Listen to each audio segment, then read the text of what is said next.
good signal markup here into Medford, Oregon. Oh, hi, Ray. KF7QNI. Yeah, I got this window line. This guy, I think I traded it for something. Anyway, he had a 100-foot roll of it, and I said, yeah, I'll take that. And I think I gave him a computer for it. I was just giving them away because I just rebuilt Anyway, I put that up, and it's been up for 10 years. No problem. It freezes every year. I get snow packed all over it, and it does. What I do with mine, I have to run it underneath the eave of the house, and then it goes straight up vertically to the feed point of the loop, and it'll ice up. Randy just took. Good evening to the group. Yeah, good evening. Did you take a look at the, or let me back up. Did you have conclusions about the 6100? I decided to keep it. I took it out of the box and began playing with it. It's got some issues, but it also has some things I like about it too. So I'm reluctantly going to hang on to it. All right, cool. Yeah, I think it's still on sale, so well, yeah, I think I'm going to go for it. So. Sounds good. It's a lot of fun. I actually had it in the backyard over the weekend. It was operating. It works pretty well with like a computer and some digital modes external. It was with 2.7 watts. It popped up on 18 megahertz and just one whisper blast. Whatever the 2 minute is. And I was playing with a portable antenna. This gets Craig got to talk to you about some of the grounding issues. But had contact to Easter Island, Brazil, Australia, 2 of them, Canada, and all over the East Coast. Yeah, it's amazing. Absolutely amazing. Does it have a built-in tuner, by the way? The 6100 does, and it's awesome. Okay, cool. What was kind of surprising, and I don't want to hog the show here, but I have not been able to tune up my doublet antenna using my MFJ VersaTuner 3. It just can't do it. Can't match that. But I put the 6100, popped it on the antenna directly out. It tuned up 160, 1.2 to 1, but it was operable, which is amazing. Yeah, that's pretty slick. Pretty slick, especially given it fits in your hand, it's crazy. Yeah, it's got some issues, but it kind of work on those over time. CW is really good. The Russian software is pretty cool. They're still working on that, so everything's kind of in flux. But for a basic radio, audio quality not too good, but that's just what are you going to get for like $500? Yep. Yes, sir. How did the tape measure radio ground radios work out for you? Oh, awesome. Had the coil, the Wolf River coil out there, has the 17-foot MFJ collapsible antenna on top of that.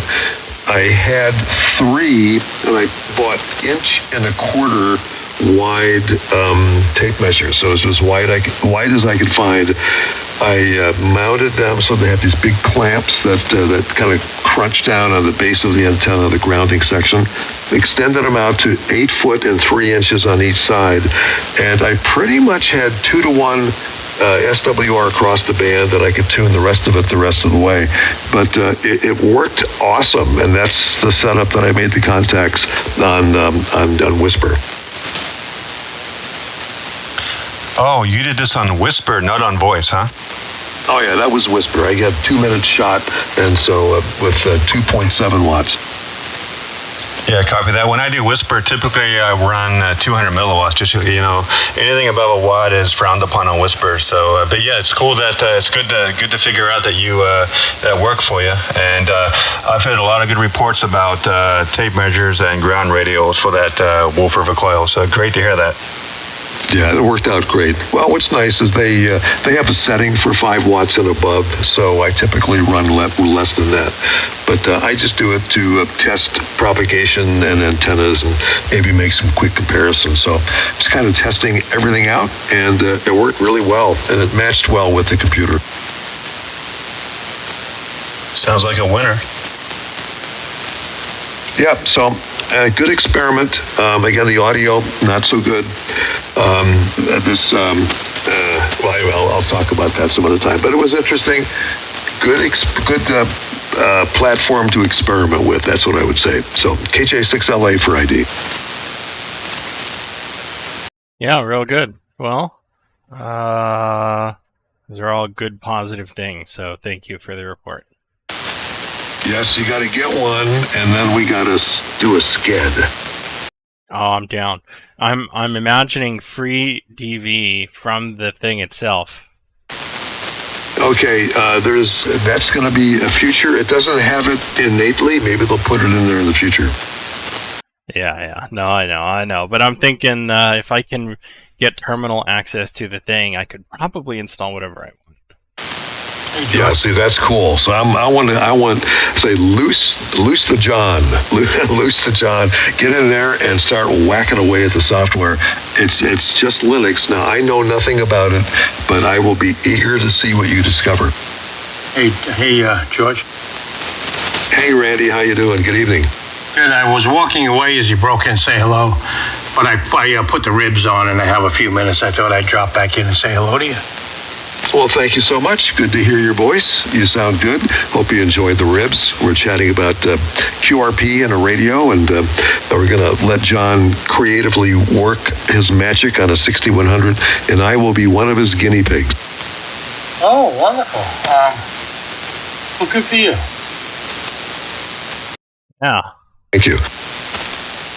Pretty cool handheld HF rig. So hopefully we see more and more of those.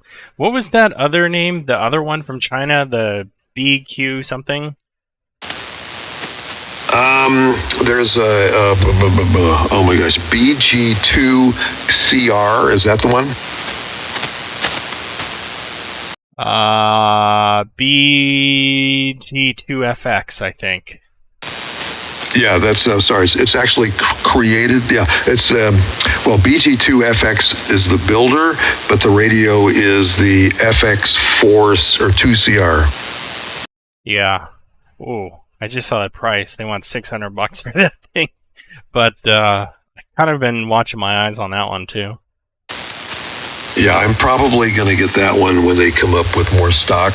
He's making some improvements on it. I had some contact with a gentleman that's kind of working with him, and it's got some interesting things on the horizon that I want to keep an eye out for. Okay. Yeah, if anything, when that comes up, maybe you'll let me know.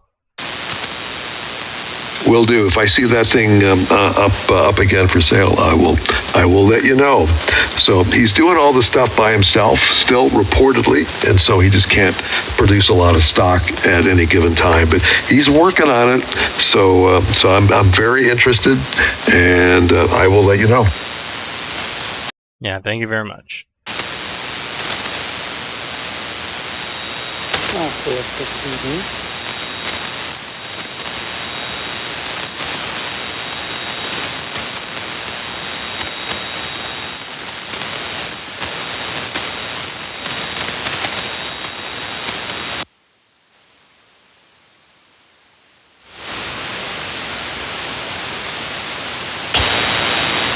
Enjoy the ribs. Thank you, Mike. And 6KD. Yeah, there's a K and 6 in there, but you're real light here in Oakland. Kilo November 6, Kilo Uniform Delta, John Marcus Spencer, just for KJ6LA, George.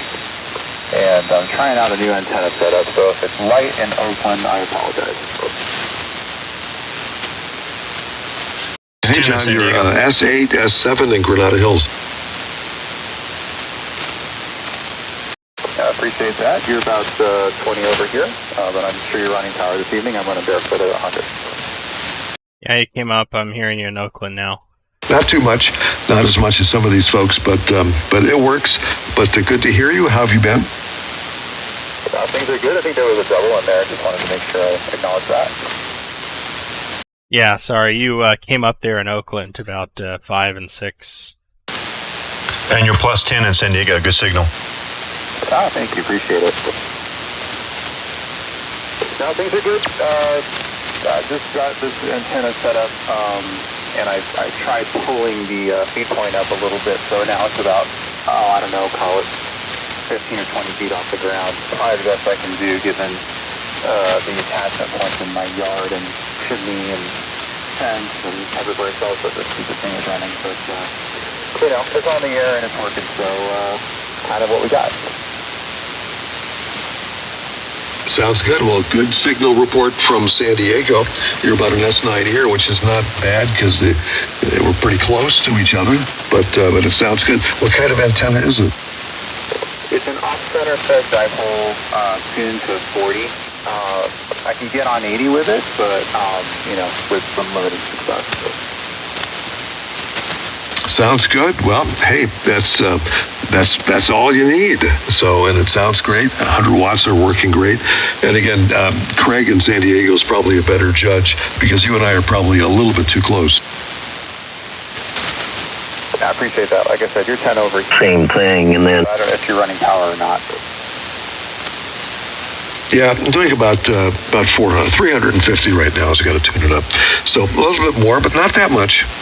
All right. Well, I gotta get. That's my next thing I gotta buy is one of those amplifiers and hook it up and start heating things up outside a little bit. Hey, George. 6A, you will. Hey, Raul. Hey, George. What amp do you have? I've got the ALS 600. Oh, okay. AD6 BIS. Oh, a little bit of SWR here. And good afternoon or good evening, Raul. Sounding good. Hey, Raul. Thank you much. Thank you much. Just sitting here doing some homework, and waiting for my dinner to arrive. So thought I'd say hi. Yeah, your dinner arriving, is that from delivery? Roger, I didn't want to drive, so I had Chipotle being delivered to me. Nice. Uber Eats? DoorDash. Oh, yeah, okay. And hello, Alex.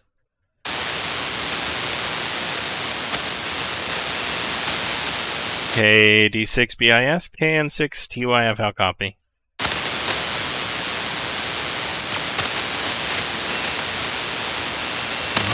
Maybe... Yeah, maybe he doesn't copy me.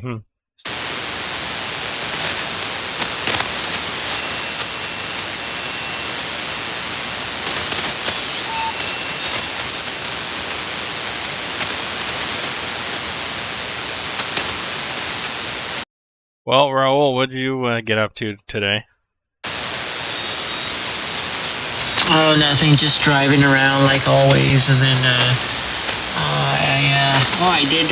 I did sign up, and now I declared a major as a cybersecurity student, so that'll be good. That'll be fun. That's always a good skill set to have. Awesome, man. Congratulations. Yeah, thank you. Tell me that in a couple years when this is worth it. It'll get there. Yep. Sounds like we got a new young ham in there. KD6BIS over here in Santa Barbara. Static mobile. Yeah, hey, Alex. Is that you, John? Yeah, sure is. How's your afternoon going? Good. It's starting to cool off. Actually got pretty hot over here today, so last 3 or 4 days. So sitting out here outside the van and just enjoying the cooler part of the evening. Yeah, awesome. Hopefully, well, air quality up here is pretty bad today. Hopefully it's not too bad down there. Oh, you getting stuff from that Oregon fire or something? Yeah, I think the wind pattern changed and it blew all that smoke straight down through the Bay Area and Central Valley and everything. Oh boy, yeah. There hasn't been any wind here at all. It's just been like still as could be. So, anyway, well, I hope the wind changes there and it goes away. Anyway, I'm just sitting here and running my 97 watts and with the end fed there with the A57D. And what is this tuner? I got FC40 or something there. So nothing special. Tunes on most of the bands. I don't know why I can't get 75 meters, but I guess I'll have to put it in at 49 to 1, which I do not want to do. But it covers most all the other bands. It's kind of crazy.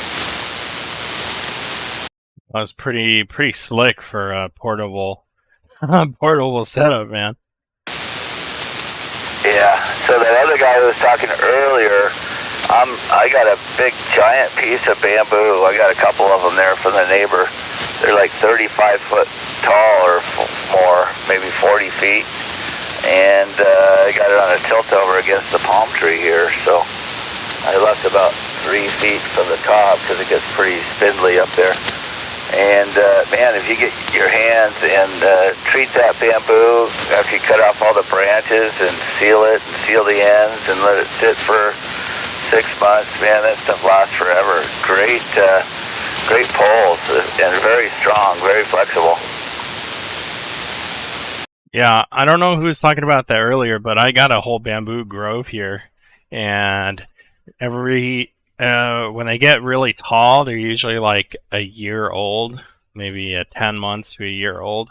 I usually cut them and do just that. I cut off all the branches, but I'll leave like an inch. So there's kind of like little stubs all the way down, so you can like tie things to it. And they're awesome, man. I like use them all the time. Yeah, this neighbor down the street's got a 50-year-old stand of the giant bamboo, so go over there and cut them and then seal it. I got to paint this one. I painted it with some marine paint there, but it's white. I got to find some other, like brown paint, so it doesn't stand out. And then I got pulleys to go against something, multiple pulleys, so I can lower it down and do my adjustments, whatever. But yeah, I've been running bamboo for the last 40 years on antennas.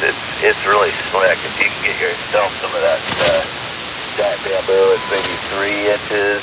Some of it's 3 inches in diameter at the bottom. Some of it's 4. Some of it's 5. Man, that stuff is slick. Yeah. Ours isn't the giant one. It's only maybe an inch and around, but still get, I don't know, maybe 30 feet, maybe 35. And it won't hold a lot of weight, but it'll hold wires, no problem. What do you seal it with? Some sort of paint? Yeah, they got this marine 2-part epoxy that's meant for refurbishing like wood. The wood gets a little bit rotten or something. That's what I use this time. But I'm sure you can find something else, maybe some deck sealant or something. So, yeah, you can't let the moisture escape quickly. It's got to go slowly, otherwise the bamboo will crack. Yeah. Okay. I'll have to play with it. Thanks, man. Thanks for the idea. Well, I'm not a technician like you guys, but I know the physical stuff and wire and antennas and stuff a little bit. Nothing special, so, you know, I'm sure my audio is not very good and all that stuff, but, you know, the base station is a lot better. That 75-meter delta loop I got up at 100 feet, man, that thing kicks ass. Oh, yeah. And you come in great on 75. I think you're also the one that told me about those pulleys that get used like on boats and stuff for the fishing, and those are killer.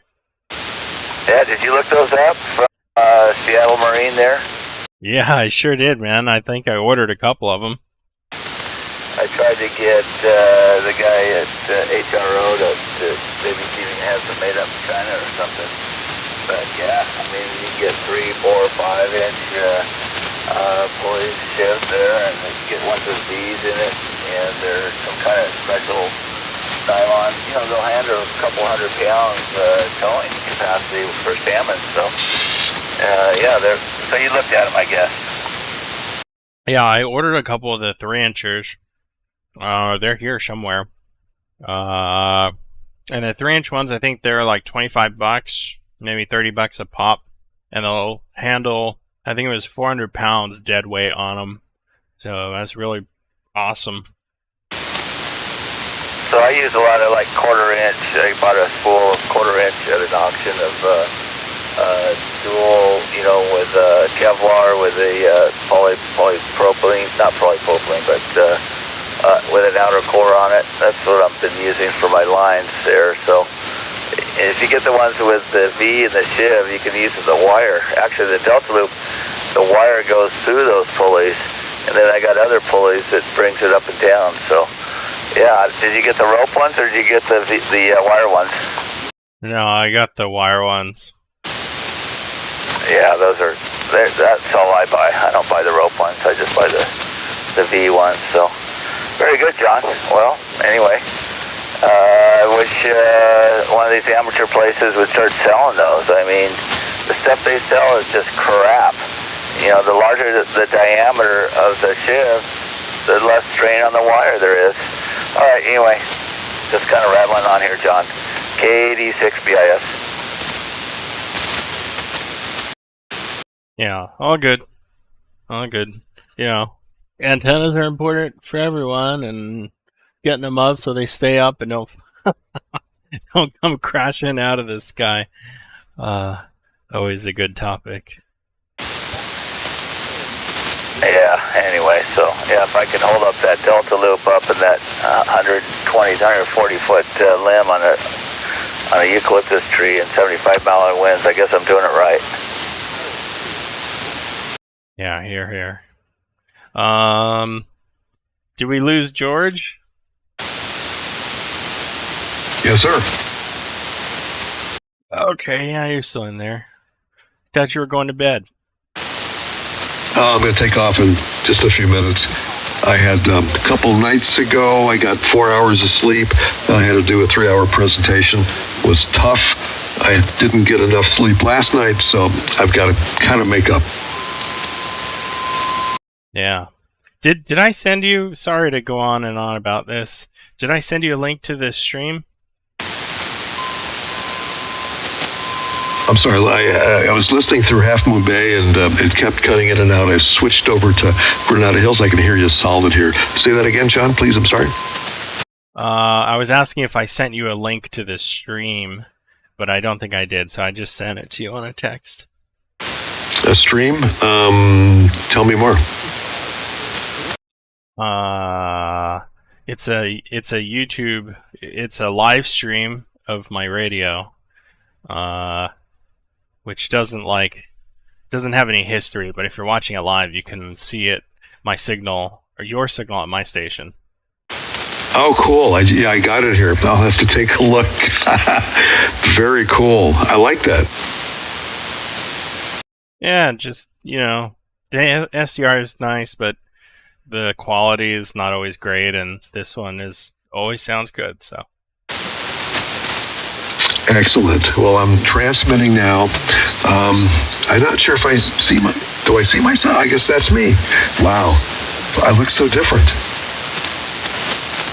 Yeah, it's like you walk by in the mirror from far away. Yeah, something like that. Man, I can tell I gotta comb my hair. Yeah, you got some wrinkles over there. I do. I got too many. Wow, very cool. Well, so you gonna pick one of those up, those little babies up? Yeah, I think I'm gonna do it tonight. I just kind of been going back and forth, and after I heard of some of the problems you're having, I kind of pumped the brakes for a second, but I think I'm gonna do it. Well, just to let you know, the tuner's great. Battery life is so-so. The radio, I'll give you the quick rundown. The radio does get warm, but so did the 5105. So does the FX4CR. That gets warm and transmits as well. But the heat is somewhat controlled by the amount of supplemental power you give it. So if you give it 13.5 to 15 volts, it's going to heat up more. If you give it like 12 volts, it heats up a little bit less. So that's pretty cool. It does 5 watts, no problem. It says about 10 watts with the extra power. The tuner is great.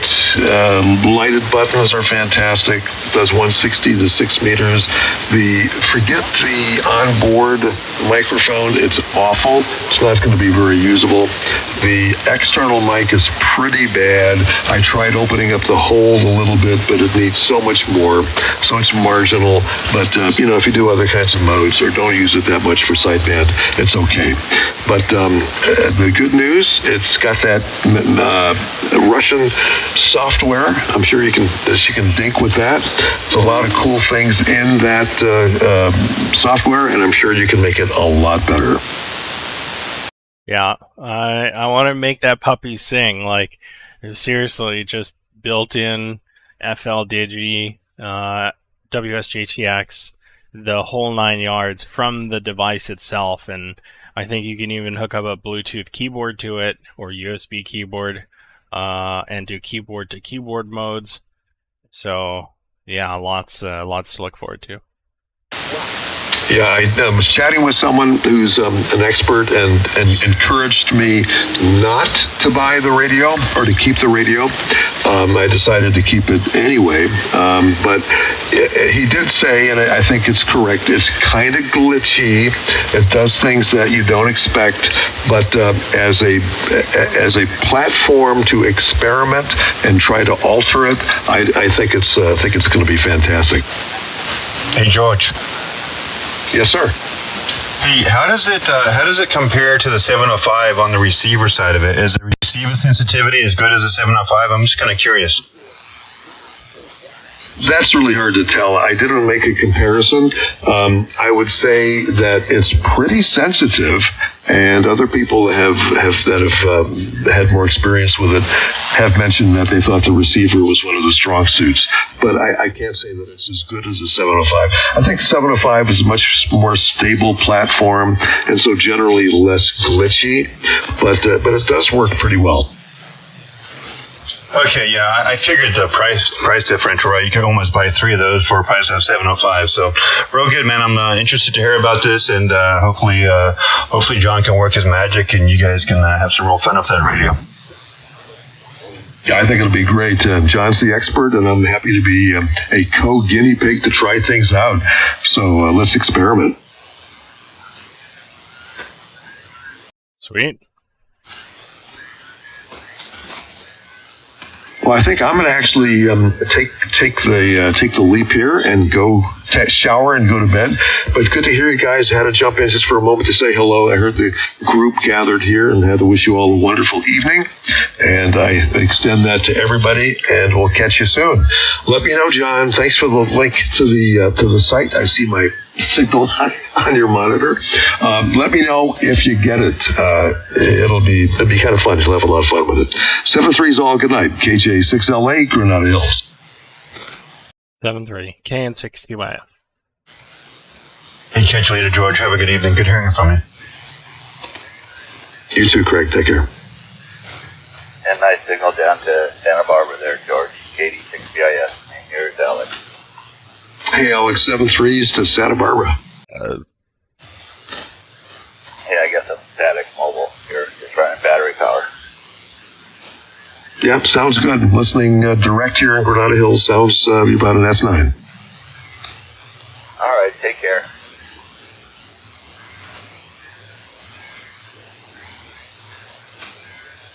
And John, what's going on with your amp view, man? I've never seen the tips of your blue line go so horizontal before. I've never seen that before.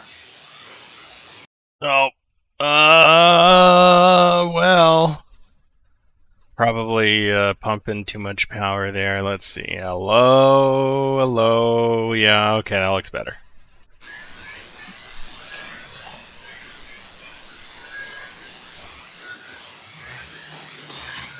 Might have been struggling earlier, so. Yeah, you fixed it, whatever you did. So you just drove it with less drive to fix that? Yeah. 6 watts less.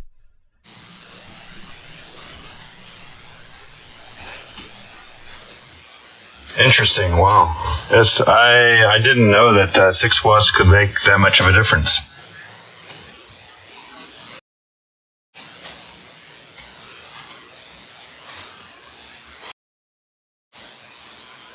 Yeah, so that's about 100 watts different on the output. So I don't know. I might not have checked it or something.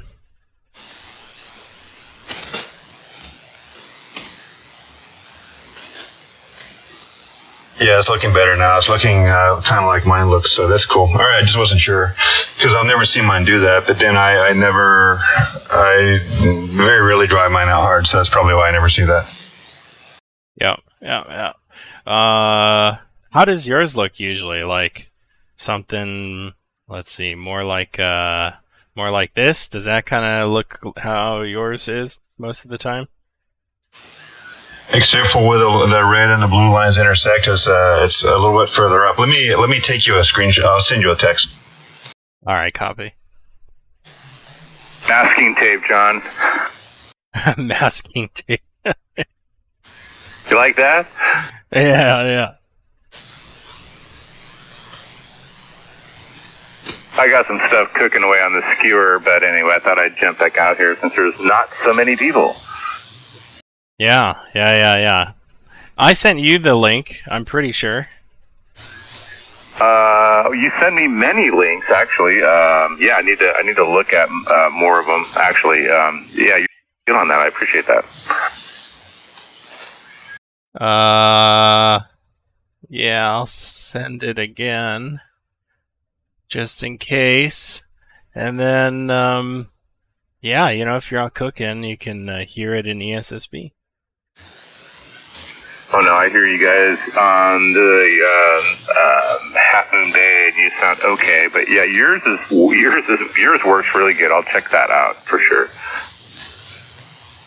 Yeah, Roger. And KF7Q9 at Gmail. I don't publicize that on my QRZ, but you know what that is. Yeah, I got it. I texted it to you, but I'll email it to you instead. Well, yeah, I mean, I can. I figured out a way to email to my, or vice versa, text to my email, and it works. Yeah, you just put your number in the little suffix, right? Yeah, it figures it out. There's some sort of weird DNS going on there. You don't have to put in all this other garbage, your provider or whatever. Yeah. What was that, Craig? See, I've done that before. It's pretty slick how you can do that. Send a from email. You can text yourself. Yeah.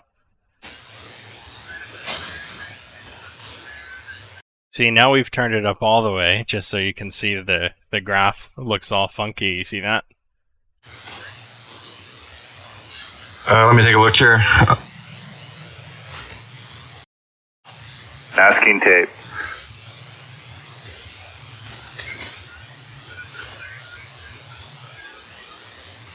It doesn't look as bad as it looked before, John. That doesn't look too bad right there. Yeah, well, I mean, you can see it starts to get distorted. Like, at some point, Pure Signal just says, no, that's like too far into saturation, and then it pulls it all the way back. I mean, it's awesome that such a thing even exists. But John, you got a lot of audio going on, you know that? I mean, there's a ton. Yes, there's a ton of audio all the time, everywhere. That is fine with me. Oh, is it too much? Well, no. I mean, it all depends how you want to sound, right? I mean, everybody has their own little specifics, right? Yeah, so I pulled it back a little bit. Conditions weren't so good earlier, so maybe it's a little bit more relaxed. Yeah, there you go. And what did you say, Craig? Yeah, I doubled there. Sorry about that. I was saying when you listen to John's live stream, you get to hear his voice when he transmits with no processing. I think it's straight out of his microphone directly into YouTube, and it sounds so much different, man. It just goes to show you it's quite a transformation in John on what Thetis does to your audio there. Yeah. Hopefully that's a good thing. You know, John, I really like how you go to the extreme. You know that. I mean, that's really cool. Yeah, it's bitchin', man. You need to send me a video of your camera on your rear tires on your Dodge, smoking them off. Well, I could send you a live stream for that.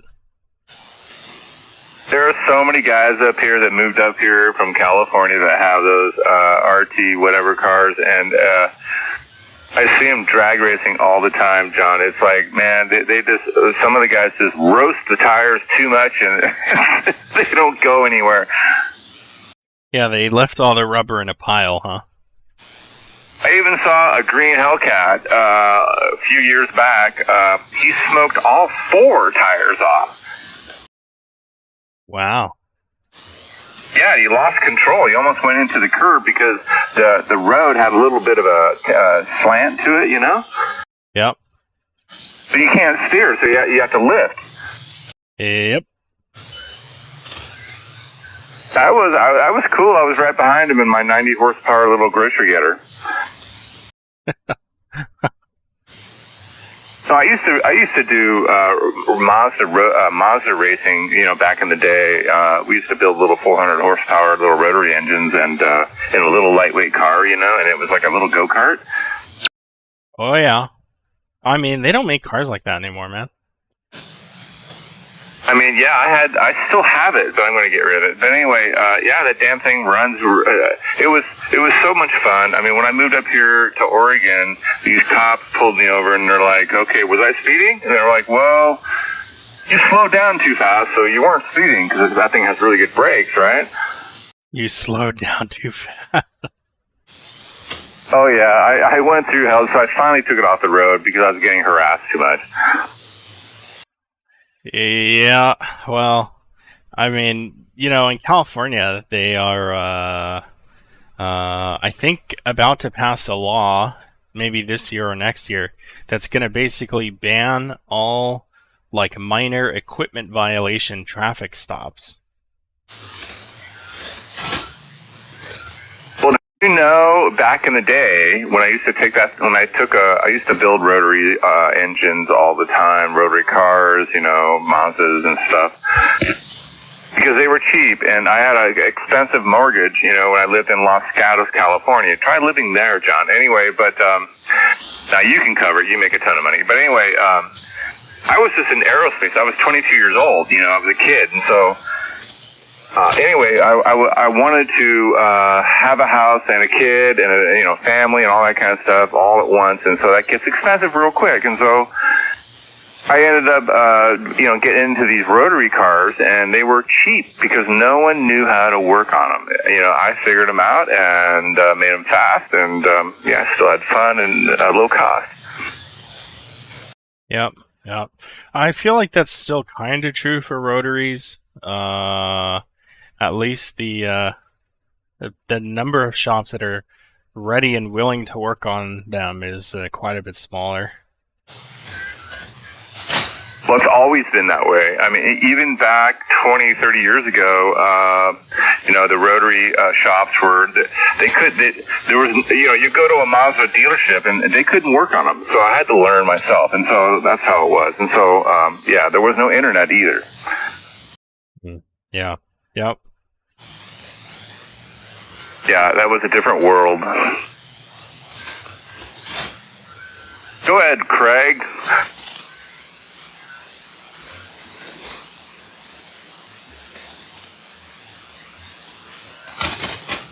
Hey guys, I gotta cook some dinner here. I'll be back in a little bit. N6 meeting. Alrighty. Yeah, I'm cooking mine as we speak. I just need to wait. So John, what kind of you got a Dodge, right, or something of some sort? It's a Challenger Scat Pack wide body SRT. Nice. So it handles pretty good. Yeah. It's the track prepped version for it's like a road course track prepped. It's not a drag prepped car like a Demon. Oh wow, that's cool. What year is it? The 2019. And I bought it new. It's got maybe 19 or 20,000 miles on it. It's got all electronic suspension, fully adjustable, electronic dampers, 6.4 liter V8, all the fun stuff. Oh yeah, extra wide 3, 15, 35, 20 tires all around all four corners. Oh man, that's an animal car. Yeah, it's like, okay, a cop gets behind you, it's like, well, see you later. I'll say it's not quite as animal as like a Hellcat, right? But the wide body Scat Packs have got enough engine to keep up, right? And with the better suspension and handling and brakes, like it's the car you want if you're gonna hoof it around a road, you know? Yeah, but I bet you can pull the G around a corner at least, right? At least 1G. Yeah, that's cool. I mean, yeah, with tires like that, I mean, and you want fat front tires with all that motor weight, you know. I mean, right? Oh, did you pull that up on your phone? Not yet. No, I'm watching some food here. Oh, there was some echo or something that came in. Yeah, you want those big fat tires. It's also got like firmer springs, front and rear, so it keeps the tires planted. There you go. Yeah, so it's so you can drift nicely, probably. You could, but drifting eats those tires up, man, and they're expensive. Oh yeah, I mean, if your tires are already toast and you're going to get new ones anyway, you just go out there and drift them until they pop. Yeah. 315, 35, 20 is probably $400 each now. Well, yeah, I mean, you make a lot of money, you can spend a lot of money, right? Well, I mean, I don't make that much, but yeah. When I first got the car, you could get tires for like $275, maybe $285 each.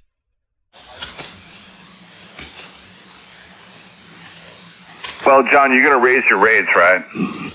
Yeah, I have to. Yeah, and you need to get like, a couple hundred more customers, right? Yep. I looked into that. That's quite amazing. But it's like, don't you feel like you're kind of like a giant babysitter? 1,000%. I am a giant babysitter. Yeah, an overpriced. Yeah, you make a lot of money, but yeah, man, but you got to deal with all these, emails and phone calls or whatever. Yeah. These days, like, I feel like I've trained most of my clients to be pretty good about not pulling stuff like that, but every once in a while, that's how it is, you know? It's kind of funny. I got called to a place, a decent-sized business, okay? And so, but the local response, because they were having connection problems. In other words, a lot of machines weren't weren't working very well on the internet. And I'm like, I said, well, I don't have any access or control or whatever of any kind of a router or any kind of switch or whatever they may be using to get on the internet with. And so I did a tracer, right? You just do a tracer and DOS, right? And you can figure out where the slowpoke is, right? Yep. And it was in the router. It was in their DNS. Their DNS was all screwed up. And so anyway, I just told them, I said, I can't help you. but you got to pay me anyway. Absolutely. I said, you got this other company that owns this, and they have everything locked down, which is fine. That's the way it should be in that environment. In that kind of environment. They're not on an active directory. None of these outfits are. They're just like, I don't know what they're running. It's really weird. Anyway, but yeah. Oh well. It is what it is. What do you do, John? You collect the money and go. Yeah. Those are the kind of clients that I like, because we set them up with Azure AD. Like, they don't need on-prem domain controllers. It's all in the cloud. All the machines are joined to it. And it's just better. It's money. It is money. Yeah, and you just kick back, and you might, get a nasty phone call, sometime.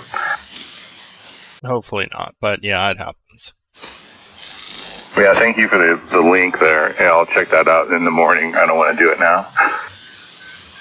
Well, you should do it at some point when you're transmitting, so you can see yourself, because it's live.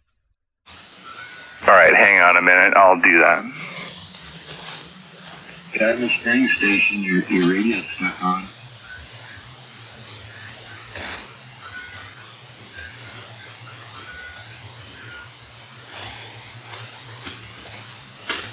KF7QNI Oregon.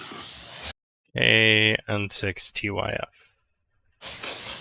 So you got our smoke, huh? You got the smoke down there, John? You're breathing all that, Oregon smoke, or actually California smoke? Yeah, big time nasty. And of course, like today had to be a super hot day. So it's like a double whammy. Yeah, I think there was somebody else in there. I don't know if you heard them. KF7QNI, go ahead. QRZ, was there another station?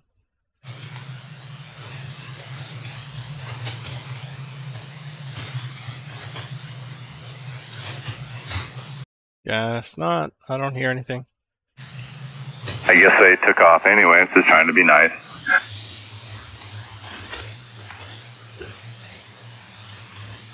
Okay, so did you sign up for the fiber? Okay, that was a double. Oh, sorry. Mobile Montana. Okay, hold on, John. We got a mobile in Montana. Okay, go ahead, Montana. This is KF7QNI Oregon. Go ahead. Okay, Oregon. W6 Papa, X-ray Echo, handle Ben Bravo, Echo November, mobile over here in Cree, Montana. Over. Okay, very good, Ben. Handle here is Ray, Radio Alpha Yankee, and I'm with John over down there in where the hell? In Oakland. I'm sorry, brain part. And so, go ahead, John. Yeah, Montana station. You're like 5 and 5 here in the San Francisco Bay Area. Operator John, nice hearing you. Yeah, nice hearing you, John. Yeah, got the big call when I moved to Sunnyvale, California in 1970. The FCC made me change from D7 to W6. But I like the call sign, so I just kept it. W6PXT moment. Bravo, Echo November, over. Yeah, it's a little bit hard to copy for me, but the call is Kilo November 6 Tango Yankee Fox KN6TYF. Yeah, over to you, Ray. Okay, very good. KN6TYF here, 59 here in Montana. And I won't keep it long. We haven't trouble talking. Just heard you guys that good signals here in the Montana this afternoon. Getting around 40 meters. Sounds like the band's in pretty good condition tonight. Yeah, nice meeting both you, John and Ray. W6TXT mobile. Please, I'm in Immigrant, Montana right now. I'm going to get to my W6TXT mobile.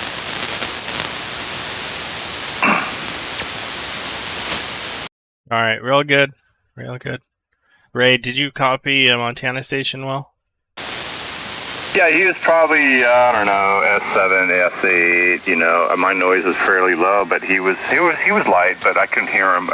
In Montana, what's your power that you're running? Go ahead. I'm running about 400 watts. I've got the watt antenna. The amplifier is a Henry amplifier. It's about 1,500 watts of a car heel antenna. Oh, okay. Well, I'm just curious. What is my signal to you up there? Go ahead. Oh, you're 59. Yeah, but I think beautiful copy here, Rick. Okay, 59. Okay, whatever. Okay, very good. All right. Well, yeah, not too bad from Montana. But yeah, John, you're 20 over, so everything's good. And I'm looking at this stuff on that link you sent me, but there's all this. Man, for some reason, I don't know why there's ads with all this. Yeah, I don't know. Once you get into it, there shouldn't be any ads, though. Yeah, but... Okay, guys, let's say 73 for now from Montana. Yeah, but I think turn around the band a little bit, over. Alrighty. 7-3 Montana. Yeah, pretty nice on 40 meters, actually, so good contact. KN6TYF. See you later. Yeah, but... Pretty good for this time of night. An hour difference in time before it's over 6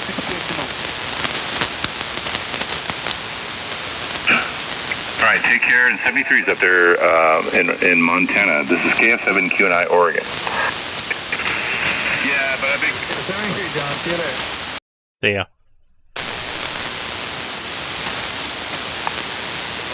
Kilo Echo 7, November. What is that? Kilo 7, November.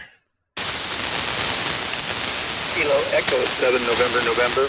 And I'm in northwest Montana. Okay, yeah, you're 5 and 5 here in the Bay Area. A little bit easier copy than the last station.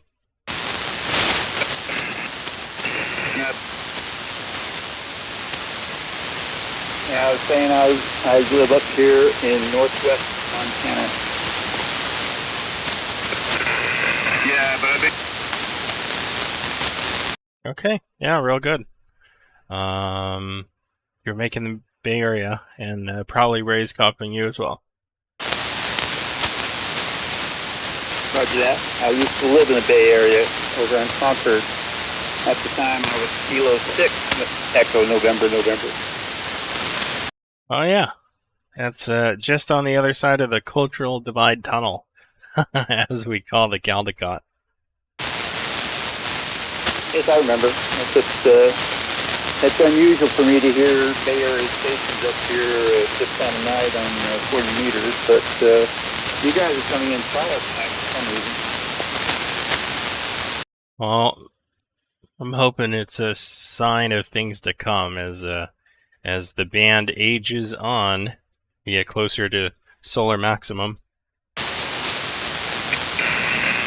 but I think you can hold a D around the corner. I'm running off of a 100 watt Roku into a folded dipole using NVIS.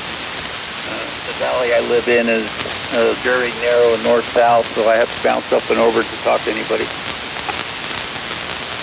Yep, I'm kind of in similar situation here, except we're doing legal limit and a fan dipole about 35-40 feet up, so up high enough to get out and up low enough to get a good NVIS component, because we're on the wall of a canyon, so gotta kind of bounce it around.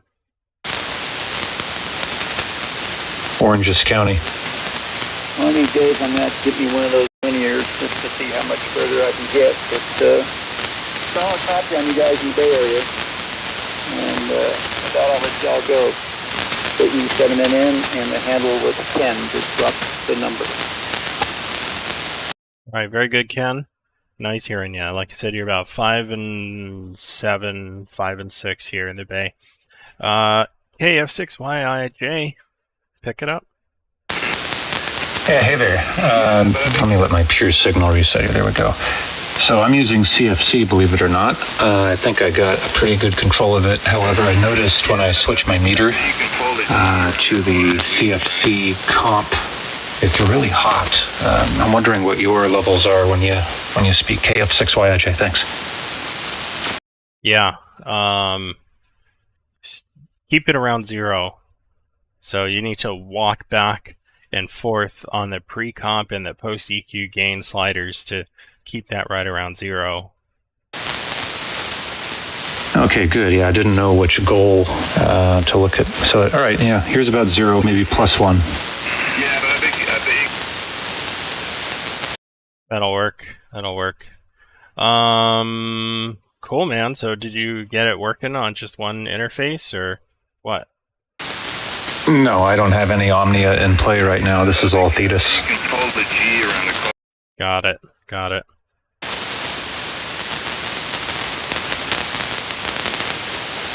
Hoping it doesn't sound too terrible. Nope.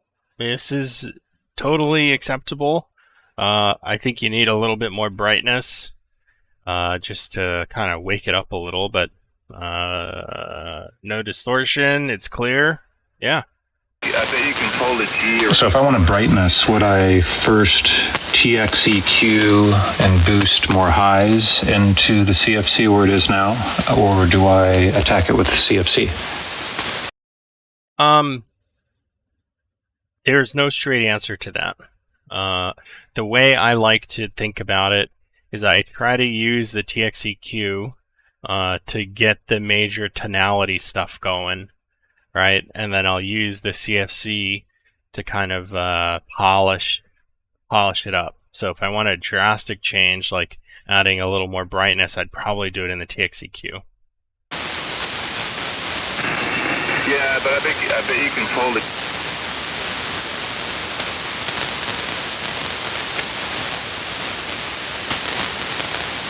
Okay, I gave on the last 3 columns just another +1 on both the CFC and the TXEQ. So yeah, I have no idea. I'm not listening to the monitor, so I have no idea what that's coming out as.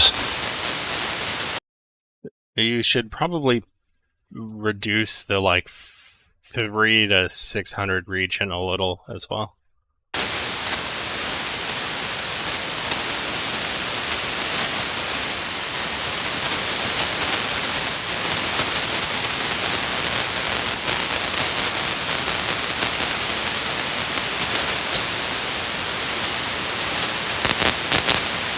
Okay, there is a additional dip centered at about 600 with a slight more dip at 320. Yeah, that's good. It's a little boxy now, but the tone is better. Boxy where? That's a big chunk. 400 maybe.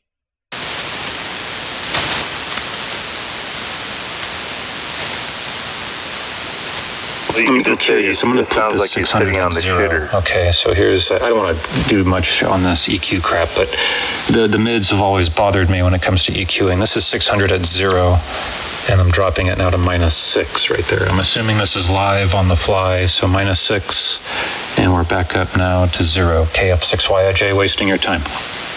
No, -6. Should I go even further, you think, or is it sufficient at -6? No. I think at that -6, that was good. Yeah. Okay, we'll keep it right here, -6. It looks like a reasonable EQ curve, so we'll leave it alone. It's not too drastic. Yeah. Wow. That's yeah. That's it. It sounds great now. But John, just send him the file. Well, it's not that easy because it's different for everyone. Yeah, but right. As long as you don't pet the file. Make sense of all these extra meters, like the CFC meter is different from CFC comp. Yeah. Yes. Sorry, and I lied. So CFC comp can be however many dB it needs to be, but the CFC meter you should keep close to 0. And hello, Jeff. Okay, yeah, I'm way too hot on the CFC then. So you're saying the post EQ gain, I can drop that, which I'm doing right now. There it is, about 0. Yeah. All I'm going to send you a screenshot. You should set up like a little block of meters. I've got like transmit meters, and it goes mic, EQ, leveler, CFC. Let me see. It's the CFC compression and then ALC group. And you want to keep the CFC compression around 0, which is different than CFC comp. It's really screwy. So I'll send you the right ones. Yeah, that's what I use. Oh, so, okay. I think I understand then. All right, so CFC, just flat CFC is at about 0, give or take, for the goal. And then you said the CFC comp could be whatever it needs to be. In my case, it's averaging about +3, +5, +6 dB on the plosives and transients. Yes, that is correct. So CFC comp meter shows you either peak or average amount of compression occurring in the CFC module, whereas the CFC meter shows you the audio level coming out, and you can control that audio level with the post and pre sliders. What about the speech processor, John? That's the controlled envelope single sideband overshoot control stuff. My personal belief is that it actually works well. And yeah, as long as you're not hitting it with too many dBs, it works great. Okay, because I've got mine turned on, and I'm about the same way. I'm about +4 on certain peaks. Hey, John, what should my ALC comp be on average when I'm talking? 2 to 3. Oh, interesting. I'm right there, and I don't have the leveler on. Will the leveler make it more consistent? Yes. Yes. If you're hitting ALC comp 2 to 3 reliably without the leveler, you could probably survive without it, but having it on with a few dB, I don't think it's going to hurt anything. Hey, James, I've got mine set at 2 dB. Leveler is on, and strangely, it looks about the same. 2 to 3. Well, I guess it's more often. I've got mine set at 2. Well, I've got mine at 15, but that's just me. If I do too much, it starts getting real raspy. Yeah, and I'm not using a big mic or anything, and my audio level is not as tightly controlled, so leveler helps add in what's missing there for me. Roger. So on your specific CFC comp right now, John, you're getting also about 4 to 6 to 7 dB? Let me see. On my CFC comp, it probably averages a little bit more compression than that. I'd say during average speech from about 5 to, about 5 to 8. And then on peaks, maybe as high as 10. Interesting. Okay, so, and then on the actual CFC page, when you see the little black crude, it's not even crude, it's like caveman, it's not even a bar graph, I don't know what to call that XY plot with red lines. I'm assuming that's 0 hertz to what would be 10,000 in my case. How much of that is like filling in when you're speaking? Well, I don't know how to describe that, but if you pull up the YouTube, I'll put it on stream and you can watch it while I'm talking. Yeah, let me pull up your stream. It's like read the manual. Yeah, only if. Yeah, if they only printed one. Yeah, none exists, right? All right, well then trial and error. I mean, have you guys ever done sound? You know, I mean, I know my radio sounds all pinchy, but you ever done recordings in a studio? You know, back in the old days when it was all analog. Oh yeah, oh yeah. Hey John, what's your channel name? J.M. Chang, I think. Okay, I think I'm there.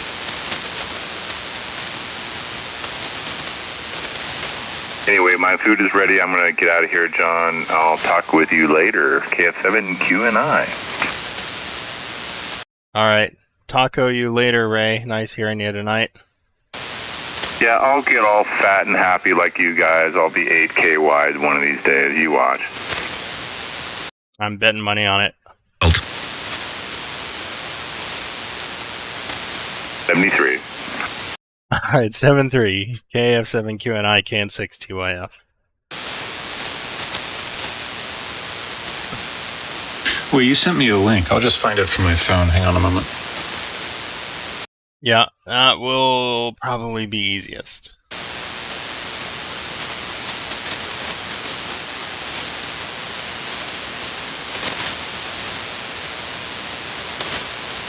Comment. Go ahead, comment. This is Greg K6EGG in California. I was just wondering, what type of radio do you have? You sound really good here. Obviously, you're wide. Yeah, we're running an Apache-Labs transceiver. This one happens to be the ANAN-7000. But really, what we're running is the open source software Thetis, which works with a number of SDRs.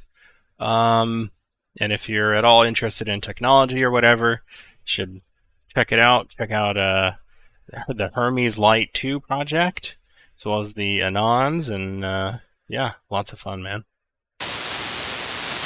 Cool deal, man. I'm an audio engineer, so I'm definitely into this type of sound for sure. So I appreciate it. I didn't want to ruin your QSO there. Thank you for the info. I'm going to cruise around here. This is Kilo 6 Echo Golf Golf, and I'm on an RE20 on a 7610 right now. Oh yeah, hey Greg. Nice hearing you tonight. And for what it's worth, if you can hear me, I'm on a $60 podcast mic. KF6YJ, you're there. Software. Copy that, man. You guys sound good. Really good. It's all the magic in the software. I'm going to drop you a link there, Greg. You can take a look. On email? Yep. Copy that. Kilo 6 Echo Golf Golf.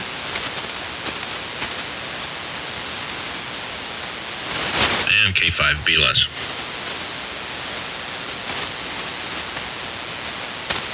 By the way, how many watts are you running too?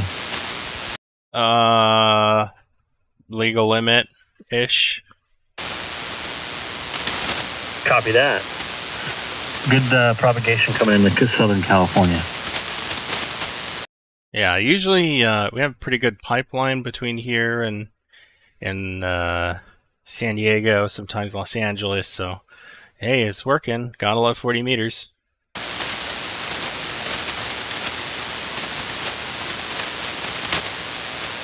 Oh yeah, I'll check out the email. I'm gonna cruise around, see if I can make some contacts, and put my receive back on 3.0. It's good hearing you guys. Sounded really good, man. It sounds like very, very good, loud sounding audio stations. All right, yeah, real good. Have fun, and we'll talk later. K6EGG, KN6TYF. Extra little audio bandwidth helps a bunch.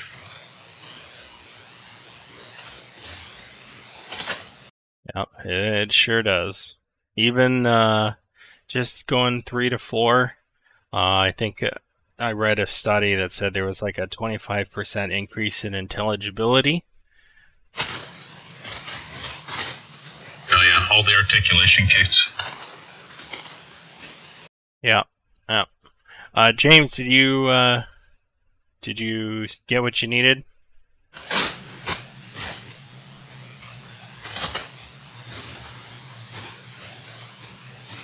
Maybe the baby duty came.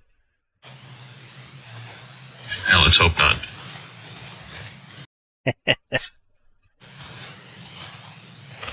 By the way, since I jumper. This thing's working really well.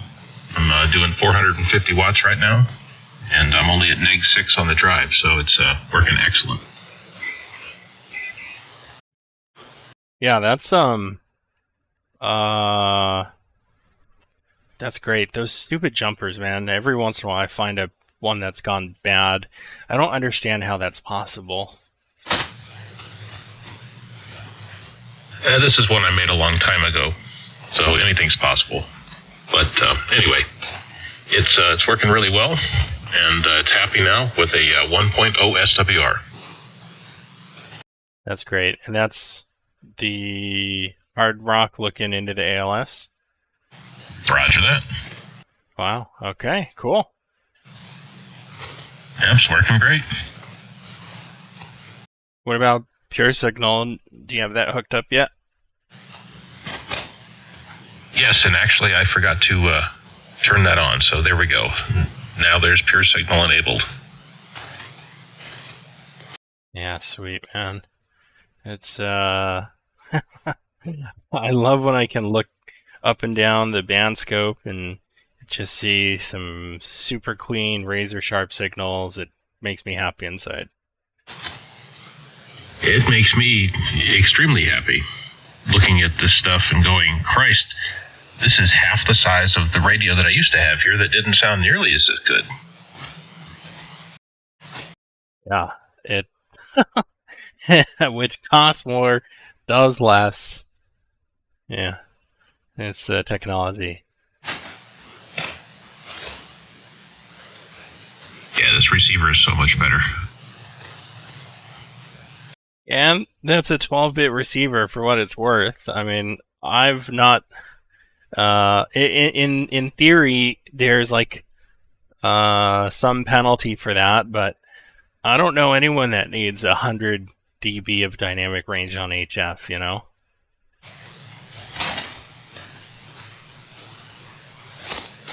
Yeah, so far I'm very happy with this setup. I'm just glad that I got through all those issues with the Hard Rock. Yeah, so did they confirm, are they going to send you that other cap? Yeah, they said it's a common problem. Their board supplier has been populating the wrong voltage caps. It's supposed to be a 20-volt cap, not a 16. Yeah. Might be nice for them to, I don't know, document that somewhere.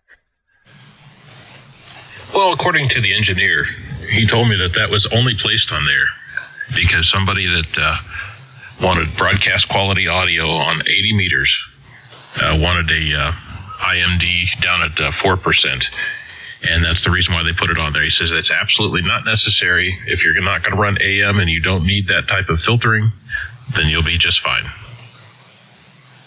Yeah. Well. Yeah, that's good. So anyway, it's working and seems to be doing very well. I do have to adjust the contrast, though. It's kind of hard to read. On the amplifier display? Yeah, it's just not turned down enough to where I can see it from at top level. If I get down and take a lower look up, I can see it. So you're using Thetis now. I think you probably got like pretty similar profile options and everything, right? What do you mean? Well, like leveler, EQ, filters, display options. It's all pretty much how it was, yeah? Yeah. I haven't changed the software. So far, it's stayed stable, but I have copied down all my settings, so that way, if I need to, I can go in and rebuild this mic profile. Yeah, I could. Good. Probably smart thing to do. Just I was kind of thinking about that the other day, because every couple months I'll go in and I'll trim out all the ones that I don't need. So it's probably about that time, because I really have like maybe 3-ish profiles that I'm actually using on a regular basis. So I'd like to go remove the other ones and keep the database kind of simple.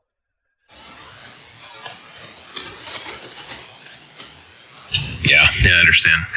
Generally, I run the same mic profile. If I need to, I just narrow up the bandwidth. Yeah, I think that's the best way to do it.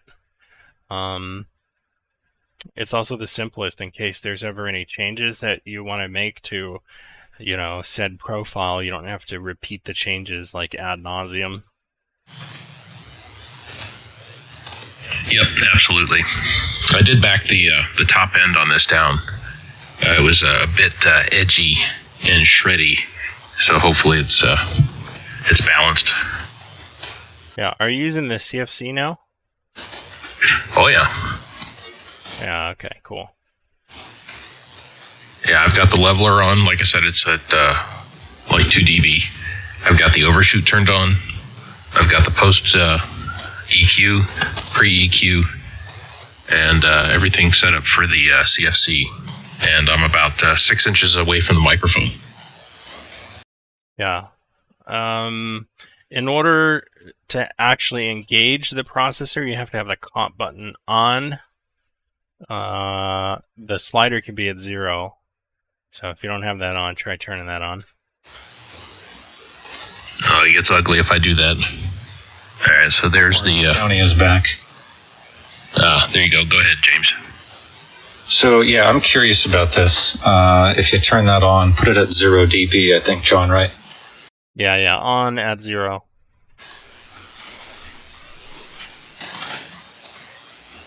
Yeah, I'm not running mine. Can we hear it, though, please, Jeff?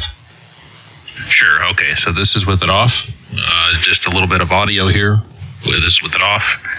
And this is with it on at 0, testing 1, 2, 3, 4, 5. So my immediate reaction, expected reaction, is that I don't hear your low end when you enable that. So it's compressing too much?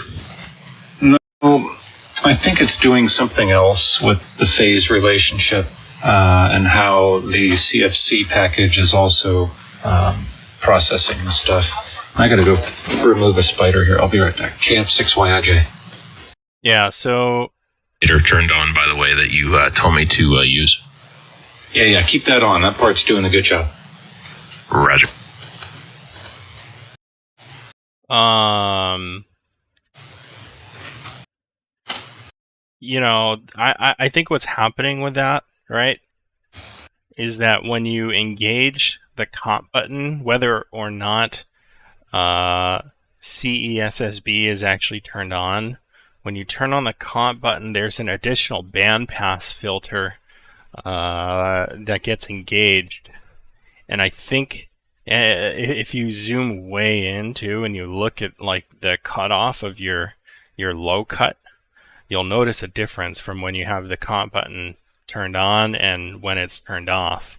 And I think what's happening maybe is that when it's turned on, it like really cuts off sharply at the frequency you specify. So my thought has been to turn it on, but to move down my low cut, a few tens of hertz. That's an intriguing theory. Okay, so I'm lower. What am I trying to say here? I'm at 30 as a cutoff for now.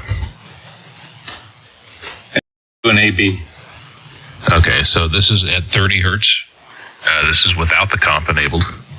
And now I have the comp enabled at 30 hertz. Now, that time it was tougher to tell. And you for sure have the CESSB checkmarked. Oh, absolutely. Do it again, if you wouldn't mind.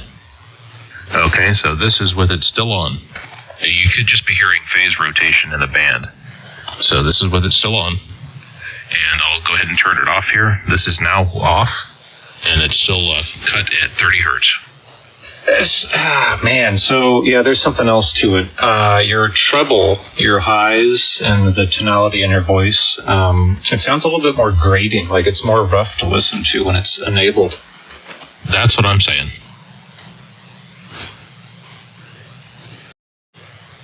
And the more I crank it up, the worse it gets. Oh yeah, for sure. It should be at 0. Yep, it's at 0. Yeah. I don't know. I found at 0 with it on, it works well for me. You know, it's definitely a little bit louder. It's not huge, but it is cleaner on the edges, for whatever that's worth. Yeah, so many things to discover with these. Well, now you got me curious. I'm going to do the same here. It's enabled. Comp. Verifying at 0. Yes. Okay. Enabled. I'm going to disable. And here we are. Disabled. Test 1, 2, 3. Radio. Enabling. Test 1, 2, 3. Radio. Enabled. Hello. Okay, I just discovered something here. I did not have my pure signal enabled. Yeah. I did. I knew that part. I don't know if that really matters, but James, did you zoom way in? You look right at your low cut, because you can see on the one where you have it disabled, you got like a little bit of a harmonic going on, something a little bit to the right of where your low cut is actually supposed to be. I did not zoom in. I'm zooming in now, all the way in. Okay, it's off. It is off, and I see that, yeah. It should be going right to 50. But alas, there is stuff there, so I'm turning it on. And this is now enabled. Test 1, 2. Oh, wow, look at that. Yeah, absolutely. I see it. Yeah, so something either like the bandpass filter, however it is in the chain, is like eliminating some harmonic down there, or it's more ruler sharp at the edge, something like that, and I think that's what you hear. Yeah, I think so. But see, now also in that same vein, the treble has a strange effect that I detect. But again, you know, what the heck? If it makes us louder for radio here, then I suppose keep it enabled. Whoa! I hear somebody. Yeah, hey Randy, I hear your air conditioning.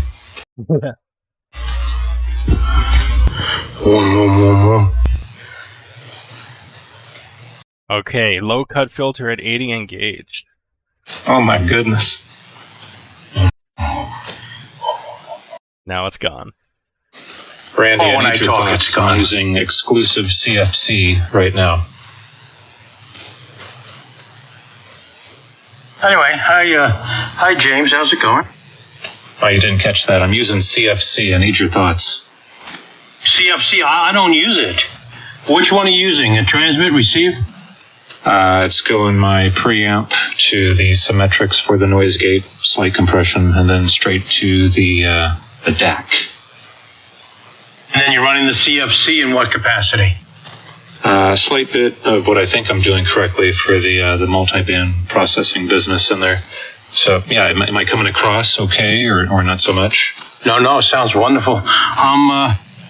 5K is 0 to 5,000. Receive 0 to 5,000 transmit. Okay, so nothing too out of the ordinary on my station here? No, it's wonderful. A very controlled low end, very equal across the whole, much better than your dad. Okay. I figured we'd bring him out of the woodwork. Well, let's hope not. Where is he? Oh, he's probably enjoying his night. I don't know. Did you... is there a pie hole at his place? A pile? In what sense? Sorry, a pie hole, like a ad blocking DNS server? No, not from what's in Chrome. I think uBlock. Okay. Yeah, he was trying to open this YouTube live stream, and he couldn't open it, so he dug into it a little bit, and YouTube reports some DNS level restricted mode controls on his computer.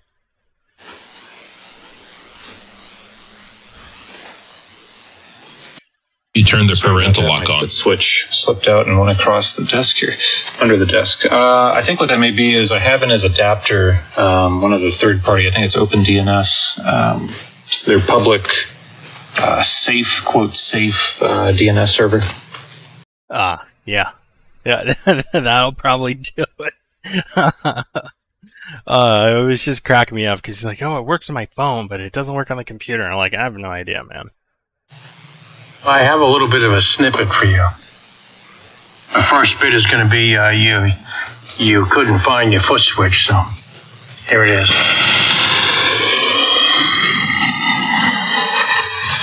Sorry about that. My foot switch slipped out and went across the desk here, under the desk. I think what that may be is I have in as adapter one of the third party. I think it's OpenDNS.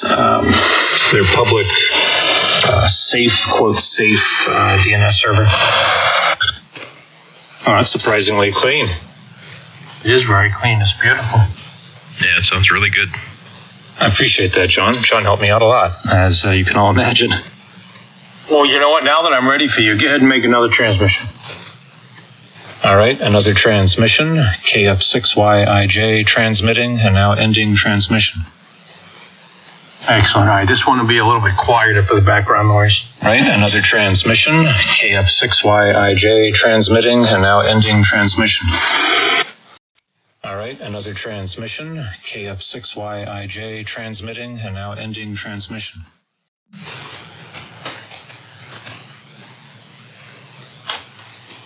Very nice.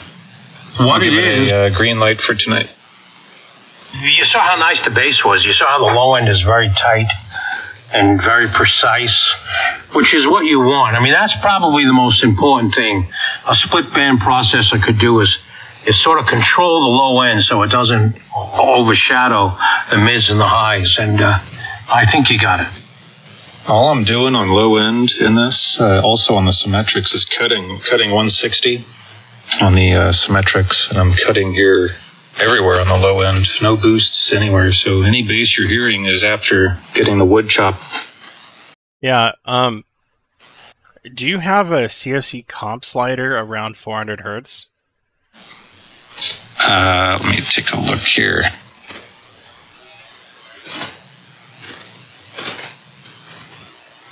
No, but I can make one, I guess. Well, don't forget, this is like a continuous gain system, right? So what's the one you have that's closest to 400? I have he can change the value. I mean, can he change it to any value he wants? Yeah, he could, but before we start changing, let me just hear what the frequency was. So my thoughts on this CFC is I have my first at 0 hertz and then the next at 55, and the reason being I want a slow ramp up of the like the sub stuff. I don't want to slam it all the way right at the beginning. So and then it goes 160, 320, 600, and then 1600, and then all the treble stuff. Okay, so your 320 slider. Do you have any positive gain in the comp section, the upper section? Yes, I do. It's at +3. Can you maybe try dropping that just to +1? Yep, here's +1, KF6YIJ at +1, and just for reference point, let's see if we can make it go all the way. And stand by one moment. I think my mouse is dying here. Got to put a new battery in. Is that going all the way negative? No, the upper section doesn't go negative. Got to switch batteries out. Good timing.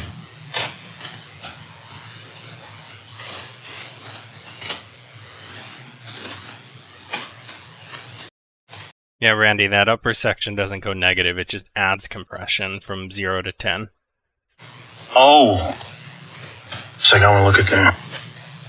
If you want to cut it, you can go into post-processing. Yeah, I don't think I want to cut it. I think it would just be good with less compression, making that area a little bit less forward. It's like kind of an interesting balance when you start to be able to control the amount of compression in a specific region.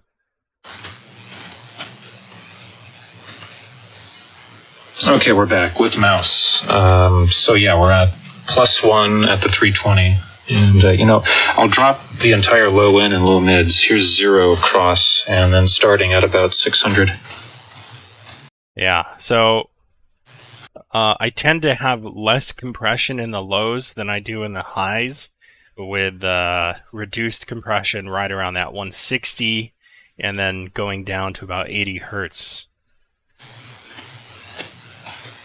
Okay, then I'll put perhaps at about 55, I'll put +2, maybe 160, we'll leave it 0, and then 320, maybe 1, and then the next one at 600 we have at 2, 1600 at 4, then it ramps up.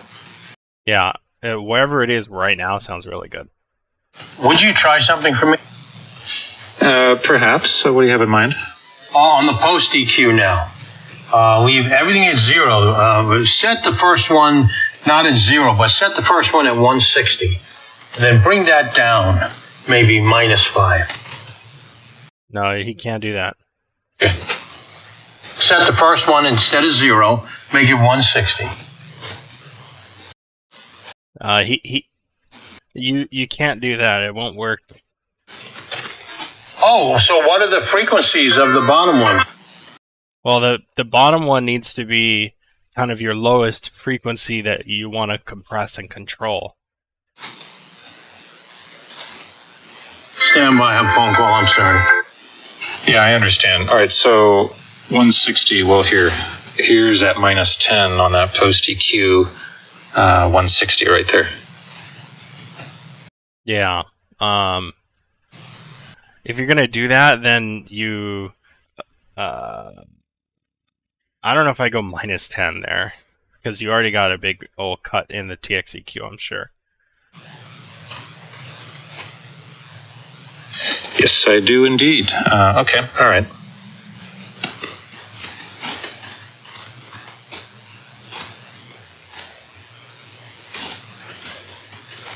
K5 BLS. Did you see the video of the graph, the CFC graph you wanted to see? No, actually, I never even pulled that up. I find my attention's always being drawn to third-party nonsense, both on-screen and off-screen. Amazing how that works. But anyway, let me pull that up yet again. Maybe third time's a charm.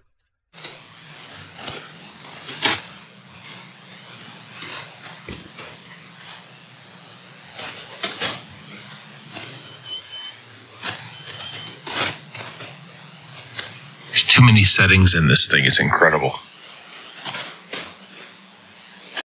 Oh, yeah. I have it open. Okay. Yeah. I know on some of the newer things of Thetis, maybe we'll get a searchable index of settings so that you can just pop a setting name in, and then we'll see, like, here's all the places where you could, I don't know, like find the leveler or whatever. Okay, so mine aren't as high as your red lines go, but I do have them in pretty much the same locations, and they seem to correspond linearly to the x-axis. So like the sizzling sausages are right where they need to be, and the boom booms are as well. Yeah.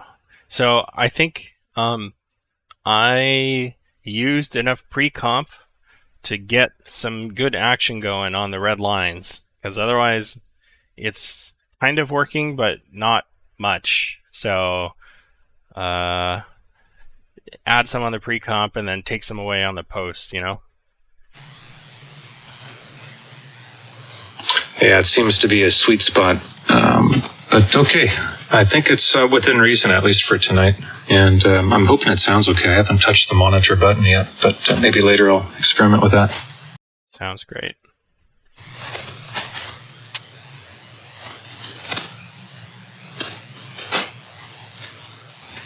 Honestly, you could probably just leave this and run it. Yeah, it sounds good on this end. Appreciate that, fellas. And hey, Craig.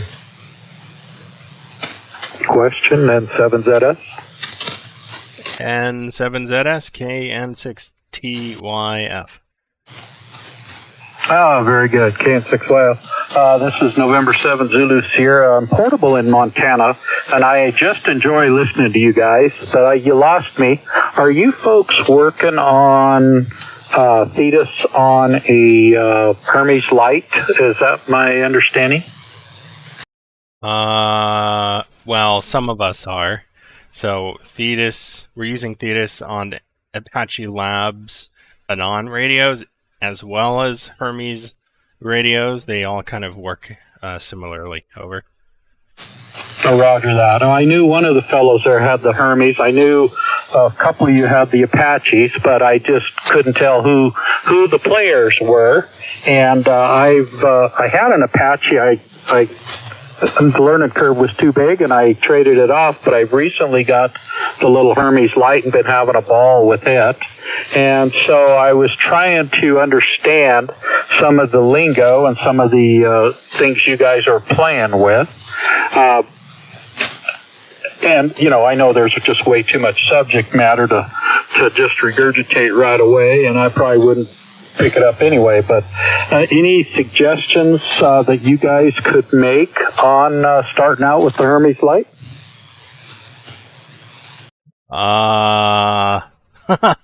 It's a huge practice area. I have a few documents. I'll send you a few documents that kind of talk about getting the audio going. Then I have a few suggestions as to like setting up the display and all that. But really, like, I don't know, come hang out here where we all kind of talk Anons and Hermes and stuff. And Jeff, maybe you can chime in. Yeah, I was about to say I'm on one of the Hermes lights here, and it's a work in progress. Wow, Jeff, you came up so Roger that. Well, I've spent much more time on my Hermes Light than I have on the Anan I had, and absolutely enjoying it. Things just seem to make sense. Of course, it could have been the tutorial I got with the Anan before I traded it off. But I recently got the Plus enhancement board on it. Not that it matters for the audio, but just did that. And then I was in the last part of building a little Hard Rock 50 amp for it so that I can feed it as an exciter into this amp. Right now I'm on just the Yaesu FTDX10, but once I get it all going, hopefully in a week or two, I will come and join you guys. N7ZS. Well, I'm actually on a Hard Rock 50 driving my ALS 600. Oh, roger that. Well, that's kind of the goal I'm going to shoot for. I'm a little worried on this particular amp if I can get the Hard Rock to output as low as I need to. I only need between 20 and 30 watts to drive this fairly hot. But again, time will tell. I may need to put some attenuation in it or something. Oh yeah. I'm seeing about 500 watt peaks right now, and I'm only running the drive at about -6 on the Hermes. Oh, roger that. So -6 gets you how many watts out of the Hard Rock?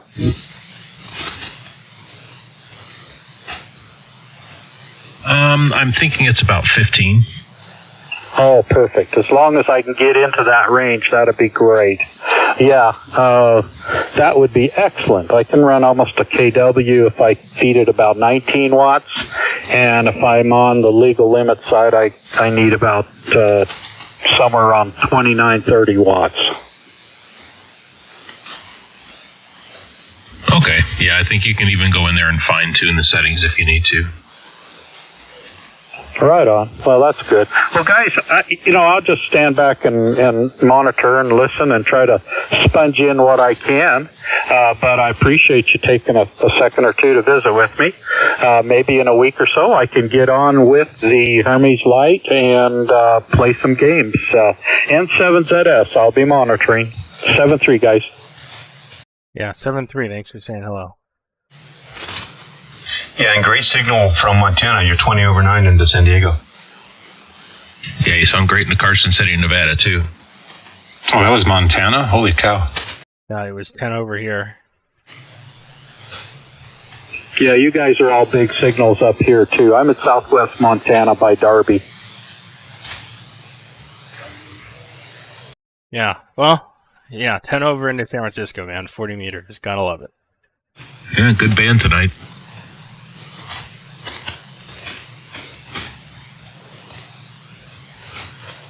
Well, I think I'm going to go up to 10 meters and record the monitor just so I have an idea of what you guys are generally hearing again, saved into the file. You all enjoy, and everybody's at least 20 over. Craig's like 40. Ridiculous. Enjoy your nights. KF6YJ. 7-3. Hey, before you go, what was the outcome? I reduced some low mids, Randy, and I think that's always what I need to do with this specific microphone here. It sounds wonderful. All right, enjoy your evening, and you have a Thanks, man. I appreciate that, and good night once again. See ya. Thank you, sir. Yeah. Yeah, see you later. Have a good evening.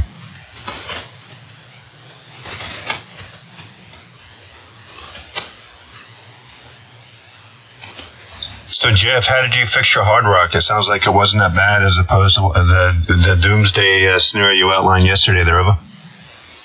No, actually, it was some sort of filter cap that was really only put on there for, I guess, 80 meters. And just removed it. And then I found that I had no bias voltage on the transistor. So then I had to go back and look at the power feed. And I had two of the jumpers flip-flopped, so they were crisscrossed. So once I got that all set up, it's got it all calibrated and aligned, and here we are. So it's working fantastic. Yeah, man, I think this is the best I've heard you sound out of the Hermes, man. That sounds amazing. Good job. Yeah. Yeah, on a $60 microphone, too. Isn't that awesome? Got lots of bottom end.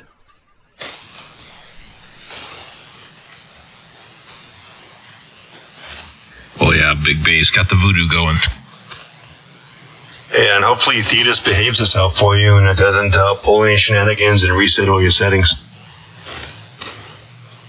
Oh, yeah, I forgot. Should upgrade that to Beta 5. Yeah, baby steps. I'll do it, but just enjoying playing for right now and being able to talk to you guys. Yep. 5 adds the ability to do a remote, right? Or fairly decent remote, right, John? No.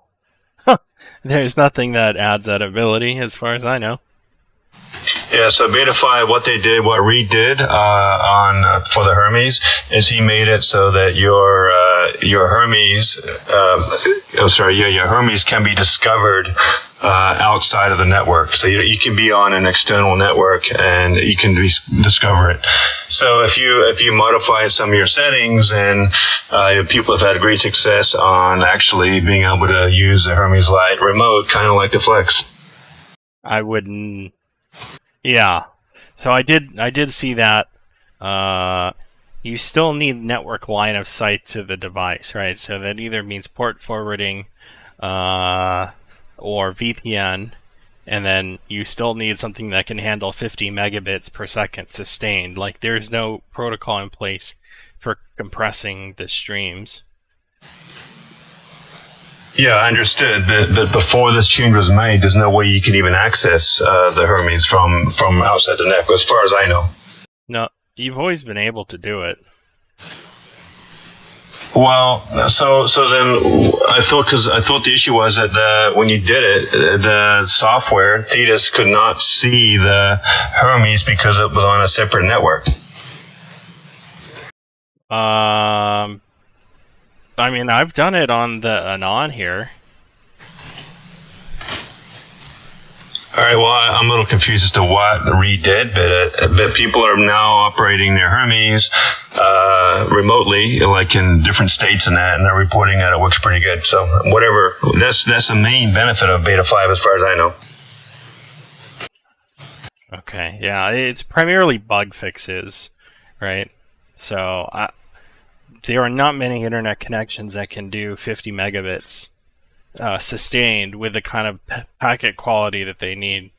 I think what got changed, right, is that instead of searching for the broadcast packet that tells Thetis what the IP is of the Hermes device, that you can specify, although I think that's always worked on the Anons, and you can even set static addresses on the Anons.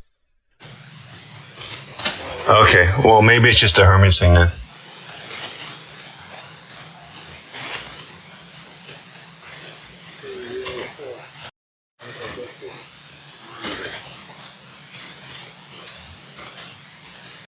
Kind of skim through.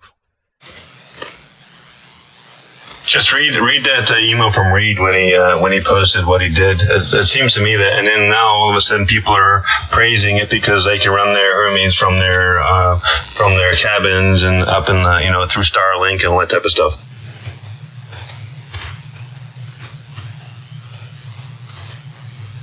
Was that the HL2 connectivity over a VPN? No. Hold on. Let me do some scanning here. Give me 1 sec.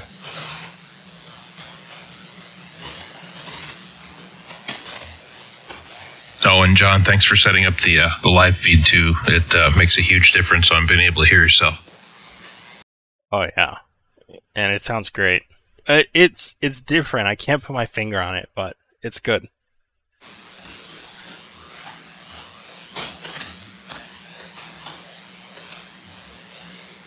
Well, it's nice to hear how somebody else actually hears you. Yeah, that is the magic for sure.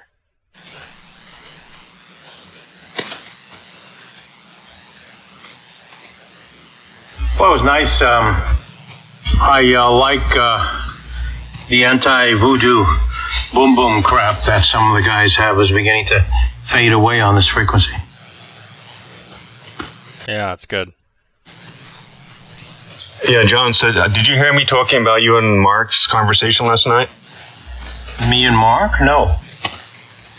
No, I was talking about John. So Mark and John were talking late last night, and Mark from Big Bear CCA, he got really weak to me, right? And he got really weak, and typically when people get weak on ESSB, they become very difficult to copy. But Mark has his EQ set in a way to where I had no issues hearing him right at the noise level, and I was really impressed by that. And I think it's because there's less boom boom, right, and more articulation and more highs, and it truly did help out. And this is really the first time I've experienced this to where it actually sounded really good, even though it was weak. Absolutely. I mean, it's okay to be balanced all the way down. And that's been my big push for the longest time. Natural, loud audio. And I'm blessed having the Omnia Volt to help me do it. And now you guys with the CFCs and all that stuff, that's amazing. That's a multi-band processor, which works wonderfully when used correctly. And yeah, that's very important. Yeah, CFC, between the CFC and then the CESSB, like, you can be ludicrously loud on the Anons, even like speaking in a normal voice, right? Even if I talk a little bit quieter, it's still super loud. But it doesn't sound obnoxious, arguably. Maybe you can tell me if I'm wrong, but that's the trick, man. Well, and it's like having compression on without having the compressed sound. Absolutely. That's the beauty of split band processing. And you guys all have the pleasure of experiencing it with the CFC setup in there. That's definitely a multi-band processor. Yeah. Okay, Craig, so I went and I looked, and specifically, It adds the support to Thetis to have non-internal IPs in the IP select box, right? So before it was limited to internal ranges only, and now I think you can put in a WAN IP, but as far as the network connectivity and stuff, you still need to build all of that or have a VPN or something. Yeah, 100%. So it just makes it so Thetis can discover the Hermes from a WAN. Before supposedly you couldn't do that, right? Well, it still won't discover it. You still have to tell it, but yes, now it can connect. Okay, so that in combination with people adjusting their settings for lower bandwidth, I'm not sure what they are, it means that people are having success running Thetis remotely, where they couldn't do that before. I guess that's what I got from this update. Yeah. Well, yeah. I think it's the very first steps. I've tried this a little bit, and for me, man, it's best case scenario, right? I have gigabit fiber at the house, very low latency, and even with that, I could not get Thetis to run acceptably. I could not do pure signal. I had to keep it cut down to pretty narrow bandwidth, and even then there were a lot of dropouts. Couldn't get the waterfall working that well. Yeah, 100%. Reed says that you cannot run pure signal. You got to turn pure signal off. Yeah. Well, it's still cool, man. I hope it spurs development of a real remote client. Yeah, so people are talking about that. It sounds like though it's not easy to do that. It's almost like a rewrite or something from what I was reading. So who knows? I mean, it's a whole different architecture than Flex. So in terms of how that works. Yep. It's it's the entire architecture is built around thick client. Flex is from the ground up built for thin client, and I don't think that's changing anytime soon. But the G2, the one that JR has, that has a Raspberry Pi built into it. So in theory, that could be, your thick to thin client conversion device. Someone just needs to create the software to do so. Yeah, that's what I was thinking. In the beginning, I was thinking, why would you want to add a Raspberry Pi, into that radio? But that makes a lot more sense. The Raspberry Pi can act as an intermediary and do stuff, right? Act as almost like a server and do stuff, and that will. Romeo, Mike Echo.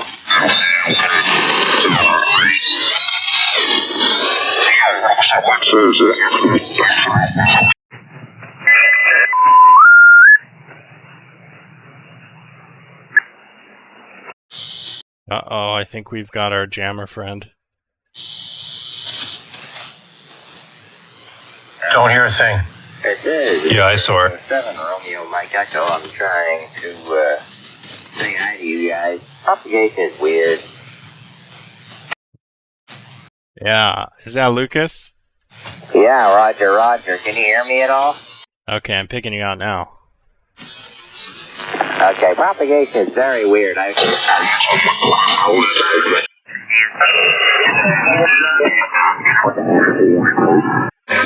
out entirely. He couldn't even tell what I was trying to call.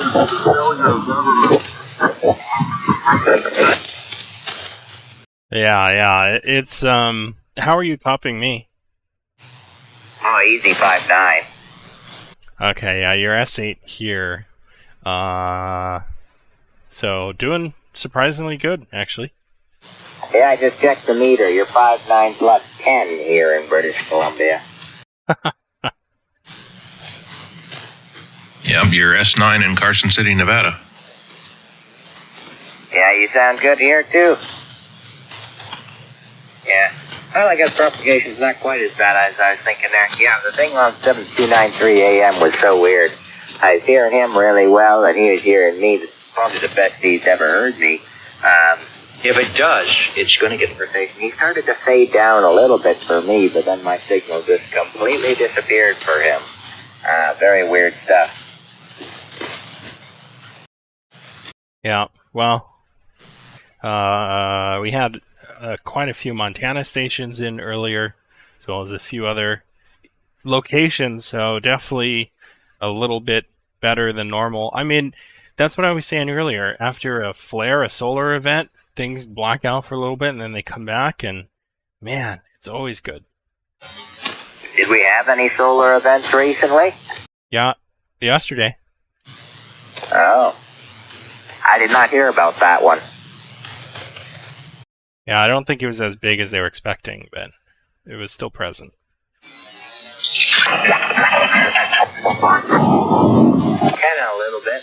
It seems to be working better. I finally tuned it up properly. It was 3 to 1 across the band before SDR, of course, and now it's pretty much perfect. I don't have to use any tuner right now, and it sounds pretty good. That's great. That's the inverted V? Yeah, finally tuned it properly. Yeah, right on, right on.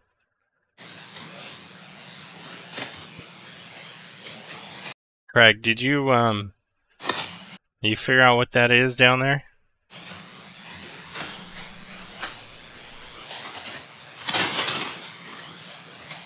Figure out what was? Well, I don't know. Somebody was interfering. No, I heard that a while ago, but I just tuned in today. Yeah, I got it.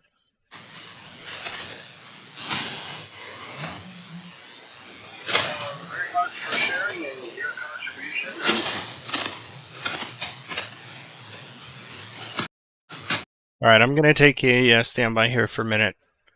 Kilo, November 6, Tango, Yankee, Fox. Nice hearing you, Lucas. I'll be back in a couple of minutes. Okay, see you later. Yes, I'll still hang around if anyone else is here. Victor Echo 7, Romeo Mike Echo.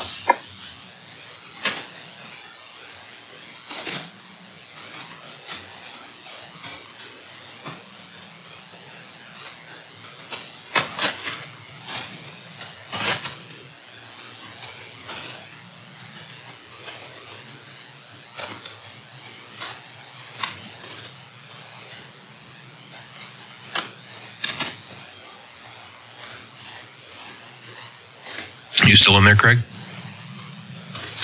Oh yeah, hopefully the jammer doesn't take me out. But do you copy me okay, Jeff?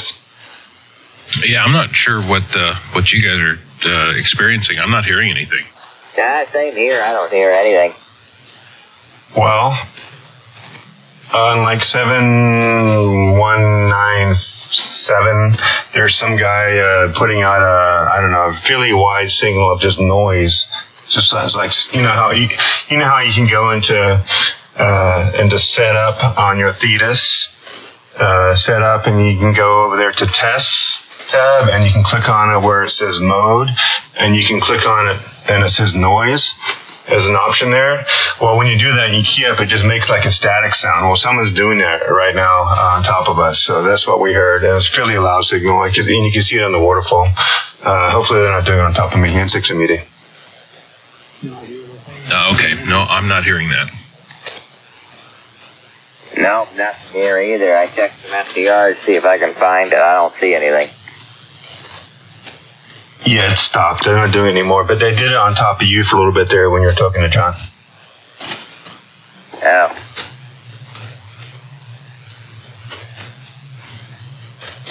Well, anyway. Someone's trying to call us in the background. I can't understand them, though.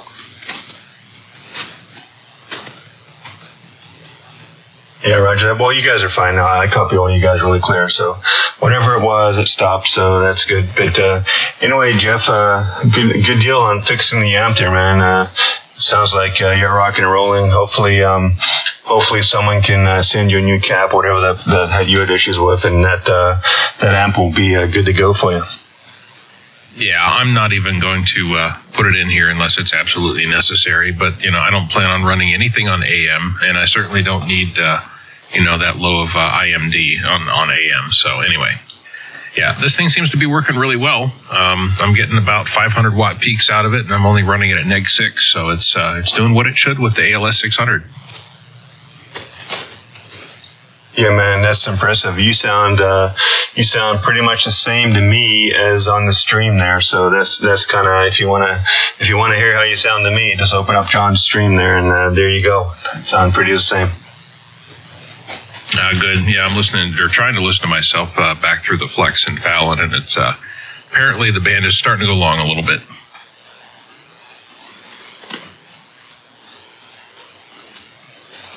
Yeah, copy that. Hopefully you can you still copy me. Is the band kind of going long, or are you okay to copy me fine there, Jeff? No, I've still got you solid S9, no problem. Yeah, I copy you fine.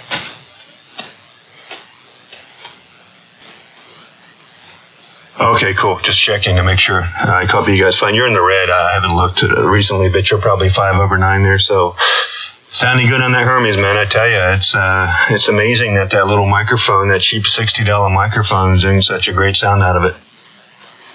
Oh yeah, absolutely. I've been playing around with the EQ here all evening, and finally got it dialed in. So it had a little bit too much top end before. Had to dial that back a bit, but otherwise, yeah, I think it sounds really good.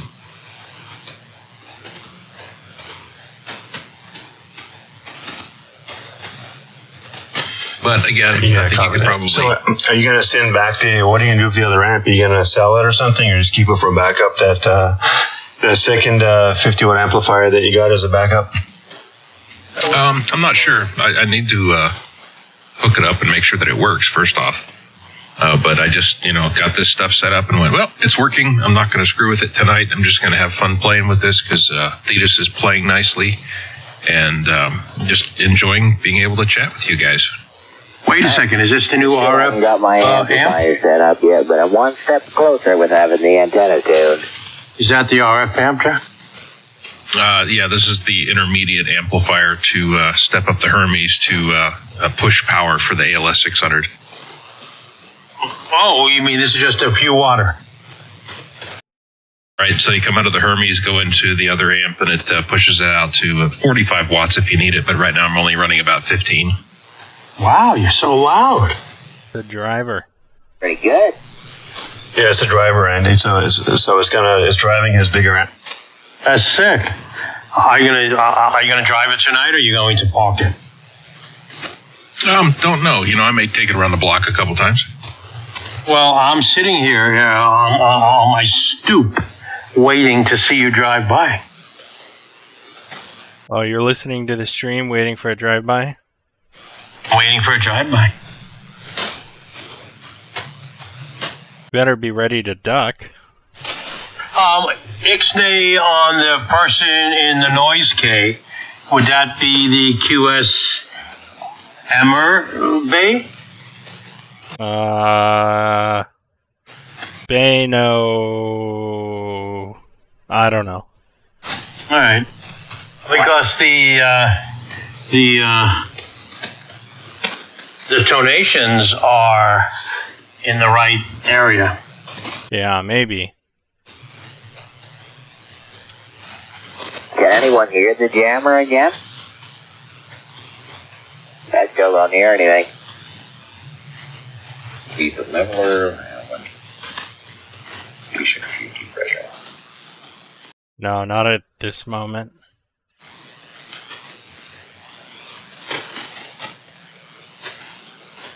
Anyway, it's a neat little kit amplifier. No, thank you. Oh, that's good. Put it all together and then set the bias on the transistors on the FETs, and it seems to be working now. Is it a broadband one from 1.8 to 50 megs, or has it got bandpass filter? No, all the toroid filtering is in there, and it does 160 all the way to 6 meters. And it's very flat in its response? Yes. Tested. Gotcha. Yeah, it has less than 2 dB of gain variation from the bottom to the top. Wow. If you don't mind me asking, how much was it? I think it was about $325 plus shipping. It comes with the case and everything? Yep. Is it a big piece? No, it's about a quarter of the size of a shoebox. Oh, okay, so it has some girth to it. And it's all solid aluminum. What is its current draw? About 5-6 amp? Yeah, something like that. It's not very much. You were able to get it into class AB1? You know, I did not look at the schematic to see how this thing was set up at all. I just put it together and put it on the air. No adjustments? No, other than setting the bias on the fats. Yeah, that's what I meant. What did you set them at? An amp each, or what did they ask for? They wanted 150 mils on each transistor. So you set it to 150 and then you set it to 300? Or was there a separate one for each? Yeah, there's a separate for each of the transistors. So it was up to 600 mils, I think. Excellent. Yeah, 150 mils on the that will bias it to class AB1. It sounds wonderful. Yeah, thanks. I'm running pure signal on here too, so that helps. Yeah, I'm putting an ear on it. Sounds good. I don't hear any artifacts. Yeah, same. Sounds good down here in San Diego, too. KM6DNS. Is that did not finish? I couldn't copy his full call now. He said he's in San Diego. Is it, Also, November Sierra. Kilo Delta November. Okay, I missed something. Say it again and nobody double with him this time. Kilo Mike 6 Delta November Sierra. Personal Chuck. Okay, I can't copy that. Anyone else get that? Yeah, I got it. It's Kilo Mike 6 Delta November Sierra. Name Chuck. Over. Yeah, exactly. I heard you guys out here earlier and didn't get a chance to jump in and say hello, but yeah, just thought I'm messing around with an antenna here that's kind of a rinky-dink setup that I need to put up, but I got to lean it against a toy hauler, and I got the SWR down so yeah.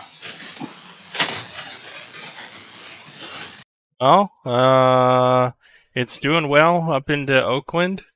You're 5-5, not terribly strong, but the band's going a little long, so doing well, man. So that's a vertical up against the toy hauler?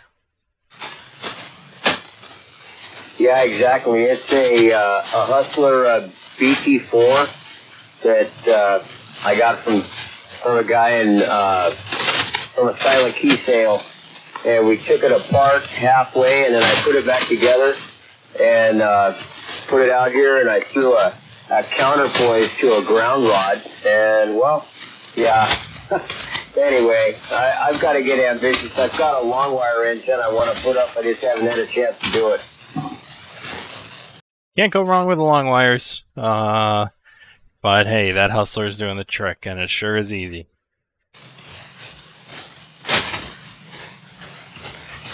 Oh, yeah. Good deal. Well, I wanted to see if I could even make contact with you guys, so that's great. And, yeah, I heard Raul out here earlier, and I was thinking, oh, I couldn't remember his call sign. I go, this voice sounds very familiar, and then I figured out where I know him from, but I think I bought a little bit of radio equipment from him over the years. Yeah, that's a KR6AUL. The name's in the call, Raul.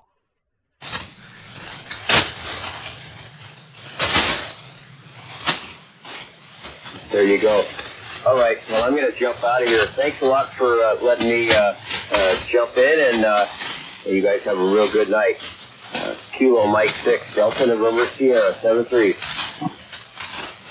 All right, 7-3. Kilo Mike 6, Delta November Sierra, Kilo November 6, Tango Yankee Fox. See ya. Yeah, I was going to say, I was hearing you, not that well here, but I could hear you. Hey, Lucas, what's your prefix? Victor Echo 7. Thank you.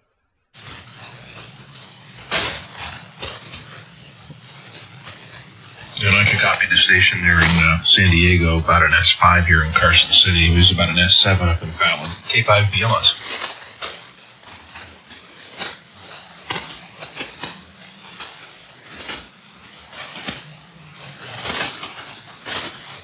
Yeah, he's about maybe a couple miles from me, Jeff. That's probably our distance, in 6MUD.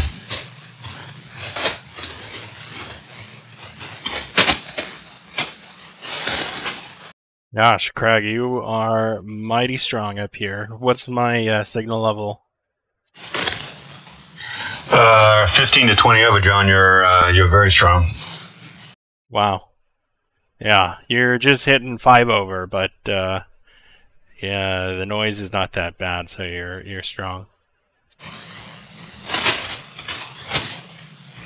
The neighbors have some sort of thing that puts out S9 noise occasionally. Whatever it is on now, and you guys are all well over top of it.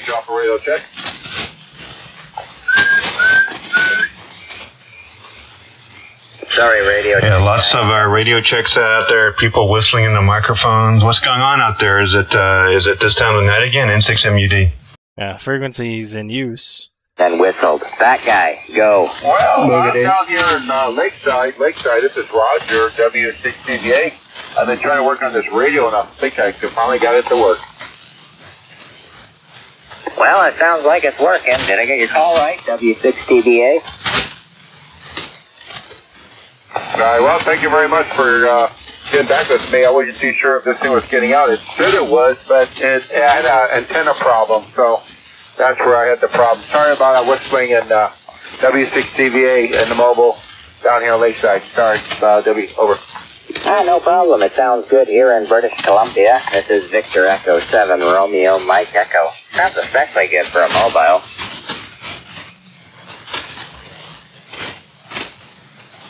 I thought we were on the CB for a minute there. Yeah. 11 meters, really? 10-4. Thought we left all that behind. Apparently not. Oh, okay. Maybe they should put that in the testing pool.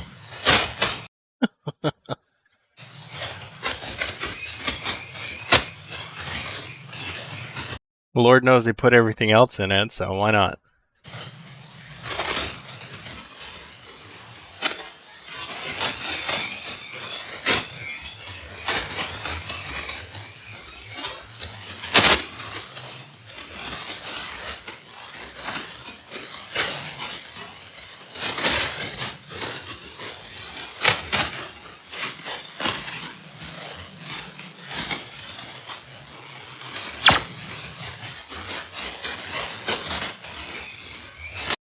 Anyway, I'm excited, man. This thing's working really well. Finally got the display set up the way that I like it, and the resolution. Just have a few little bugs to get figured out, and hopefully this will all transfer over whenever I download the new version. Cool. Back up. Like, ideally in pictures, which I think you did too, so yeah, you're covered. You guys are all sounding good up here in Seattle. November 7, Foxtrot, Juliet Bravo. All I did was I took that configuration file and I copied it onto the desktop here, and it gave me everything I needed to do to keep working on it. Yep. Did I hear a N7FJB, I think? Roger. I was just saying you guys all sound good up here in Seattle. This is 7 Foxtrot, Juliet Bravo. Yeah, how much power are you running, man? I think about 600 watts. Cool. Yeah, you're 5 and 7 here. Here is San Francisco. That's double. Oh, sorry. Yeah, I was saying you're 5 and 7 here in San Francisco, coming in great from Seattle. Roger, S9 up here with killer audio. Cool. Thanks, man. I'm only listening to you guys 3.6K wide, and you guys sound great. Yeah, you're a S9 here in Carson City, Nevada. Here in British Columbia, you're pretty weak. S9 into San Diego from Seattle, sounding real good down here. JB, I'll be clear and listening. Go again, Craig. Yeah, I was saying Seattle, your S9 down here into San Diego, good signal down here.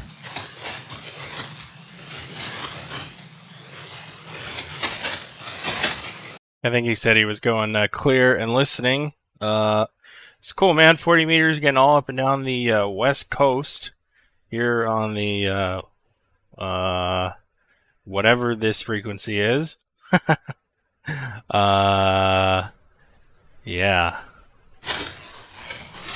Ooh, I'm starting to get phase distortion and echo on you, John. The band's starting to phase long. Yep. Scotty, we need more power.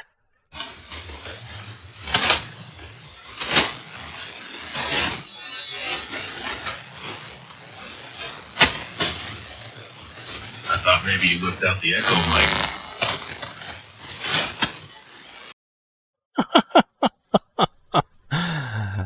Yeah, that's the built-in reverb. It goes around the planet twice. Yeah, I thought maybe he was just inspired by the aforementioned ongoings and shenanigans. Yeah, those 11 meter guys, I think they like using those echo mics. Yeah, that or power mic.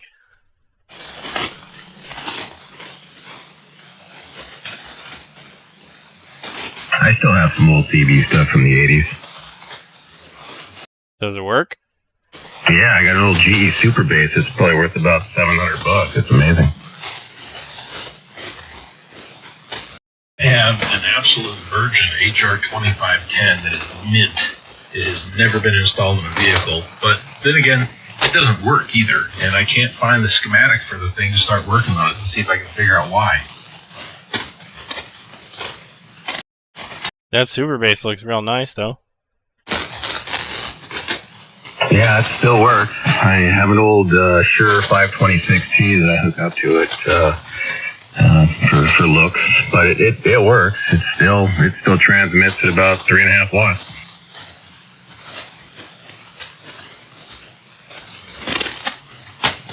I have in a box my original Road Talker 40 base station that I used to use, but man, the last time I opened that thing up, the caps were sweating, so I really got to get in there and start figuring out what I need to do to replace that stuff before it chews through the board.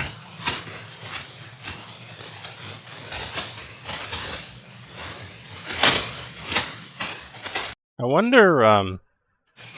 wonder how like modern equipment's gonna survive into the future, right? Because like some vintage equipment, yeah, you might need to recount the thing, whatever, but it's like generally easy enough to do. But can you imagine like a FTDX 101 or a 7610 or something in like 50 years?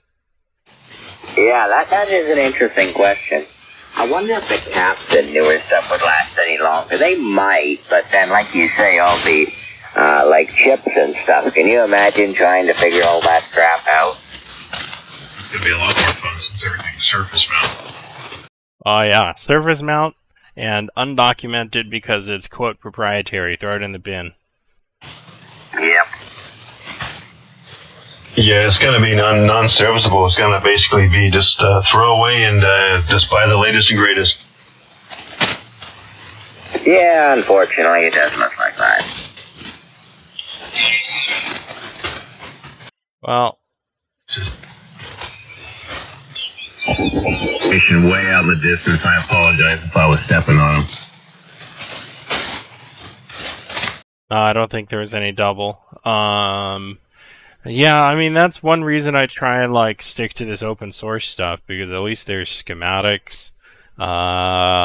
and ostensibly, might be working or repairable in 30 years' time or something. I don't know.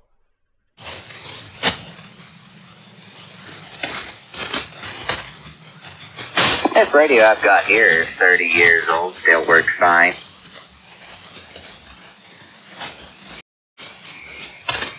Yeah. Well, I think there's some window where it's like right in the sweet spot, where stuff is like well engineered and it's a little overbuilt. And then I think as you start getting more and more modern, things get built down to a price more, right? With the advent of ICs, so many functions are being done in one chip, and it becomes really hard if any of those go bad.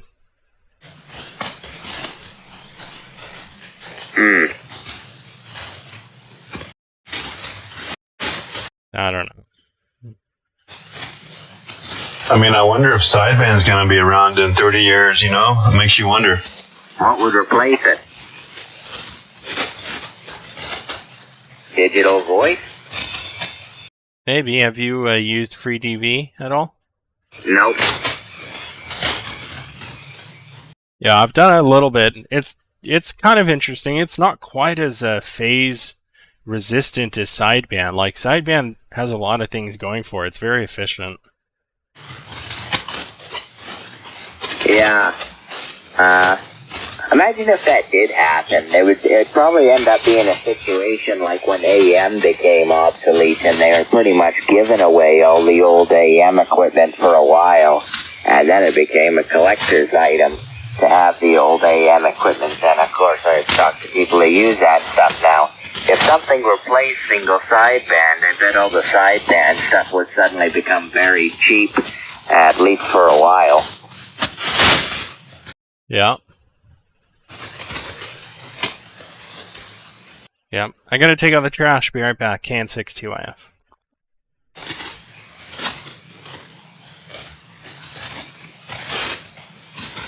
that what the young kids are calling it these days?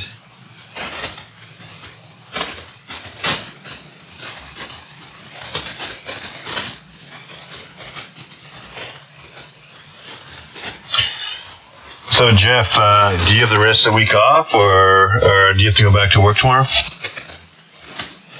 No, I have to go back in tomorrow. Tomorrow will be the first day in almost 2 weeks. But at least it's only 2 days, and then I have 3 days off. Yeah, copy that. That's awesome. Kind of ease back into it slowly, get the system used to it, and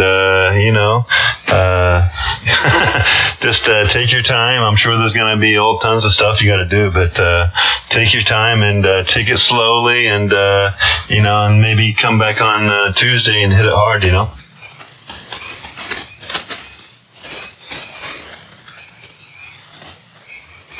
Yeah, well, actually, for the next 3 weeks I'll be traveling, so I won't be around too much. Oh, okay. You're going to be just at various locations, remote locations throughout Nevada? Yeah, Roger. Okay, copy that. Yeah, next week in particular, I'll be down in Tonopah again. Copy that. Well, you got. Hopefully, you've got access to the internet, so you can use your iPad, right? Yeah, I should be able to.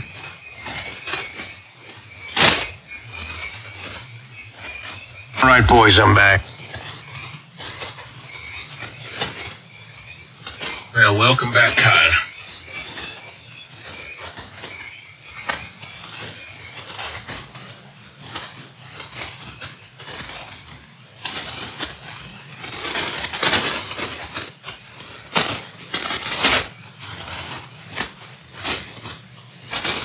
Bad. Well, one of my guys is still working.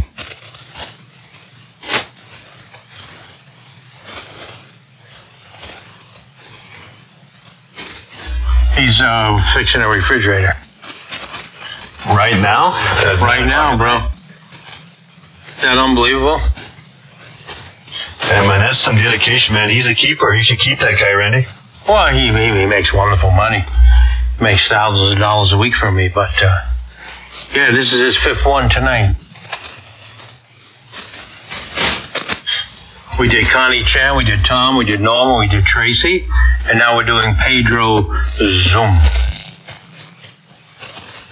I mean, it's the same way in my field, Randy. You get a really, really good software engineer that's experienced and worth his weight in gold.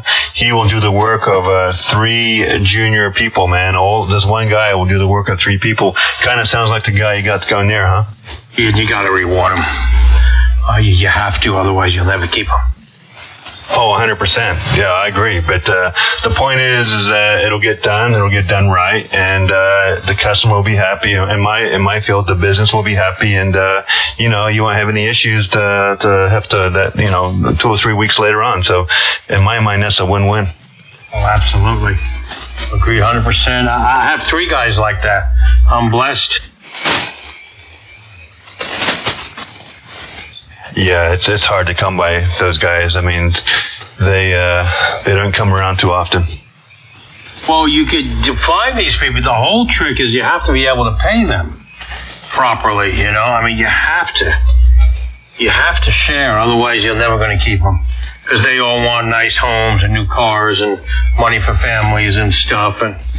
And I try my best to do that. And, the cash flow and whatnot. This is my 44th year in business. So I put in my dues. I remember when I started, I couldn't rub a pair of nickels together. Yeah. You've been through all the trials and tribulations.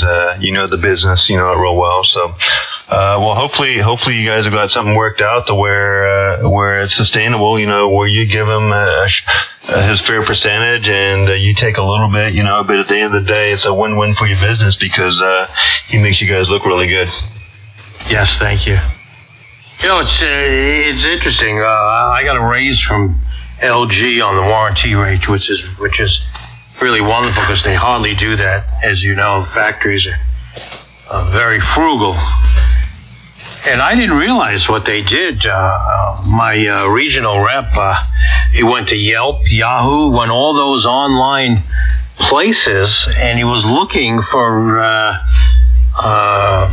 things about my company. Oh, so he actually took the time to survey the customer response to make sure they're all happy in that, to actually justify giving you guys a raise. That's pretty cool. Yeah. Well, he wanted to, but he had to put a package together. Said it took him 6 or 7 hours to put a package together, and it had to be presented to the vice president and the president. Believe it or not, in the Korean world, it's very interesting how they run the companies. They let the Americans run everything, but when it comes to the money, it goes to the Koreans on the second floor. Yeah. I used to work for a Japanese company. The same thing. Any major decisions and all financial decisions were routed through Japan for sure. Very interesting.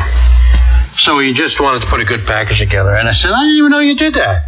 He says, we check social media all the time, Randy. I said, son of a gun.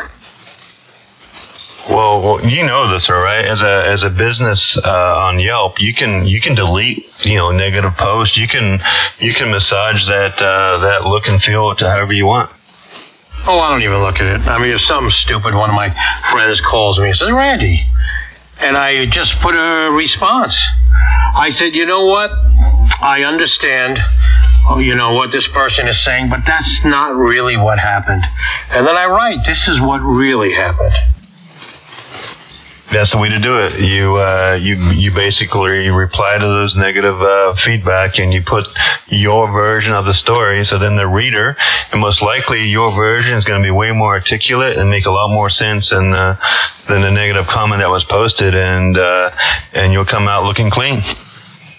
Absolutely. I mean, it just takes as much energy to be a jerk. In fact, it takes more energy to be crazy and a jerk than not honest than it is to be honest and not worry about it. I mean, ultimately, if you're dealing with somebody, a normal person, they're going to have to hit the pillow at night, and they're going to have to, justify how they won that day and how they acted towards you. And, I've noticed through my career, when somebody's nuts, it's usually not us. It's some other terrible thing is happening in their life. Somebody's sick, lost a job. I mean, things are just bad for them. And, you just beat up the messenger sometimes. But I've run across pure evil a few times. I really have.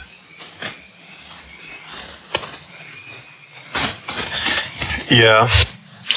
I've learned over the years, you don't know what certain people could, what they could be going through, I mean, everyone's got their own lives outside of work, and there's all types of stuff that they could be going through, and it can definitely impact their work ethic and their outlook. So sometimes it's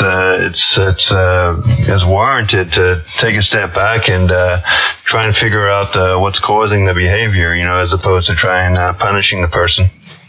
Well, no, I'm talking about my customers. Oh, okay. Well, I'm talking about employees, though. Some of the employees out there, you just don't know what people are going through, and also the same with customers too. The same way, but definitely for employees too. Oh no, we're all very close. I'm like their dad.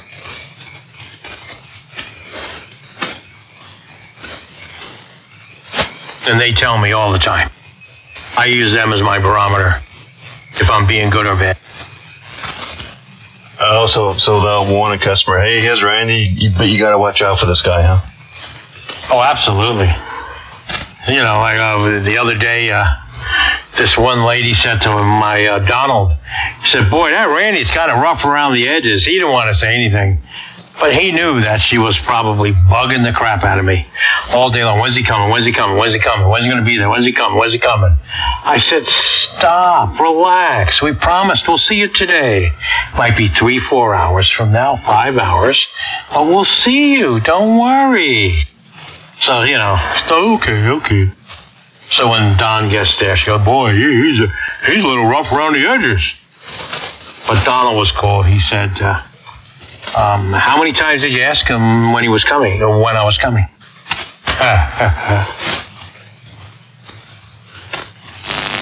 He just smiled. Yeah, it's funny. Well, my guys defend me, because they understand. I mean, after all these years, plus, I just say it like it is. Being where I was brought up and whatnot, the no bull, the no nonsense of being raised in a big city in Brooklyn. You know how people are, and then, you just tell it like it is, and you never have to worry about what you say if you always say the truth, or you always say what you feel. It's a wonderful thing, Craig. You never, a year from now, LG or one of the companies go, hey, what happened with this customer? I'll say, well, if I'm thinking right, blah, blah, blah, blah, blah. And I said, yeah. Yeah, that's what you wrote back then. Okay, thanks. Instead of making up a boobomizer and trying to figure out what the hell you said. And I'm sure that's that you have the same way of working. Yeah. In the software industry, right? Users and just, business users, internal users, external users, customers, all that stuff. They always want features and stuff, in your software. And sometimes you can't do all of it, and sometimes you gotta kind of convince them that, hey, you don't really need this feature. And you gotta be honest about it, because what happens if you try to fabricate a reason or whatever, 6 months later, they're going to ask you, and if you don't give the same answer, then they're going to know that something's going on there. Absolutely.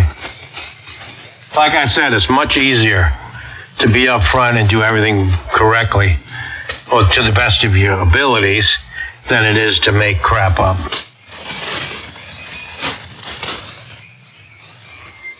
Yeah, there's some people out there that are what they call them compulsive liars, and they tend to, they think they can remember all of the stuff that they make up. but eventually it's going to catch up with them, and they'll be exposed, and they'll learn the hard lesson. Oh, this sounds juicy. Yeah, well, look at John. I mean, how many times has John said one thing and done another? Uh-oh. Oh, John's here? Uh-oh. Raz, your brother, I heard you break in.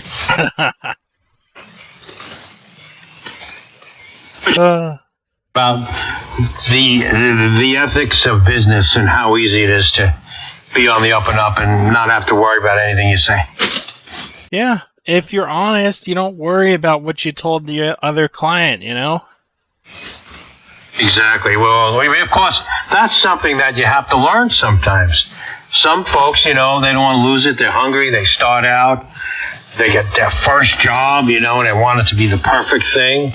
And they just feel it out, they feel it out. And if they do make a mistake, if you come clean with people, people love that. Yeah, actually, I've been there. Years ago, when I was a much younger man, I tried to strike out on my own, and I bit off a little more than I could chew, and kept trying to keep all the plates in the air. Out those spinning plates on the Ed Sullivan Show. Yeah. But you learn, man. You learn you know what it is. At first, the hardest thing to do when you're self-employed is to learn how to charge people and not feel bad about it. That's the hardest thing. That's the first thing. That's the hardest thing. And a lot of people carry that with them their whole career, is the fact of what they're worth and what they charge people. And to validate it, and to feel good about it. And that's probably the hardest thing. And that's the first obstacle as a self-employed person. I mean, I still have trouble with that now, and I suspect it will for a while. Oh, it'll pass. Trust me. I mean, once you know the great work you do, the fact that you might knock it out in 3 seconds, you still get the same amount of money. What you're going to say to yourself, what you say to them in case you run into that. Don't punish me because I put so much time into learning how to do this so well, which lends itself to being done very quickly. That is a great line, because I spend a lot of time learning how to be very good at what I do. And shit, man, sometimes I don't want to be paid by the hour. I want to be paid for my expertise. That's what you do. Remember that phrase. Write it down somewhere. Don't punish me for being, good at what I do. And the fact that I could do it so quickly is also something that you really can't get angry with me about. Because, I could spend 12 days for $5,000, or I could fix it for you in 8 hours for $5,000, but it's still going to be the same ending. But that's tricky. That's very hard to come to terms with. Very hard. And I, luckily, have come to terms with it. Not yesterday, but not at the beginning. John and Craig, it took me a while. Yeah, John. Yeah. Just bidding your stuff, not time and materials, but on a project basis, man. And that way you may come out ahead much more. That's not Mark, right? That's Craig, correct? Yeah, that's Craig. Craig, by the way, sorry, I had an ID recently. Oh, no, good, because I was hoping I wasn't calling you Mark. Yeah, I usually try and bid out at on a project basis, and that's honestly how I do most of my work, but I've got one client in particular who's been super resistant, and it drives me bananas. Yeah, but it takes experience, man, to be able to bid project at a project level as opposed to time and materials, because you got to know the ins and outs. And by this point in your career, you're probably at a point where you can do that really well, and you've got a lot of experience that you can apply, and you can actually end up making way more per hour if you do that correctly. Yeah. I definitely have some fudge factor in my project bids too, because I know, having done many projects just like it, I know exactly how it's going to end up. So I always pad it. Oh, 100%. I agree. So that's what Randy does, right, Randy? You come in, you don't bid how many hours you're going to spend fixing a TV. You just bid on the total cost to fix it, right? Well, like this evening, we had 2 jobs. We charged the customer $650 each, and Don was in and out of there in less than 30 minutes.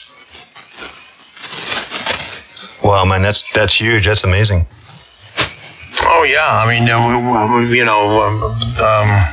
a service business, if run correctly, is amazing.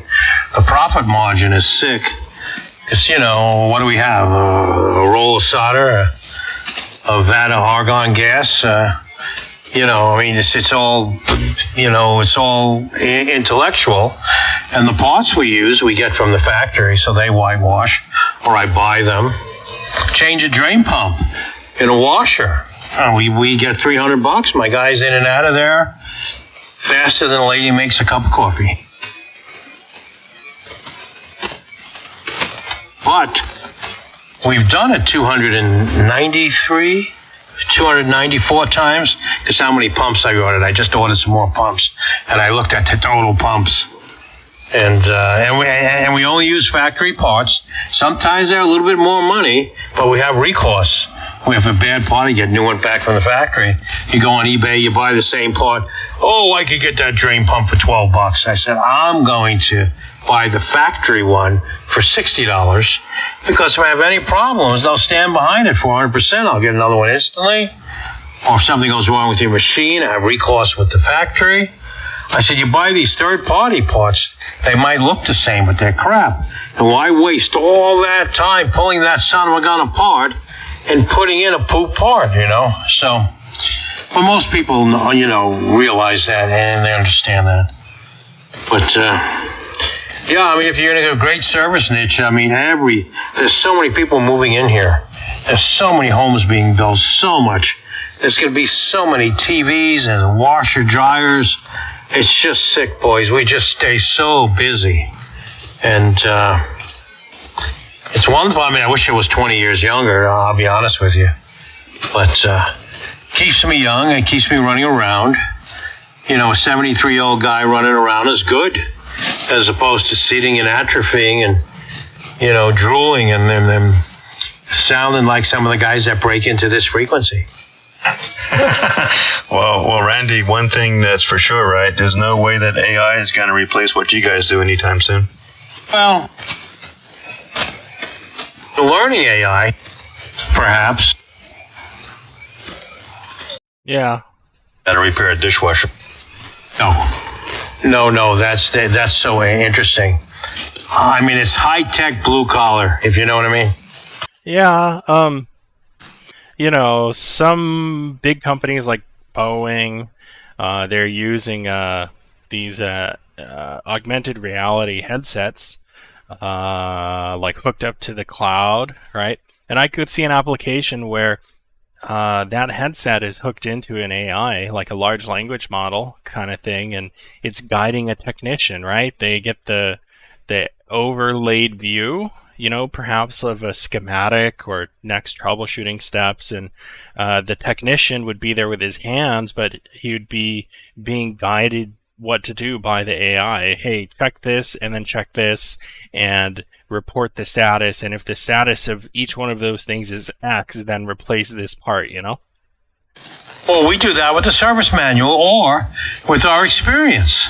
We instantly, you know what that's calling? What's happening is he's learning how to conceptualize, but he's being fed the conceptualization through the AI, as opposed to we are conceptualizing what's in front of us by experience. Yeah, but if you could take any Joe Schmo off the street and give him this headset and he could do the job your best techs are doing, that's where we're going. That's wonderful, but they have to have the mechanical prowess too. They have to know lefties, tighty, righties, loosey. They have to know not to chew things up, how to be careful, just how to do everything else. There's so much etiquette when you go into somebody's home and you're pulling something apart or working on a $5,000 TV amongst beautiful furniture and all this and all that. I mean, there's just so many levels of competency. Yeah. Which has to be rewarded. Yeah, it's true. Happening, Randy, is maybe in 10 years' time, some of the robot stuff that Elon Musk is working on, a robot could show up there and maybe fix a dishwasher. But I feel like we're pretty far away from that type of stuff. Yeah, I don't think the finger dexterity, threading a screw, MacGyvering the system if something's out of whack, seeing something's a little bit bent and saying, well, that's not right. You know what I mean? That would be intense AI. That would be Mr. Data from Star Trek working on it.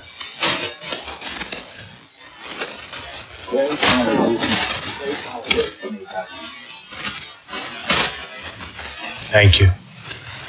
Well, yeah, I think it'll just be interesting to see. Lots of jobs.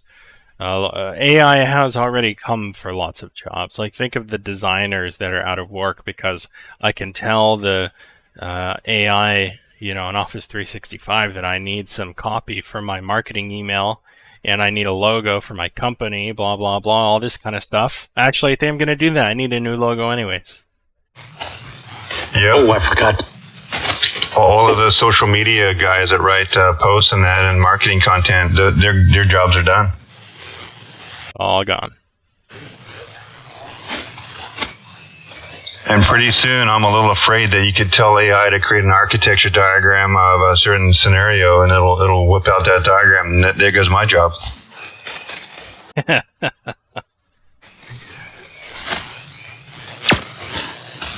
Now that's how you focus on movement.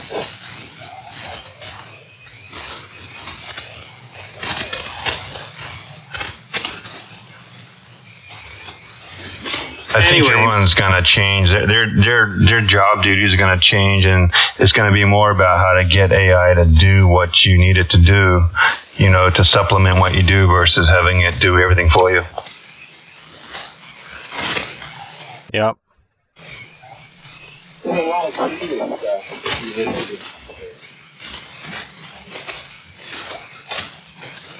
Man, I wonder how I could leverage that. I bet I could come up with some interesting stuff for my stream with that.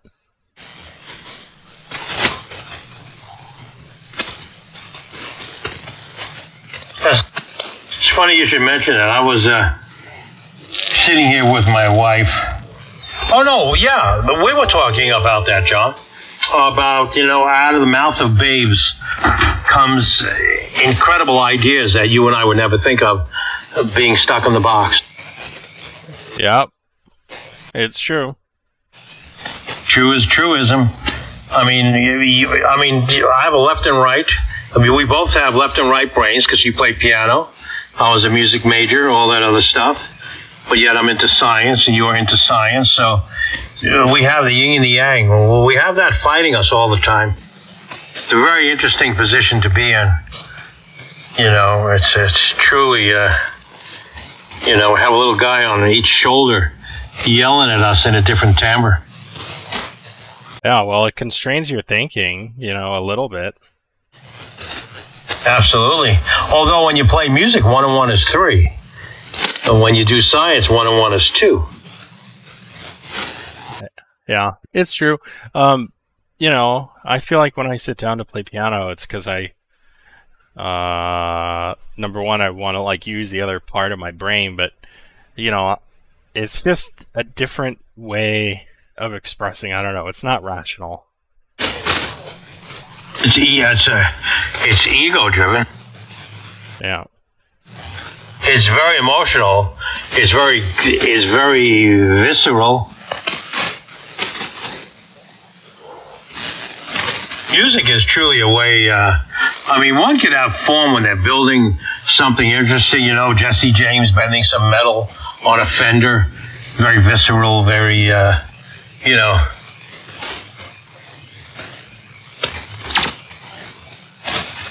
Yeah, absolutely. You know what? Well, you know what's going to happen? We're all going to have epiphanies tonight and sell everything. What do you think, Craig? You want to buy my stuff? Well, unlike you guys, I'm not into that. I'm not really good at the music side of it or the creative side. I'm more of a science guy, a math guy. I'm not really into writing and all of that stuff. So, but I wish I was. I wish I was good at the other stuff as well. So it's kind of rare to have both sides there, both the creative side and the analytical side. Well, wait a second. John and I are thanking you because this is a reciprocal status. If there was no listening audience, there would never be a John and Randy. It's true. You realize that you play just as an important role as I would in playing the classical guitar for you or the guitar or singing a song. You are just as valuable as being a listening audience.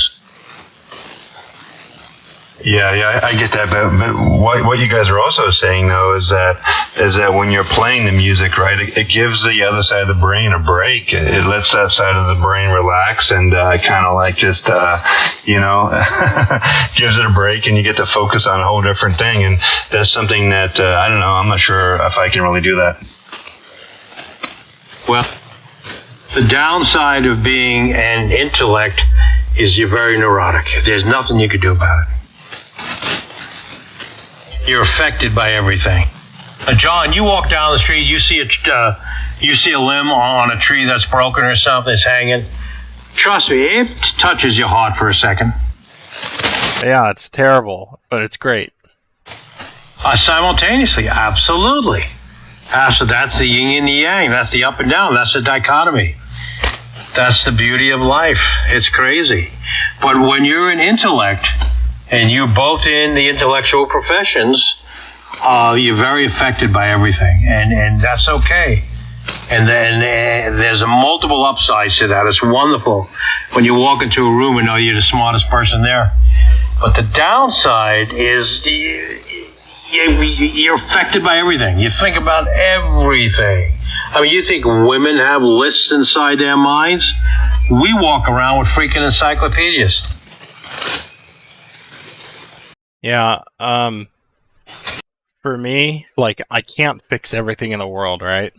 And that's hard sometimes. Like, I know it sounds stupid, but you just can't. And in personal relationships, it's easy, I think, to expect a very high bar, right? But it's not realistic.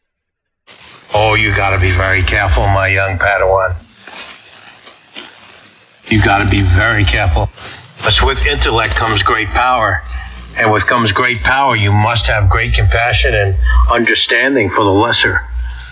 For those that are just as good or worth every much as you are, they just don't have the capacity. Yeah. You got to be gentle. And that's what makes a wonderful teacher. That's what makes a wonderful orator. Somebody go on TED and could be the most brilliant guy, but he could bring it down to the least common denominator so everybody understands. That's just absolutely fabulous. Yeah, and that's really hard to do that. Well, it takes practice. Yeah. You got to know the stuff very well. If you can take something super complex and complicated and articulate it and break it down in a manner that someone that has very little knowledge can understand. Kind of similar to what an attorney does, right? Well, it's learning how to conceptualize. Everybody has that ability. If you know your business, let's say you're in software, right? You look at something, you see everything.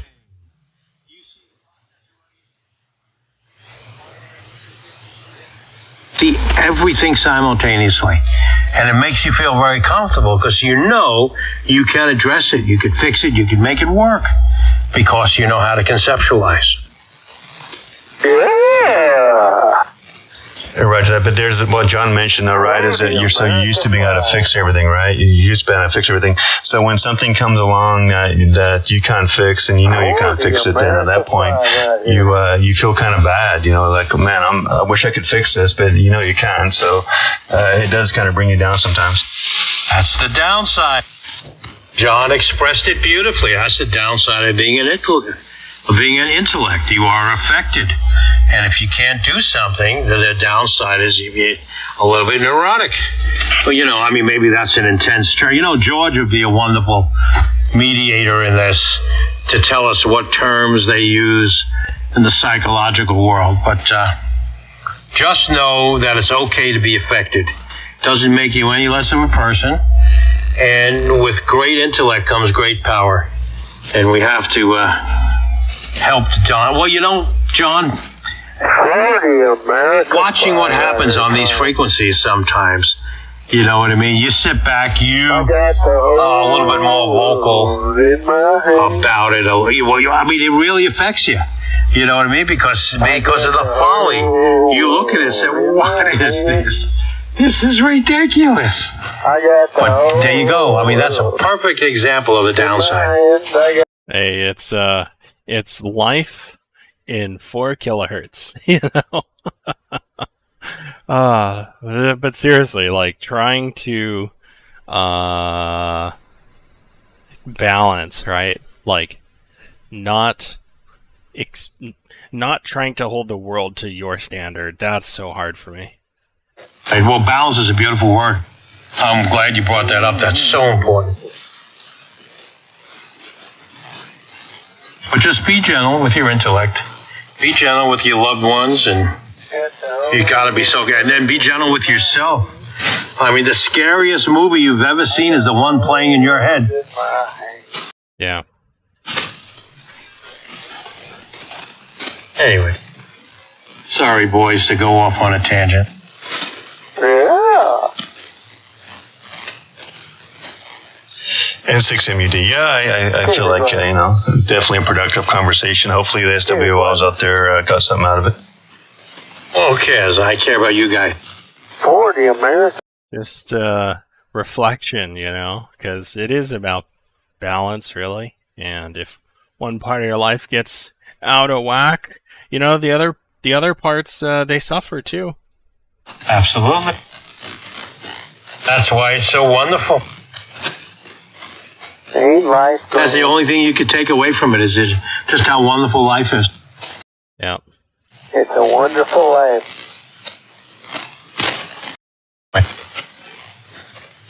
It's a blessing, John, and it's a little bit of a downside, but 99% blessing, 1% poop. You wouldn't want to go through life like dimly lit, would you? I don't know. Sometimes ignorance is bliss. Forrest Gump is a wonderful way to look at it.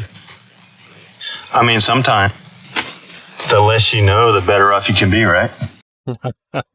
Really is. But of course, that's us looking at it with our values. That person would be like yelling at a dog because he pooped in the backyard.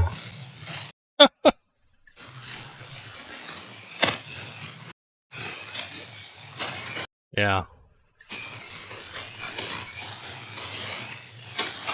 Anyway, you guys are on the right track. Compassion. Intellect and compassion are very important. I suffer from not being like that sometimes. Well, there's always just like little areas where they're out of whack, and it's hard to find, hard to find it inside you. Like I said, the scariest movie's playing now.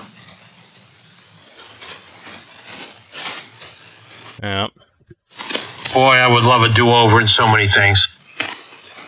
What would you do over? Oh, my God. Well, let's start real early. Just everything.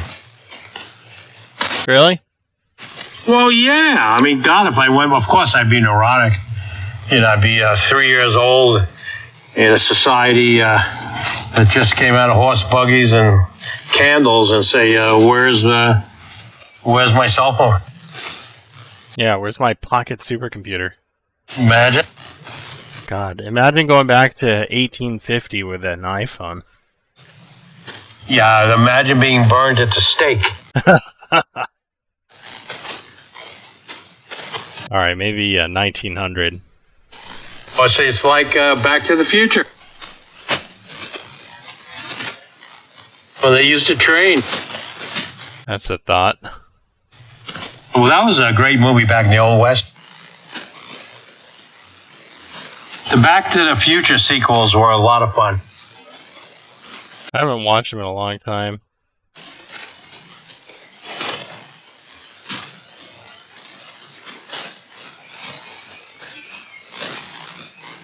Yeah, those are great movies.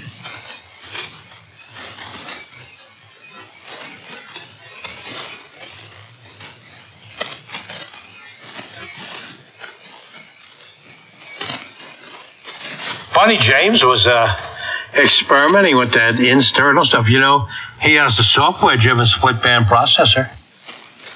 Well, he's got that Omnia processor. And it was bothering me and bothering him that he needs like these two interfaces in order to make it work. So we were kind of, I don't know, I guess we were kind of harping on it, and he got motivated to bring it down to one interface. But he has an Omnia or an Optimod in the software world, doesn't he, with a board? Yeah. It's, I think it's an Omnia. It's like a software Omnia, but it's got some weird limitations on the input and output devices. Okay. Well, you know what? There's no reason to not take advantage of free lunch when it comes to Thetis and that wonderful split band they got. Yep.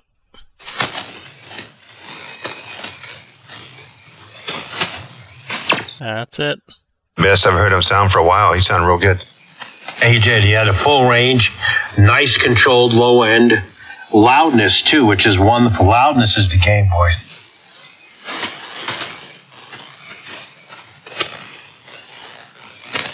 Interesting. I was on the 20-meter band this morning, speaking with a bunch of regular guys, no audio guys or any of that stuff. And I said, Randy, man, you sound great. I was at 4K on the ANAN, 0 to 4K. And I said, thanks, guys. You finally put an ear to it. That's great. I worked 20 today, too, actually. There's a group on 167 that I said hi to Joe and a bunch of local guys, and Joe and guy in Florida, guy in Kansas City, guy in Tennessee, all that stuff. And it was a lot of fun. And my friend Carl breaks in, and Mikey from Pennsylvania. And it was great. Joe is great. Joe worked for the FCC in enforcement for his whole life. Yet he was such a crazy kid. You know, he was like an outlaw turned good guy. He built a 3CX 15,000 amplifier when he was a teenager. Wow. And he joined the FCC, and he busted people for running 2,000 watts later in life. How do they even know? Joe, he's K3RR. Wonderful guy, brilliant. Oh my gosh, so brilliant. He don't feel well. The poor guy has to sort of hangs out in his bedroom.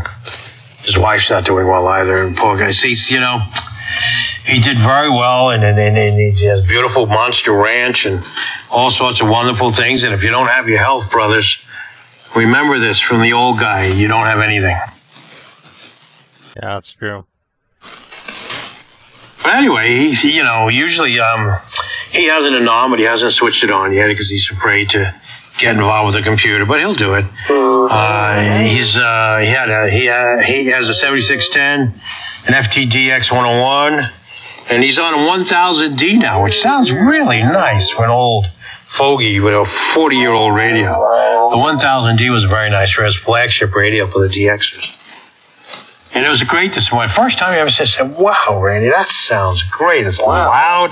What do I got to do to get loud like that? And I said, well, I don't know if it's worth it, brother. I don't know if you want to spend the money on doing that. He said, what do you mean? And I said, well, the Omnia that I'm using, and I said, it's expensive. Yeah, but if he's got the ANAN, he could do the same thing. And I gotta dip out to the bathroom. Something I ate, man. I'll be back. I'd go. You sound like me. All right, catch you later, John. Hey, Randy, I'm going to pull a plug, man. I am pretty tired here. Thanks for hanging out so late. I haven't talked to you this late in a long time. Well, yeah, usually I'm on. I mean, usually I'm here, but I'm doing homework. Or I get hung up watching the shorts on YouTube. Gosh darn it, that sucks my life away. Yeah, YouTube's that rabbit hole, man. But isn't it fun when that happens to you? All right, well, have a good evening. Nice QSO here. Nice chatting to you. And we'll maybe chat to you tomorrow. 7-3's out there, guys. Jeff, if you're listening, have a good evening. N6MUD. All right, I'll say goodbye to everybody for you if they when and if they come back.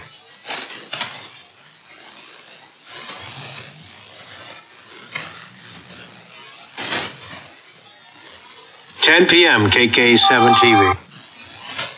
Catch you later. N7 FJB. K6 wireless. K6 wireless.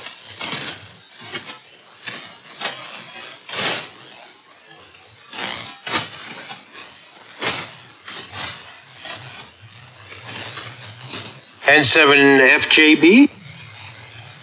QSL. Yeah, this is John up here in Seattle. Go ahead. Hi, John in Seattle. Your audio's sounding killer.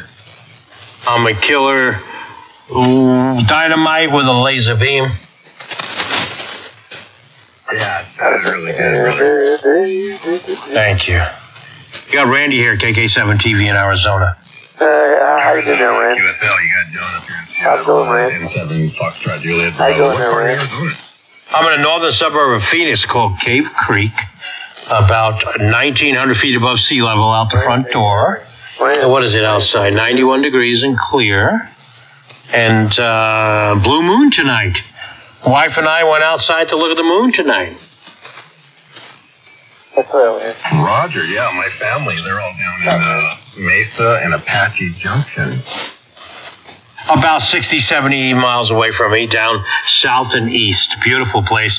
Apache Junction's gorgeous. They have a beautiful mountain that goes into a pass, goes into Riata Pass, and there's a restaurant there. I'm sure you've been there with that dollar bills all over the wall.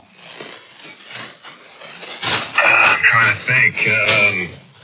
The mountain are you talking about the Superstition Mountain? Yeah, you go down that road. It goes to Canyon Lake, and it's not. I'm trying to think of the name of that little spot down there.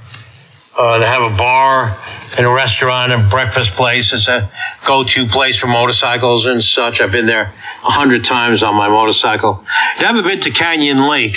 My boat is too big to bring down that road. It's too twisty. From that way, I could come up the other way, but that's all a dirt road. I don't want to risk it. Boat's too heavy. But it's very cool down there. Oh, God, what's the name of that place? Tortilla Flats. Tortilla Flats. Roger, I've never been into that one. Man, it's been probably 25 years since I've been to Canyon Lake. It's been a long time. I live up here near Seattle. I just go to visit my family about once a year. I drive down through Las Vegas and go down there and hang out for like a month and then come back. Trying to move down there. I just got to tie up some loose ends up here. I got to get out of Washington. It's starting to get a little weird up here, if you know what I mean. Oh, yeah.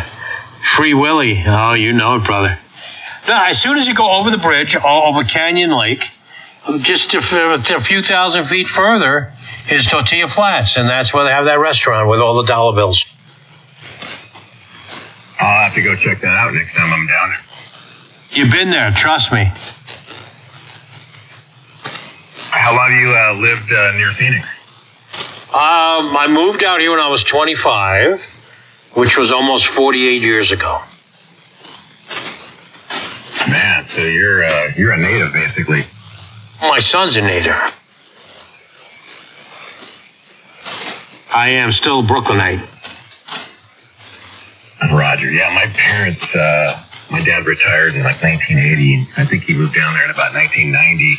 I went down there shortly after in the early 90s and fell in love with it. But I had a business I had to run and just bought a little condo up here when I was about 24 years old. So I couldn't quite move. And then I got married and had kids. Now they're all grown up. So now I'm trying to get back down there. Cat's in the cradle and the silver spoon. That's right. So did you say you're running an ANAN right now? Yes, I'm running Apache-Labs 7000.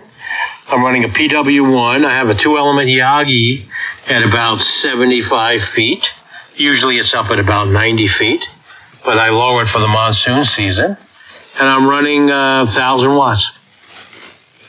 Man, your signal in Seattle is just great. The audio's killer. I mean, it's just, it couldn't get any better. I'm cheating. Are you cheating? Yes, sir. I'm running some broadcast split band processing. I'm running like old Icon gear here. Gotcha. Running a studio microphone into a really good preamp. I'm using a 2496 Behringer for the EQ. And, excuse me, I have a phone call. I'll be right back. And 7 FJB standing by. No wonder you're sitting here in Canada.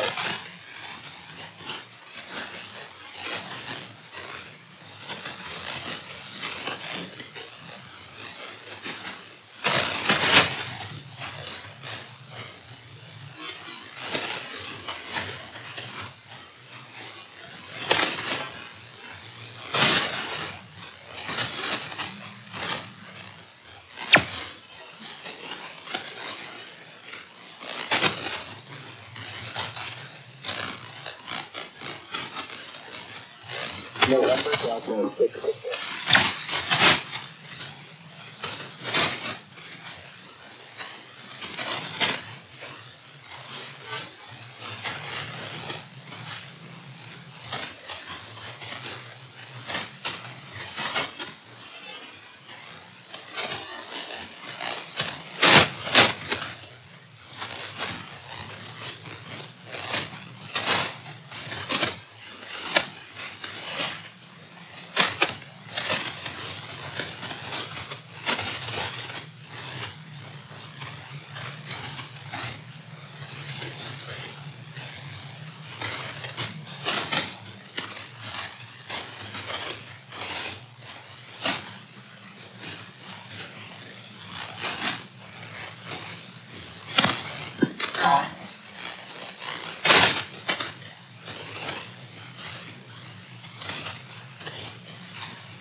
Testing QRP.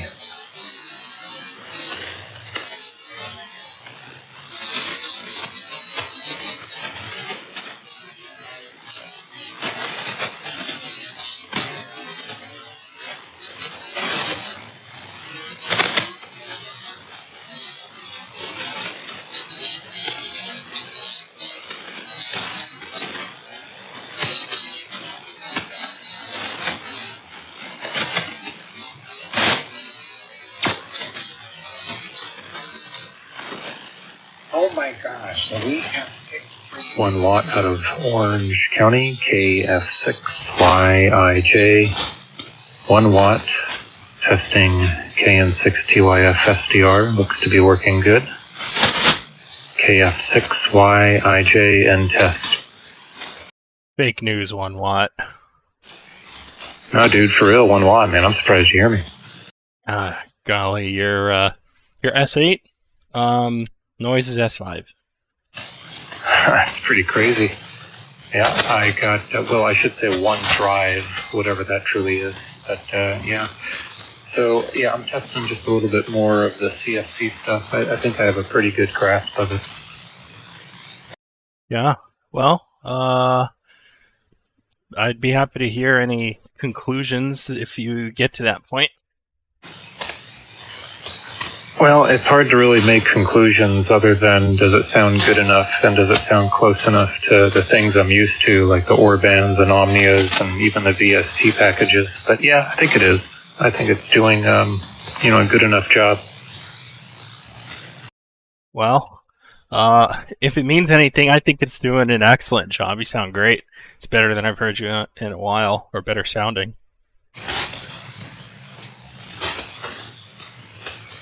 It's really hard to settle on, any given CFC curve here, but I think, like you said, a little less in the low end, a little bit more on the top end, and some even like just 0 or 1.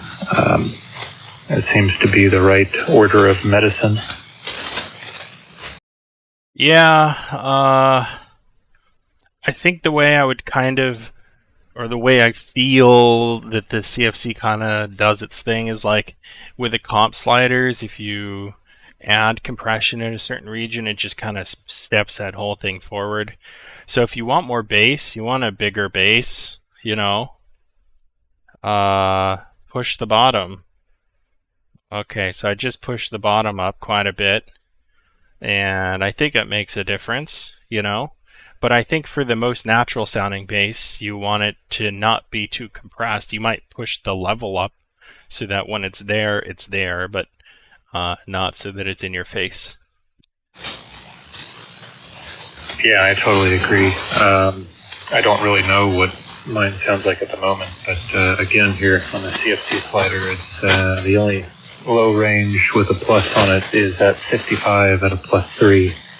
And then 160, I got just at 1 dB, 320 at 1 dB, and then 603, and then it ramps up. Yep. How much do you have on the pre-comp? I am at 9 dB, and then post-EQ gain, I got at -9. Yeah, okay, all right, well, I think that's working a treat. Well, I had another glitch, by the way. I just noticed my filters are not where they should be. There we go. Let's open that up. Yeah, much better. So I opened Thetis again, and it did not save any of the CFC stuff I had, even though I had the save when changed checkmarked and all that. But, yeah, just another thing that ticked me off.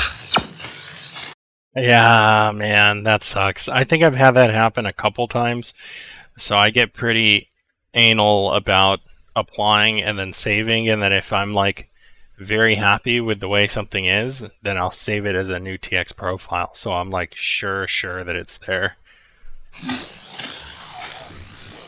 Well, I'm curious. Let me close and reopen again, and I'm going to find out if in fact it does save. Copy that.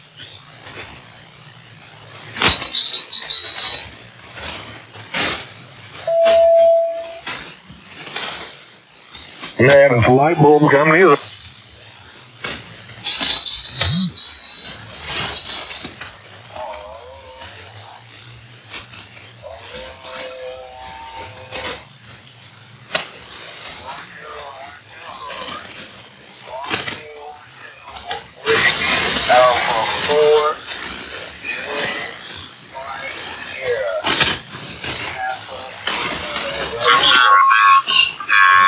Looks like it did save. So I guess what that tells me is doing the apply and then manually going to the transmit tab and hitting save and overriding does in fact do what we normal people would call a save when you check mark the box that says save when doing changes.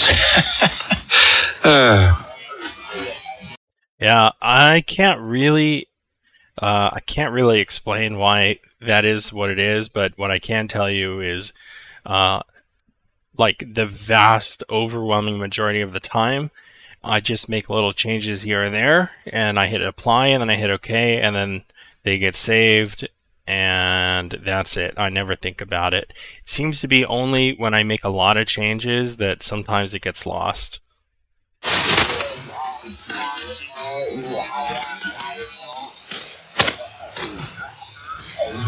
Okay, I got my, from my readings, the phase rotator. You have to kind of find a little notch in your low mids, and my notch is at about 220, and I have it at 8 stages, and I like the sound of it. Kind of changes things a tiny bit. I can detect that, but the end product is certainly satisfying enough. Did you use the Panoscope view to look for symmetry? That's how I set this one, and I've settled on 10 stages around a center frequency of 350 hertz. Yeah, that's good. I'm looking for a second order byproduct from the phase rotation, and that is it's separating the lows from the highs with about 20 to 30 milliseconds of time delay. Yeah, okay.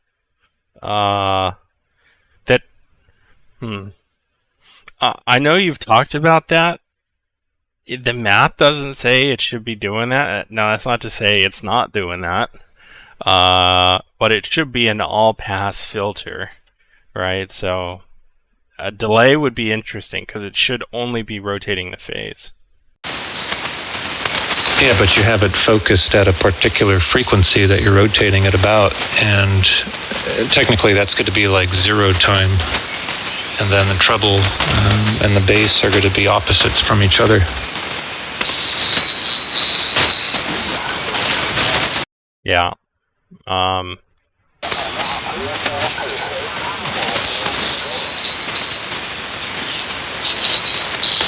I tested it once with Adobe, what is that called, Audition, and I had Ableton, and I was sending pulses of treble and bass at the same time before the phase rotation and then afterwards, and I wasn't able to get like a clean chart about it, but there was a pretty big difference, at least time-wise.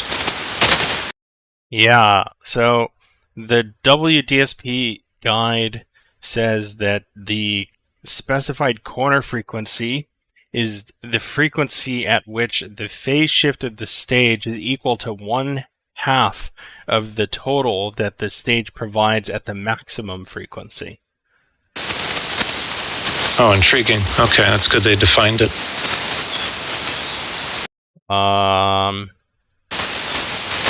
Yeah, so I'm not sure if it would be rotating about that point. Yeah, I don't know.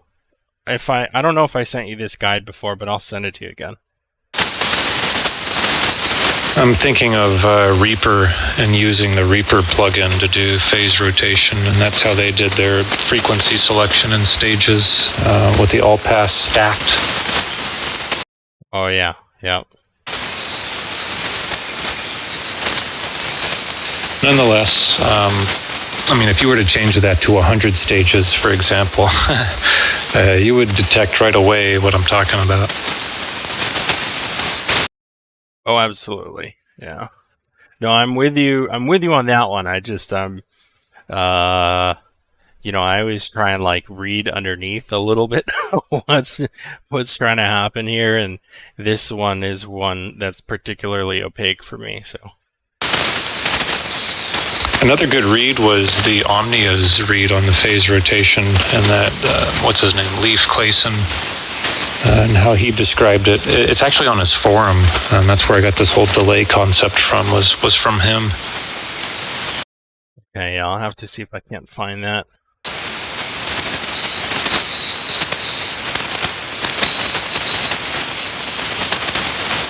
Oh, I think I've read this, maybe.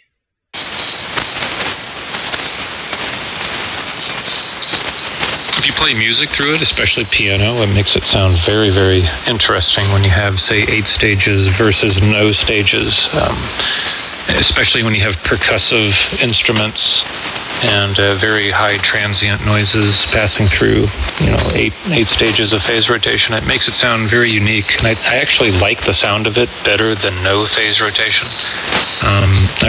It's kind of like the whole CESSB deal or any of the other nonsense we talked about, but again, it's a flavor. Yeah. Is that only in hardware? Because I wonder if there's a difference in behavior of a software based versus a hardware based. I don't see why there would be a difference. There surely is hardware based ones. In fact, my 528E Symmetrix has a phase rotation at the very end of the channel strip. Yeah. No, I have one of those here. Yeah. I think the Symmetrix is only a 2-pole, so 2-stage, and if I recall, it's at 400 hertz. Yeah, I remember trying to dig into the 528 documentation to find that out, and I never actually found that out, so that's very helpful. I did read some other stuff that was in a radio context. It wasn't a ham radio context, but it was a radio context where the person said 1 or 2 stages at 350 hertz provided an interesting positive effect, although I can't remember enough detail to tell you, so I guess it doesn't matter. Yeah, the Omnia number 9 does it at 200 hertz, but I ran my graph and I seem to have an interesting dip at about 220, 230, so I'll just try it here for a bit, see what happens. I'm going to pull the plug, go to bed, and probably talk to you tomorrow. KF6YIJ, thanks a lot for this. See you later. All right, ciao. KF6YIJ, KN6TYF. See ya.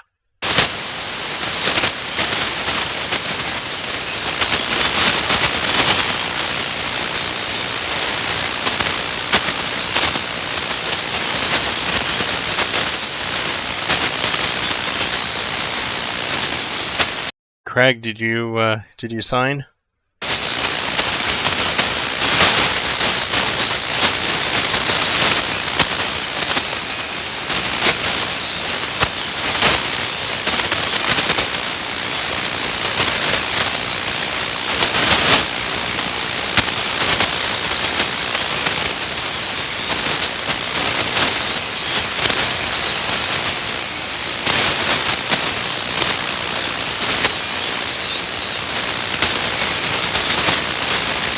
Most things that I want. It keeps up to date, but it's got the retro features that I.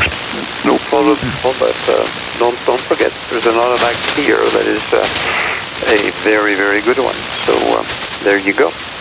All right. Give me your rig rundown before you go. I'd love to watch. And we enjoy having that opportunity to use 40 and 80.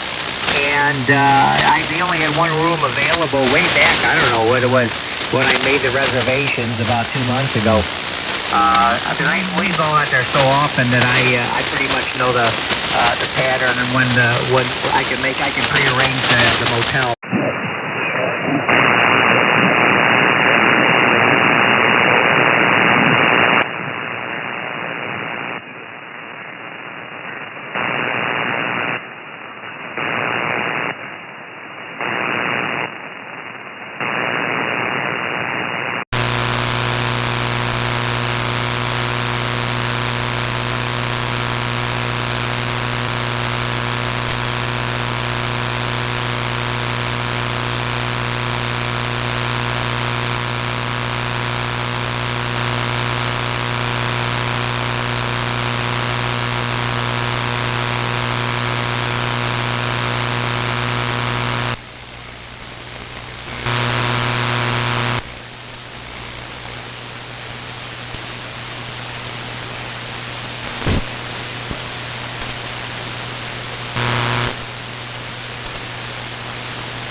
and give us a hard time about not showing up. But anyway, maybe next year.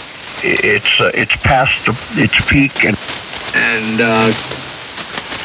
being engineered towards the lowest common denominator. We'll put it that way. Oh, yeah. Well, I did try Windows 11 hack job off the internet that they call Ghost Spectre, and this supposedly is just full of viruses and rootkits and all kinds of horrible stuff. You don't even you're not really even supposed to hook it up to the internet, I don't think. Or at least, your mileage may vary if you do. And I tried it, and I was fairly impressed with the installation. Went very smoothly, and the thing came up and ran right away. Now, it would not run Thetis like it was supposed to, so it was missing something. I didn't dig into it long enough or far enough or deep enough to figure out what it was missing. But gosh, the system looked mighty fine to me. Now, it was a hack job, so they didn't put you through all the registration procedure and passwords and registration key. It's a good lead-in. Up and into the desktop from the install, so it's kind of fun in that regard, but it was missing something. I'm sure there were some things there I don't want, and it was missing some things that I did want, so I couldn't use it, but it was kind of fun. I did enjoy it, it was a friendly enough system as far as it went, and they had the classic desktop patch in for it, so it didn't look like a swiping pad. It wasn't a touchscreen kind of thing. It was a traditional desktop interface, and it was pretty nice. I would have, if it would have worked for me, I probably would have maintained it. And I may even yet, I don't know, if somebody twists my arm hard enough, I may even go ahead and just buy a copy. It's not all that much money, but I'm kind of waiting to see where they end up. A lot of people, I don't know, are not happy with 11, or they're yelling about it or something. I haven't really been paying that much attention, but I was going to let them, go ahead and iterate. Maybe a 12 or a 13 comes before I kick over. And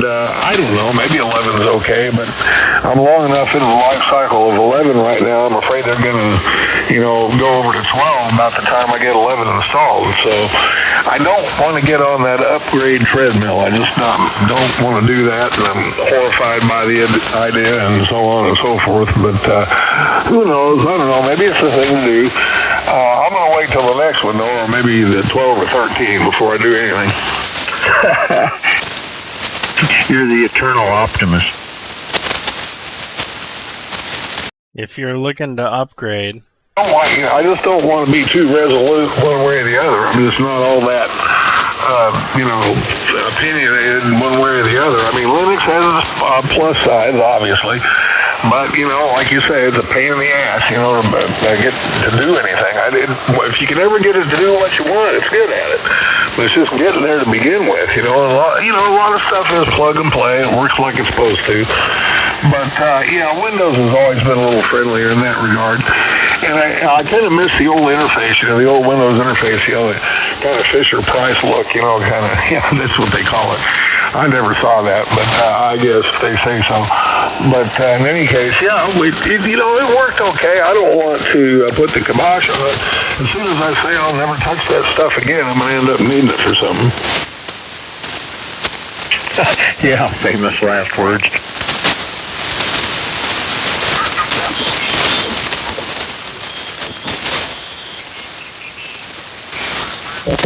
Key up here. Oh, okay.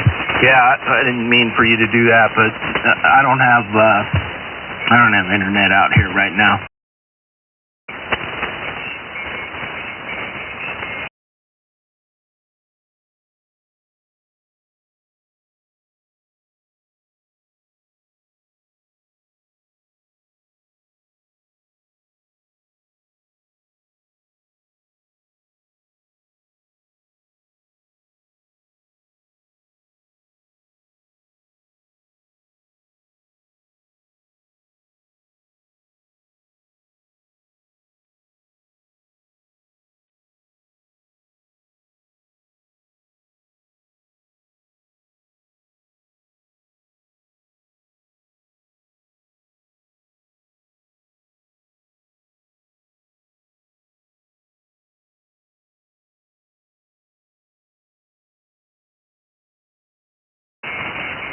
I don't know what that is.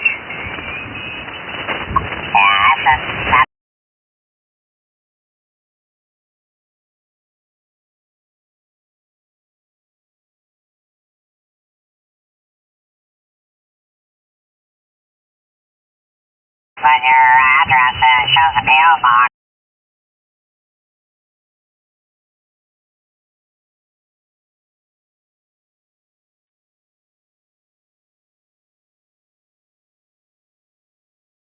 With the FCC,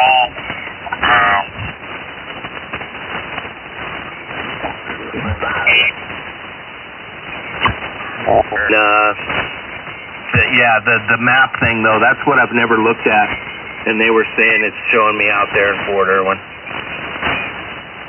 Yeah, it's down at the bottom of the map. It says map data. Which is the original package installer for Debian, and doesn't resolve dependencies for you. Apt will do that. And then there's Synaptic, which is the GUI front end for Advanced Package Tool, APT, which is command line utility. But, you know, I mean, enough's enough, you know, give me a break here. It does have the advantage of tapping into repositories that are known to be, you know, free of malware and free of craziness, and hopefully most of the stuff works. It's not always true, but for the most part, the software that comes out of the repositories does work. Does it always do what you want? Oh, hell no. It doesn't do what it says it's going to do sometimes, but most of the time it does. And this stuff is pretty easy to remove if, you know, with the same tools. If you don't want it, or if you didn't do what you wanted, you can get rid of it pretty easy. So it does have that advantage. But aside from that, you know, it's, you know, well, what do they call it? A labor of love. Tango Lima.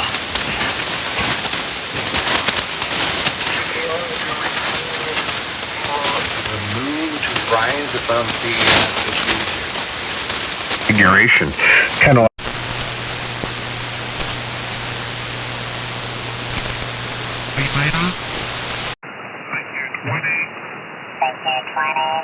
CQ 20 meters. Victor Kilo 2.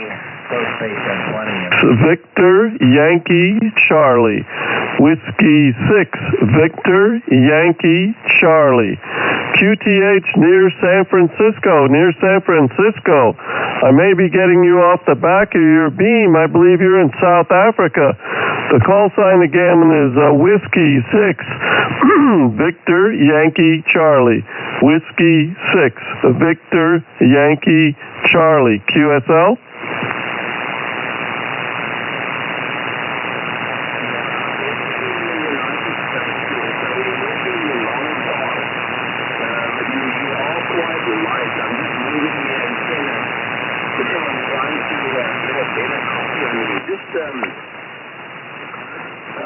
Let's see.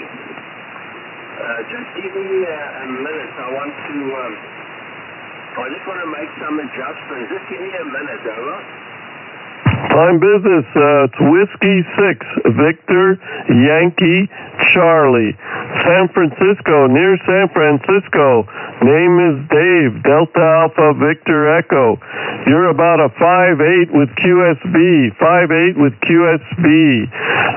Again, the call sign is Whiskey 6, Victor Yankee Charlie.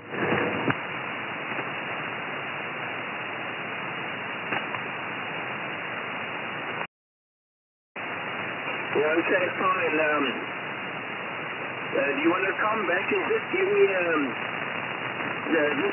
longer over with your call?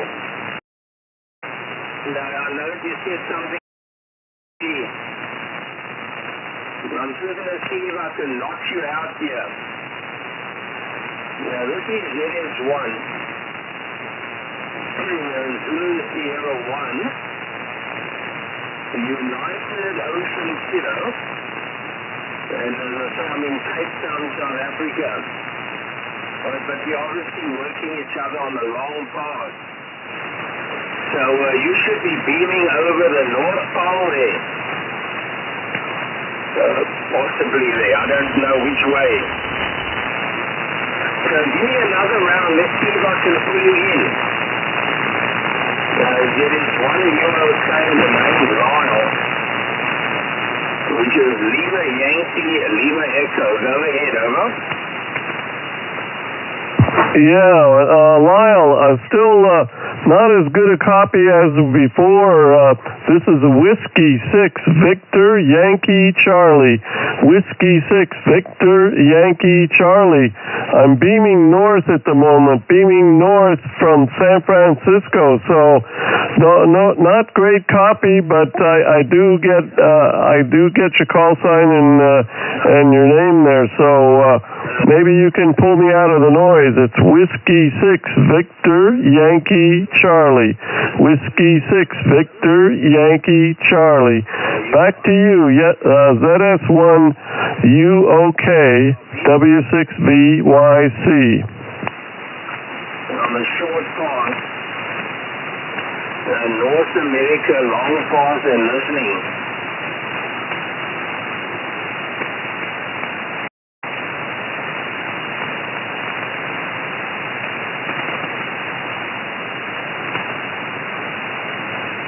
Kilo November 6 Tango Yankee Fox KN6 TYF. Okay, who's the Kilo Norway 6? Beautiful copy, you 5 and 5 to 5 and 7. Yeah, copy the 5 and 5. You're also 5 and 5 here in San Francisco. Name is John. It's Kilo Norway 6 Tango Yankee Fox TYF. Real nice to speak with South Africa. I think it's my first QSL. Yeah, fantastic copy there, John.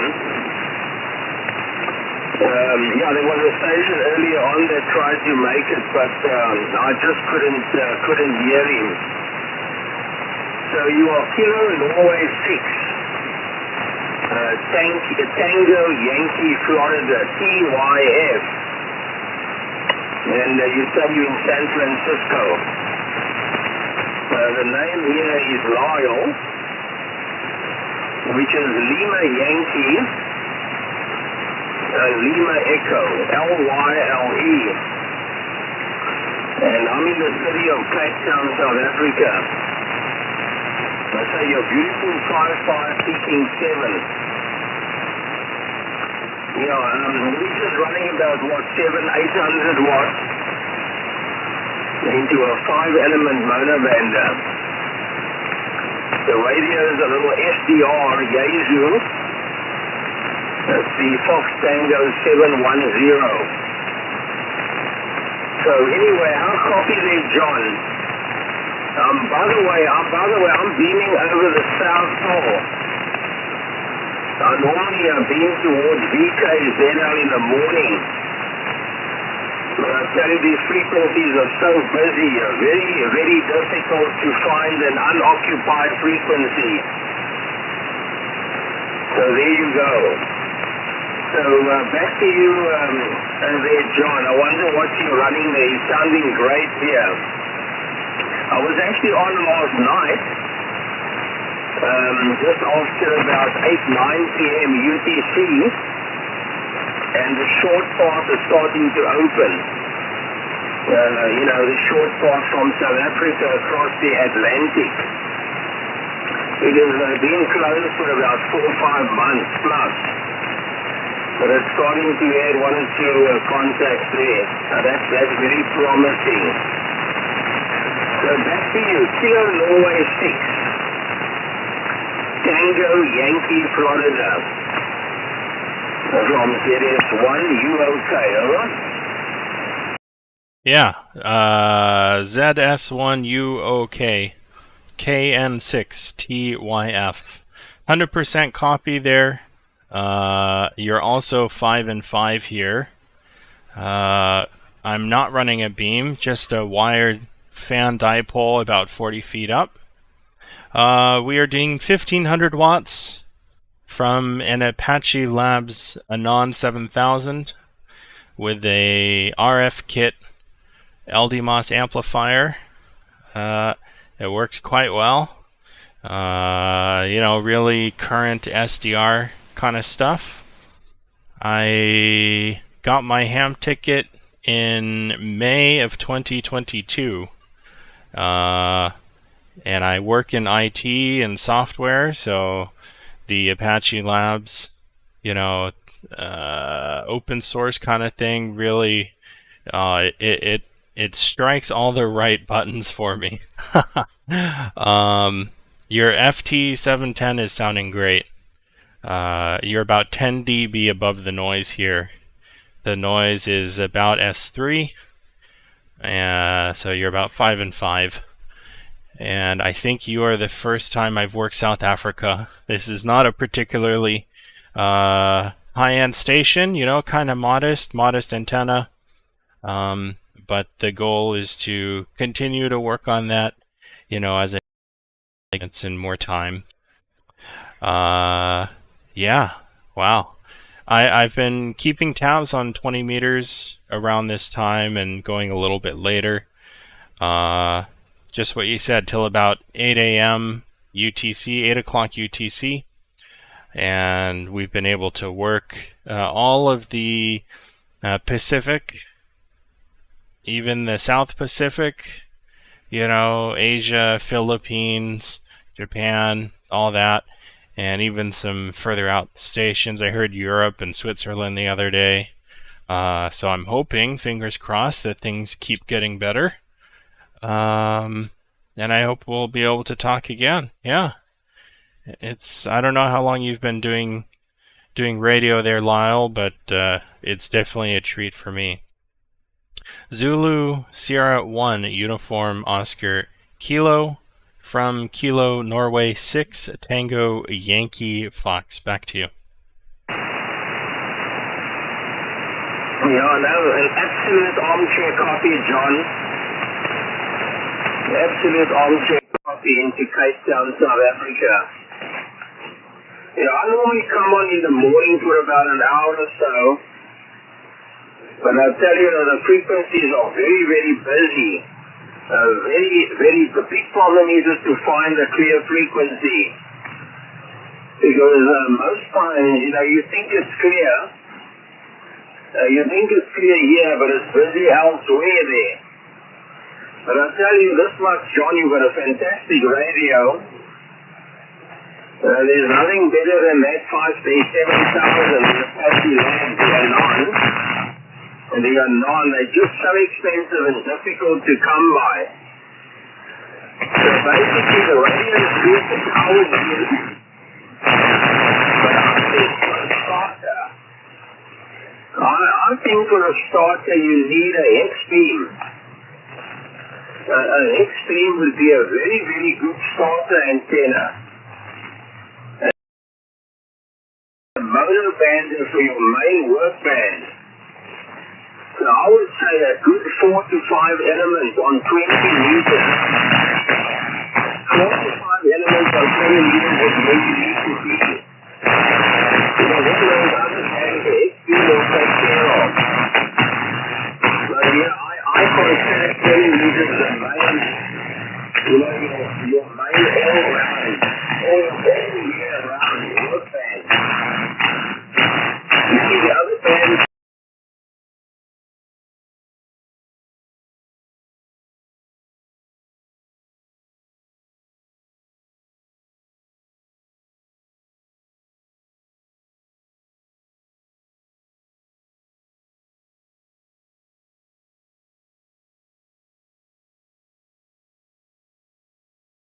Driving is about 60 watts, 60, 70 watts.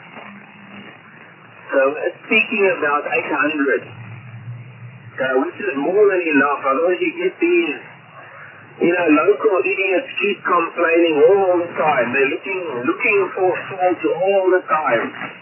A few of them have got privately owned frequencies. You get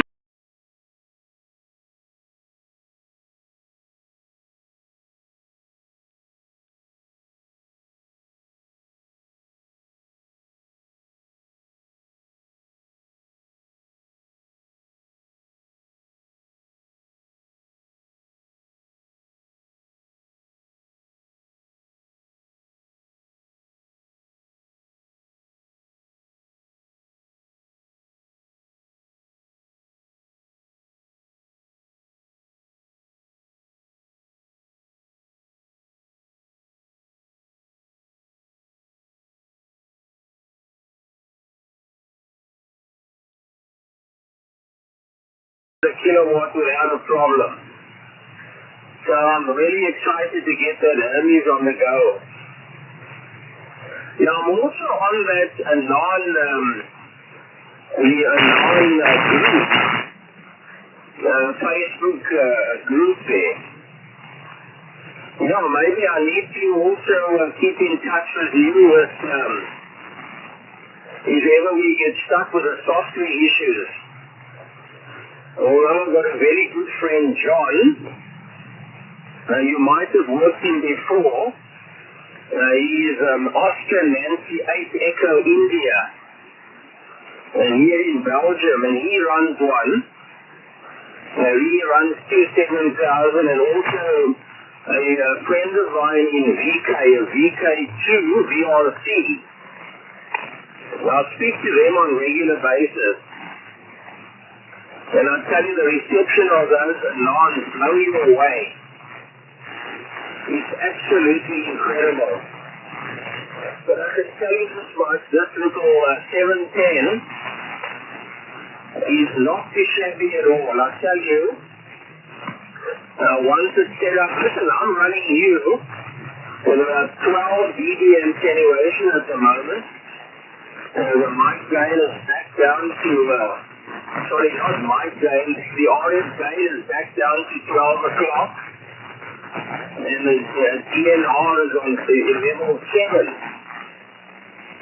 But I'll tell you that Peter's DNR is absolutely fabulous there.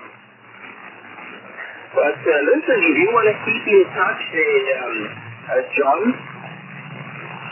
on my QOZ page, there is a mobile phone number, and you can always WhatsApp me if ever you want to come on. If ever you want to do a test or work me, just drop a frequency. Just drop a frequency and then I can always come up and work you. You'll see there's a +27 phone number there. There you go. Anyway, I think there's another VK station very close here, causing a little bit of TRM here. So back to you. As I say, my local time is almost 8 o'clock. 8 a.m. in the morning there. So back to you there, John. Kilo Norway 6, Tango Yankee Florida. From ZS1, UOK, over? Yeah, ZS1 UOK, KN6 TYF. Couple things. So, I sent you an email just now with a link to a live stream that I've been doing all day, actually. But on that live stream, you can see how I'm copying you. You can hear the feed from my microphone and the radio, and you can take a look at Thetis and the RF kit amplifier being run with pure signal, at legal limit power. It's really, really great. So you will enjoy it a lot. You brought up the Hermes. That's actually what I was going to tell you about. I know the ANANs are a lot of money, and honestly, the Hermes is pretty much a baby ANAN, except for 5 watts and no 6-meter coverage. But for most people, it doesn't matter so much. You get a driver amp or an LDMOS kind of thing, and it works great. Actually, here on the west coast of California, I do quite a lot of work helping operators set up their Thetis, their ANANs and their Hermes. I'm kind of the expert, so you'll enjoy it a lot. You really will. And I think I'll add you on WhatsApp which I don't have on my phone right now, but I'll put it back on there, and we can keep touch there. Either there or on email is good. I see you have DMR also, which I have here all the time. So maybe I'll give you a private call on DMR. Yeah, there's, you know, a lot of good work going on right now in the open source HF radio world. The ANANs are kind of going through a generational change, and I mean, honestly, the software is great. It's got a lot of buttons and switches and things to mess around with, but it gives you such a good opportunity to learn so much about what's actually going on behind the scenes.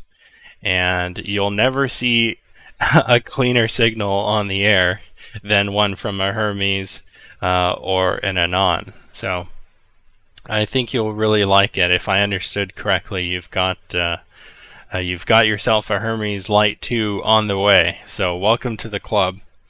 And yeah, you've been pretty much armchair copy here. Here in the Bay Area today, actually, we had some smoke blown in from a wildfire that's happening in the state of Oregon. And because of the smoke, it got really hot here today. So about 90 degrees Fahrenheit, 95 degrees Fahrenheit. And I've got some local QRM broadband hash noise here on 20 meters that the noise blanker works usually quite well to take it out, but if I have a strong station nearby, then it kind of distorts a little bit. Anyways, outside of that noise, your great copy, the NR2 in Thetis really helps bring you out. And it's been super pleasurable, so I hope we get to have a chat like this again. I'll send it back to you. Zulu Sierra 1 Uniform Oscar Kilo. This is Kilo November 6 Tango Yankee Fox from Oakland, California. Yeah, absolute fantastic over there, John. Not a word missing there. You know, I'll check my email. Well, I suppose that's the ZS1UK@gmail. But you know, I've just messaged my friend in VK. He's VK2 Victor Radio Charlie. So he runs two ANANs. I think it's the 7 and the 8000. And he's got the one that's got the built-in PC. You know, he was actually having problems the other day. He can't get the output to trigger the amplifier. I think something must have shorted on the output contact, so the connection or the contacts to take the relay of the amplifier is permanently grounded, so it tees up the amplifier all the time. So I think he's got a hardware issue there. So anyway, he's manually using the foot switch. So he's got the ANAN, he's had it for a long time. And he's just busy making a cup of coffee or tea there. We normally chat in the morning there, John. But you must write these two calls down. These are two fantastic guys that both run ANAN. And the one guy's son, he designs beautiful skins. You must see the smart skin he made for my Hermes. You know, beautiful background with my call sign and everything on it. So you must speak to John. He's also a John, so he's Oscar Nancy 8. Echo India, EI. So it's Oscar Nancy 8 Echo India. And then the VK is VK2 VRC. Victor Radio Charlie.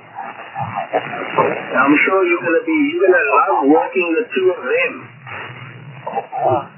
And they is very knowledgeable, and you can share, you guys can share experiences. I know all about and heard all about that pure signal. So I'll have the Hermes running shortly. Now look, it is all up and running as far as receive is concerned. As I said, it's perfectly up and running, the software is loaded. It's just that I've never done anything as far as transmitting. The first thing I did is I disabled the PX function when I set up the pieces. But I tell you, I've got another station very close to this frequency. We might have to move up a few kcs, I'm not sure. He's having a little bit of issues with your signal there now. But as I say, all you need is either an XP or a high-speed motor band, but that if you've got the space. But you see, if you've got the fan dipole, then you definitely have the space to put up the what do you call it, the X-beam. So there you go. Just see how you copy there, John, but it was really, I'm just hoping that Wayne is VK2 VRC, that he will come up now and then maybe meet you. As I said, my local time is just gone 5 minutes after 8. So 5 minutes after 8 a.m. And then it's Thursday morning. Thursday morning there, John. Anyway, our copy, Kilo November 6. Tango Yankee Florida. ZS1, you okay, over? Yeah, good copy. I'm hearing the interfering station. Do you want to move up maybe to 14.231? Is that one available for you? Okay, just give me the frequency again, John. 14.231.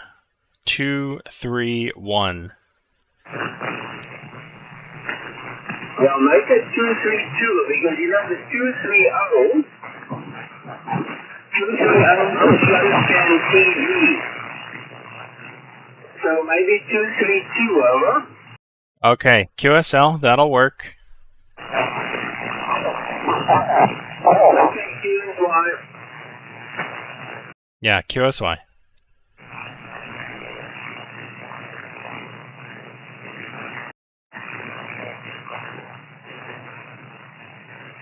ZS1UOK, KN6TYF. Okay, let's see, Kilo November 6, Tango Yankee Florida. Kilo Norway 6, Tango Yankee Florida. Any better, huh? Yeah, that's a little bit better. Not getting as much bleed over from the VK station. Are you copying me okay? Yeah, perfect. I'm going to send a message to Wayne to tell him that we've moved up. But you see, the thing is, The problem is that we're very close to the slow scan TV. The slow scan TV frequency. So sometimes when those guys start transmitting, it can also cause a problem. But I tell you, it's very difficult to find a clear slot. Right, I've also got a 3-element motor bender for 40. It is quite a big antenna, about 33 feet. 33 feet wide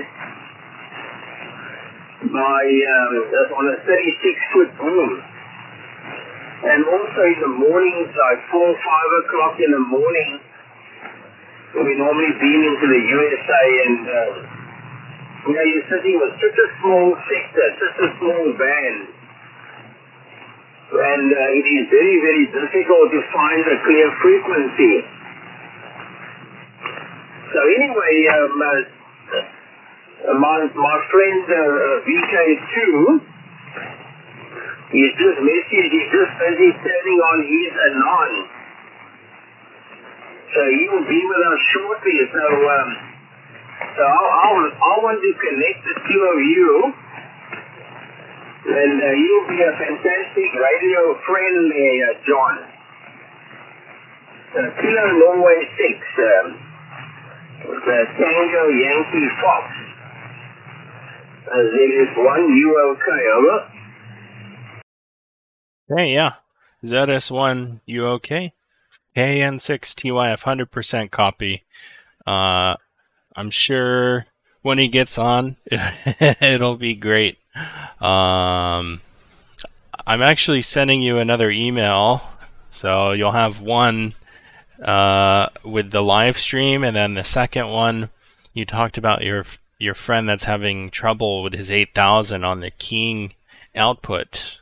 There's actually another way that he could use the radio to key an amplifier using the open collector outputs. So I'm gonna send that in another message to you, and then you can forward it on to him. Because otherwise he'd have to try and repair that, and that might be kind of hard to do. Who knows, what part is being used and how you can get it, and all that kind of stuff. But yeah, we have about 1 acre here, so definitely enough space, I think, to put up a hex beam or some sort of directional antenna. But the bands haven't really been good enough until recently, so I haven't bothered. But they are now, and I'm definitely looking forward to doing something. I was kind of thinking about a vertical delta loop. We have some large eucalyptus gum trees here, about 100 feet, about 30 meters. And I think they would be, well, not great, but good enough supports for that kind of antenna. And from our location here on the west coast of the United States, we look out into the Pacific Ocean, so could probably make some good DX there. Yeah, man. I also have one other list I'll send you, which is a list of all the parts and things that you need to get the Hermes running properly. I think you've probably got most of it down, but there's little cables and adapters and RF sampler and stuff, and there's a list that I've compiled that I send around to people, so I'll send that to you as well. Hopefully it helps, and if you've already got all of it, great. You're ahead of the curve then. Yeah, back to you. Zulu Sierra 1, Uniform Oscar Kilo. This is Kilo Norway 6 Tango Yankee Fox. It is 11:15 almost at night, so we're about 45 minutes before midnight. Back to you. Yeah, okay, fantastic there, John. Anyway, we've got Wayne with us. And he's in Sydney, Australia. As I said, his call is VK2. Victor Radio Charlie. VK2 VRC. So he'll give you a call and you can make contact. And listen, you'll keep in touch on email and possibly the WhatsApp. But I think we're going to have a great time there, John. But just stand by and let Wayne give you a call. Or maybe I'll tell you what you do. You give Wayne a call. He's listening. His call is here. Victor Kilo 2. Victor Radio Charlie. And just take one or two overs. Take one or two overs and get acquainted in what you're using there, John. Over? Okay, yeah. Got it. Victor Kilo 2, Victor Romeo Charlie. Any copy on Kilo November 6, Tango Yankee Fox with Zulu Sierra 1 Uniform Oscar Kilo. Yeah, okay. I didn't quite copy the call. Caught me doing something else in the shack. I'm pointed towards Lyle, John. I'm just wondering if you can hit the back of the antenna. If not, I'll turn around in your direction, over. Oh yeah, you're Q5, easy 57, 58 here. All good. Yeah, my call is Victor Kilo 2, Victor Radio Charlie. The name is Wayne, and I'm located about 50 kilometres northwest of the city of Sydney. You're coming in quite well on the back of my antenna, so Lyle just sent me a message to say that he was talking to you. I wasn't sure whether I was going to hear both of you, but sounds like you can hear me okay. Yes, I'm guessing Lyle said that you were using an ANAN. I don't know what model. But I'm using I've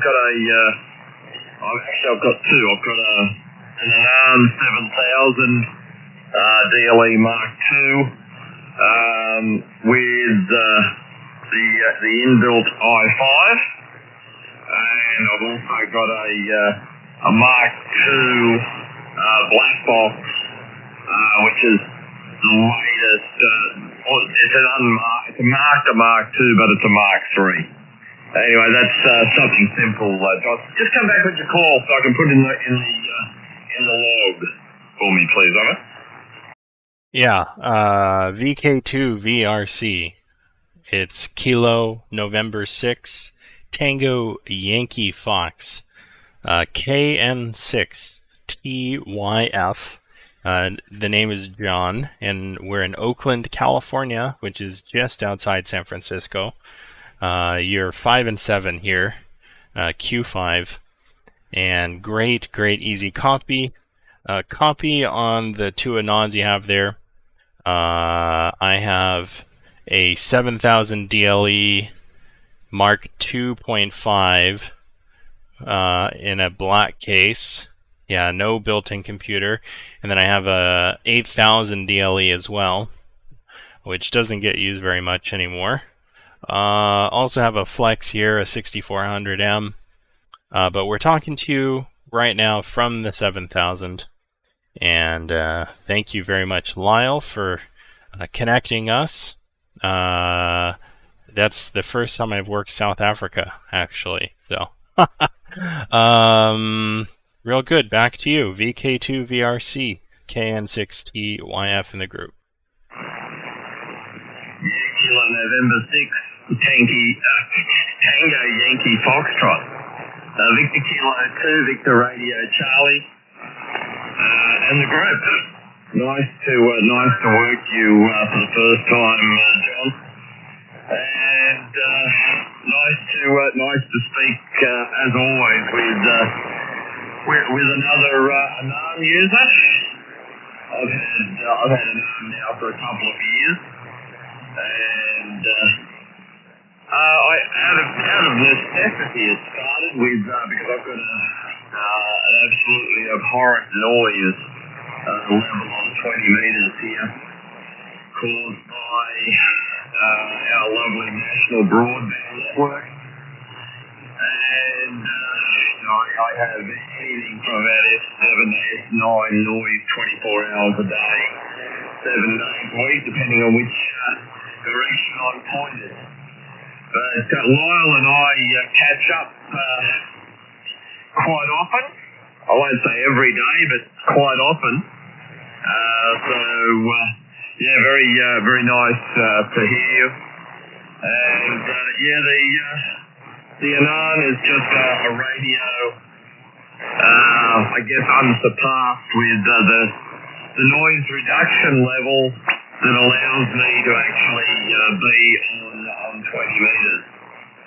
So that's the reason I have the ANAN, and I don't see my noise abating any time soon. The authorities don't really want to know about it because it's only affecting an amateur radio operator.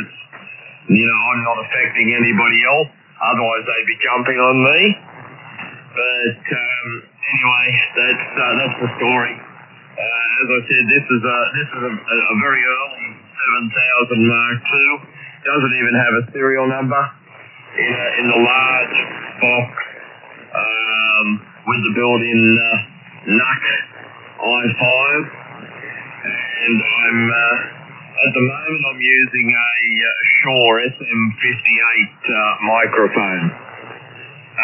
KN6TYF in the group, VK2VRC, over. Okay. Yeah, VK2VRC, KN6TYF. Well, I'm commiserating with you on the noise level. It's kind of a similar story here, at least on the upper bands. On 20 and 10, just have this terrible broadband hash noise. And the noise blanker usually works to control it, but not always, and if there's a strong station nearby, it kind of wipes it out for a little bit. But I've tried to go out and look for it. It's not in my house. That's all I know, and well, I just kind of deal with it now. And it's unfortunate because just a few years ago, the noise level was much lower, so something has changed over the past few years, and I can't make heads or tails of it. I can't find any patterns in it, and that's just how the story goes. I got into the ANAN, well, I'm a computer kind of guy, and I've been doing the receive SDRs for years and years now. And when I decided I wanted to get my ticket, I kind of wanted a radio that would be just like my receive SDRs, except able to transmit. And, the ICOM, Yaesu, Kenwood, whatever, well, they're pretty far back in the technology spectrum, so the ANAN really fit the bill for me. And I've had a couple problems with it, more around the build quality, and Apache-Labs is a company which isn't great, frankly, and they've kind of screwed me over a little bit, but that's a story for another day. These days I try and help people towards the Hermes, which is the original open source variant, and is quite well supported. And man, what a good value too. For $400, you get everything in Thetis, and that's really the magic there. Yeah, well, I think I told you about the radios. The antenna is a fan dipole about 40 feet up. The amplifier is an RF kit, the RF2KS, and we're doing about 1,500 watts here, which is legal limit in the US. Happy to make your acquaintance and hope we speak again. VK2 VRC, this is KN6TYF. Yeah, KN6TYF, VK2 VRC. Yeah, I've just come round in your direction. Lyle said he's listening to an SDR, so he should be able to hear me anyway. Yeah, very good, John. Well,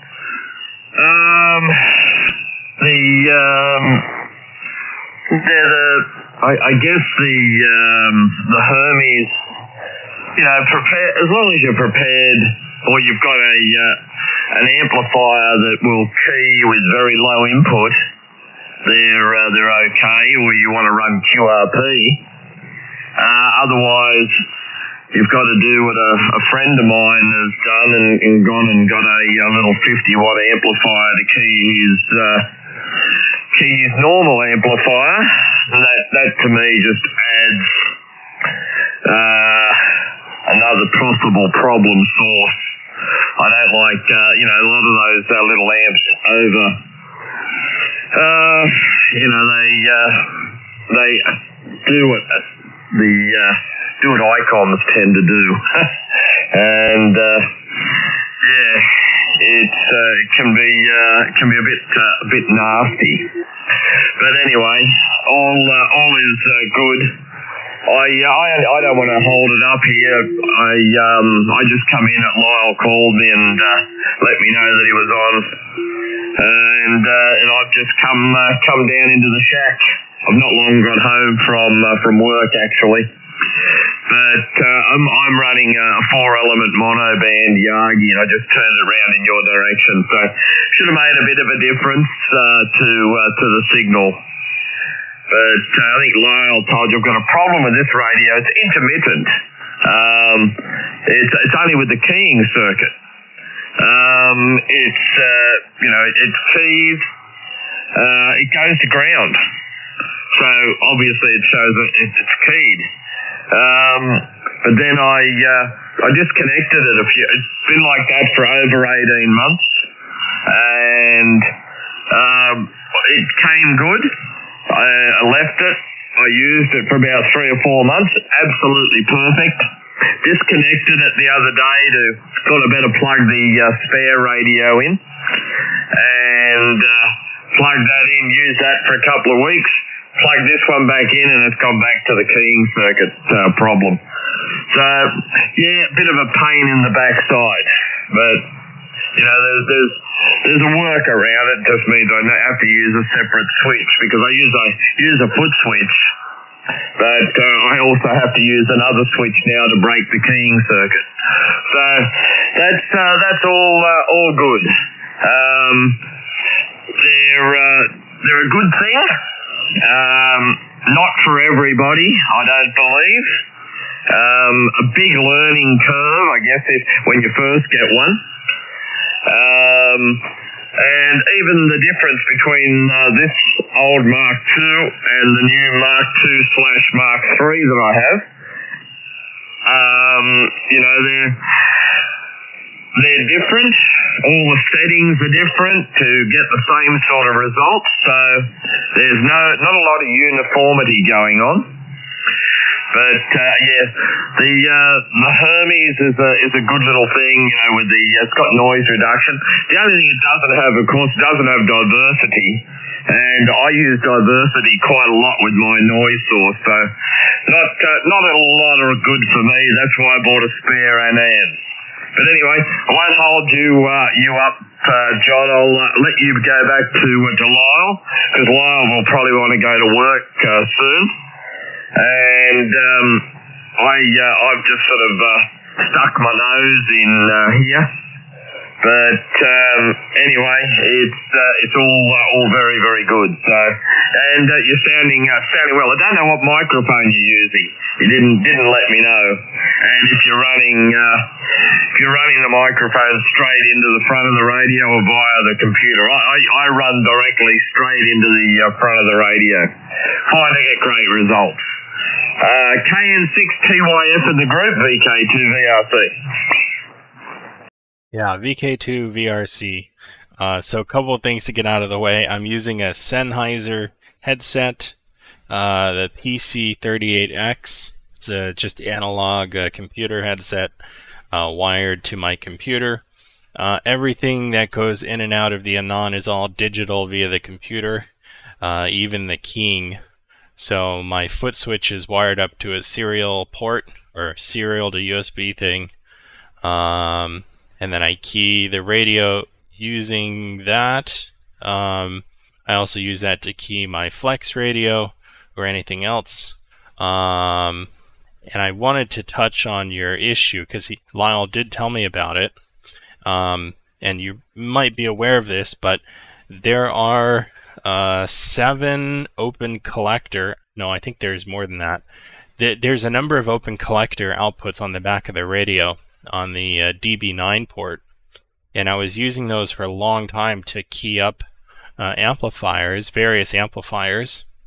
You just need a little DB9 breakout connector that you can wire in, an RCA jack or 2 into that, and then you can actually control that within Thetis under the open collector control. What I really like about that is you can define it so that that's software engageable or disengageable.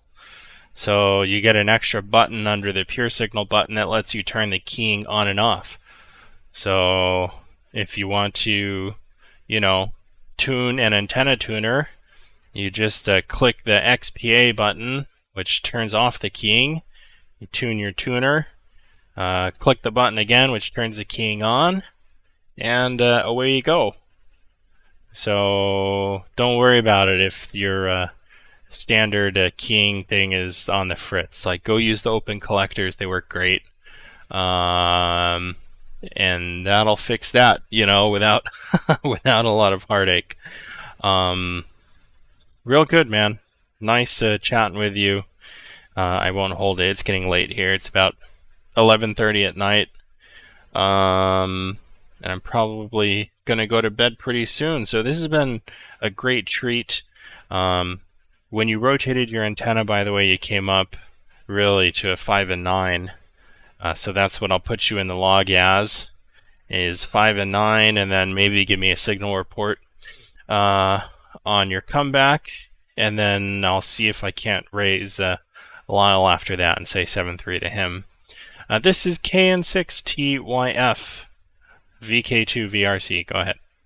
Yeah, KN6TYF, VK2VRC. Yeah, you're doing a great job with the fan dipole, John. You're 5.9 plus about 5 dB, not quite 10 dB, but very strong. Your signal came up, and you're very, very loud. So all very, very nice. And as I said, it's good to catch up with someone else on an ANAN. And it's amazing the amount of people I hear that have got ANANs that have also got a Flex, and the Flex takes the back seat. Funny that. But anyway, it's as I said, I don't believe they're for everybody. They suit me in my location purely because of my noise. I had a whole bunch of super hit radios, primarily before my noise, and it was not a problem. Used to get great results out of the Ellercraft I had, and the also the FTDX 5000, but I found that the ANAN, the second stage noise reduction, is really nothing else out there that does the job. So that's purely the reason. But anyway, I won't hold you up, John. I'll put it back to you. Thanks for taking the call.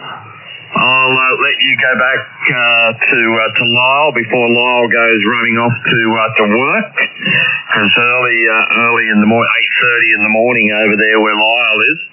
So he'll be going off to work very shortly. So thank you very much, John.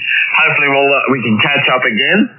Lyle and I, as I said, are on most days around about this time somewhere. So, and I think you said Lyle's, you might have Lyle's number and whatnot else. So yeah, keep in contact. As I said, always a pleasure speaking to people with similar equipment. Take care.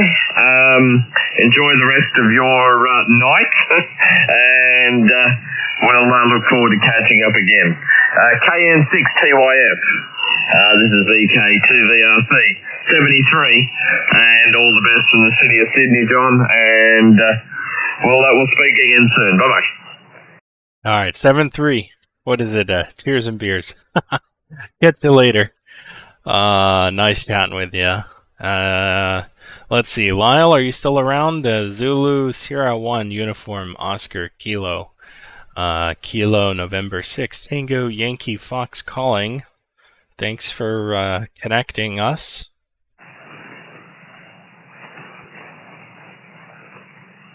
Yeah, not a problem at all. Just check. You still have a copy. Yeah. You're 3 to 4 S units above the noise now. You're maybe a little bit stronger from before. Yeah, normally it actually does get stronger as it gets later in the morning. Yeah, I don't know if Wayne can hear me, but last night I was working into Europe for quite a while. And slowly, firstly, Prince Edward Island has started to pop up. And then an Alaskan guy popped up. And then the American, the long part, first contact after winter from Maryland. So we're going to try again tomorrow and see if the short part is open. Yeah, thanks for those emails. I replied with 2 photos. I sent you 2 photos there, John, but I don't know, it might be too big, you see. You see that it is direct from my mobile phone. Now, sometimes you've got to scale the photo down. I don't know if I replied to your emails with 2 photos. Did you just check to see if you possibly received anything there? Kilo Norway 6, Tango Yankee Florida, ZF1 UK, over. Yeah, I got one back. One that you said you were going to run the Hermes with it, but no attachments or photos or anything. So, yeah. Not sure on that one. Back to you. Yeah, you see what I noticed on the email, he said something about queued. Yeah, something is queued, so I don't know if it's taking long to send that picture because possibly it's a big file. Because it's a big file, it's going to take long to send. But anyway, you can reply and comment on them. I sent you 2 pics there. And but as I say, the WhatsApp, if you can load the +27 phone number, that's going to work well. That's going to be immediate there. I haven't had good success was sending pics via email. And anyway, look, thanks for for the screenshots for the settings, okay? Now I see you sent me yours, right? I've got it there. I just seen the number come through now. Yeah, you're a proper IT guy on the ball there, John. You're like my friend in Ohio. But he's so busy I cannot get his attention anymore. He actually writes articles for the ARL. He's also a software guy like yourself. But he's big into antenna modeling and stuff. You know, all high-end stuff that only you guys will understand. Yeah, his call is Whiskey 8. Whiskey Victor, WWV. W8WWV, but he's very difficult to get hold of. But listen, you need to get to bed, I need to get to work. It is 8:30 in the morning. But listen, we're going to make a sked. I will, whenever you're up, just pop a frequency through. I'll connect on WhatsApp now and I'll send you a couple of pics. And you can always have a look at it either now or in the morning. But listen, I'm going to bid you 73s. I'm also going to just have a quick word with Wayne. I'm glad that you've connected and we just need to get John. The other John is Ocean Nancy 8 Echo India. He's also a fantastic guy. And as I said, his son is into IT and he's the one that designs the skins. You know, he designs the lovely background skins for theaters.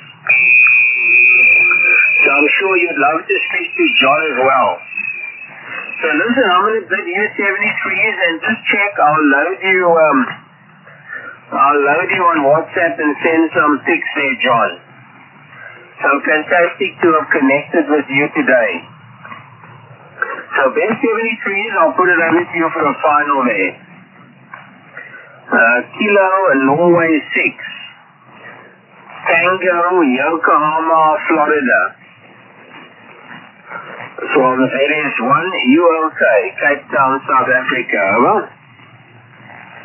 Yeah, perfect, Lyle. The chat went through. I'm looking forward to seeing those those photos. And yeah, I'm I'm that IT guy. You know, I gotta be on top of it. I'm running my own business here. So yeah, that is my business, really, is being sharp on the ball with everything technology. And so that means radios or email, cybersecurity, you know, whatever.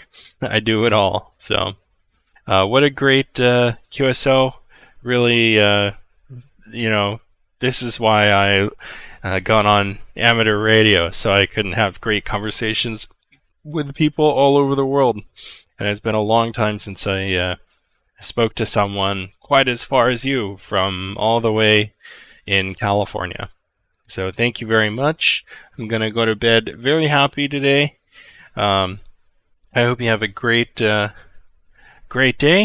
Don't work too hard, hopefully. Yeah, hope the weather's nice out there. So we'll catch you down the road. We'll set up a sked, and I need to get better antenna over here, because this is working okay actually, but I don't know if it'll be that way all the time, so we'll have to make it work. 7-3 from Kilo Norway 6 Tango Yankee Fox. Bye-bye. Yeah, okay, 73, just check the WhatsApp. I'll load you on the phone just now. And then you're going to have a look. But it is pretty late. You need to get to bed. But you know, it's amazing that your name is John. We've just a final. We've got a John in South Africa. We've got a John in South Africa, and he's like you. An absolute brilliant wizard. And he's doing the same type of work as you, but it's involved in network security. You know, to try and block all the hackers. And I think that is where the money is in the world today. I don't know what aspect of IT you're in, but I tell you, the software security and the wireless, the internet security, with all that hacking stuff, that is where the money is there, John. Now, this particular John, he's an absolute wizard. He's like you. It's like talking to you. But he's not a big HF guy. He's not a big HF guy, but I'm telling you, the two of you would really love. I would really love just to have a listen at the conversation between the two of you. Maybe I'll connect the two of you one day. Best 73s, but I will stand by for a final, John. Over. Okay, yeah, it's final.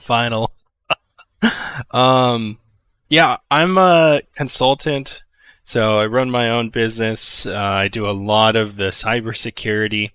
I work with various small and medium-sized businesses here who maybe don't have the technical expertise to be adept and protected in today's world. So I help bring the state-of-the-art technology and security, to smaller companies. I like to think of it as democratizing access to the latest and greatest, because if you aren't using the latest and greatest security, well, it's gonna hurt, one way or another. And yeah, I don't know what it is about the name John, but I know quite a few Johns, and they're all super smart, including myself, if I can say that. All right, man, it's almost midnight here, so I'll bid you a very good day, 7-3, and take care. ZS1 UOK KN6TYF. See you later. Okay, cheers, John. Have a lovely sleep there. Okay, Mr. Wayne.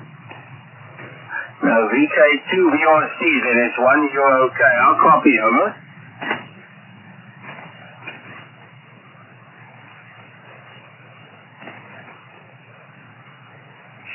Now, you're still there, Wayne, VK2. VK2 VRC. Let me get the antenna up. Let me get the antenna out of the south here. Yeah, that should be a bit better for Sydney. VK2 VRC, ZS1 UK, over. Yeah, ZS1 UK. Maybe 13 degrees centigrade. It's Victor Kilo 3, okay. Yankee Island. 3 Delta 2 Alpha Golf, calling 6U and standing by.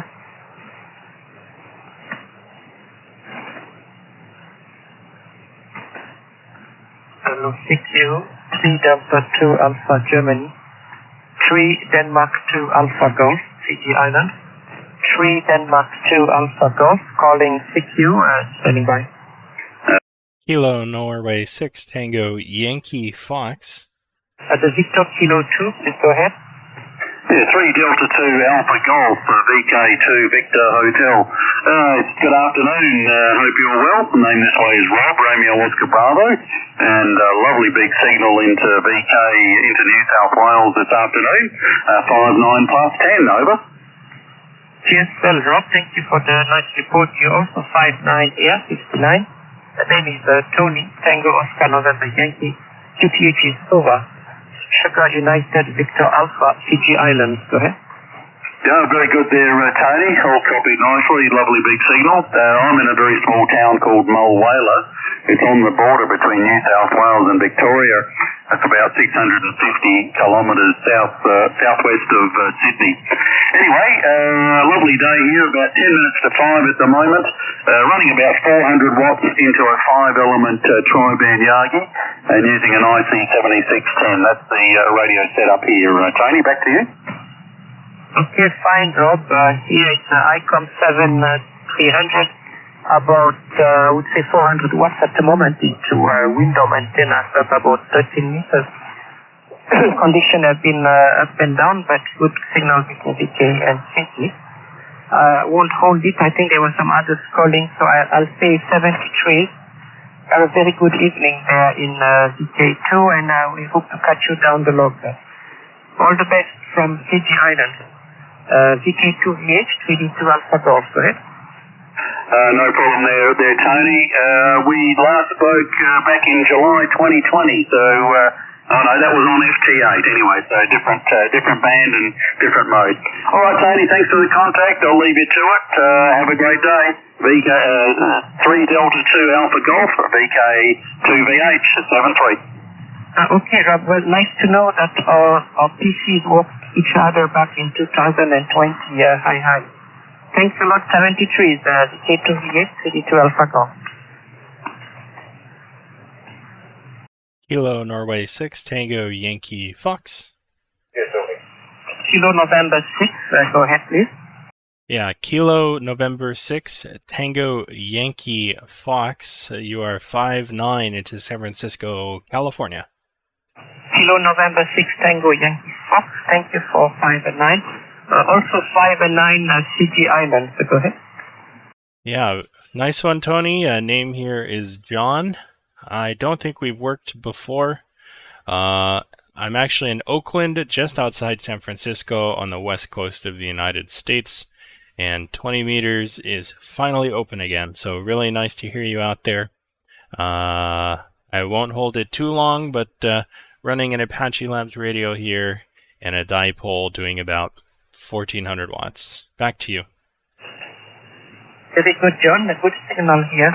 Running our 400 watts here and clear frequency. Best of 73s and good DX.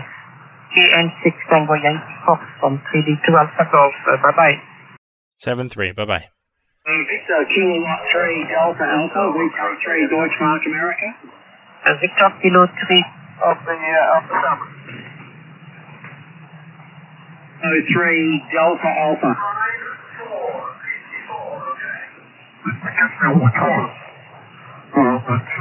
Was on there at the time, and because the add-on assembly with all the wiring in it has all been, somebody's had to go at it at some point.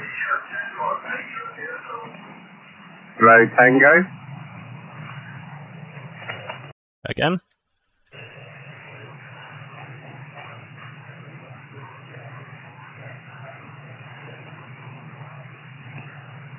Go ahead. Yeah, Roger, Tony. No worries at all. I think we've worked quite often on FT8. That's definitely a familiar call, but even if you're not from Fiji, from Tahiti, it's very nice to work Fiji today. A beautiful signal from you, Tony. And here at Paul. And we're about 65 kilometres southeast of Melbourne. And we're using a ICOL. So great signal from yourself. What are you using? What's the antenna?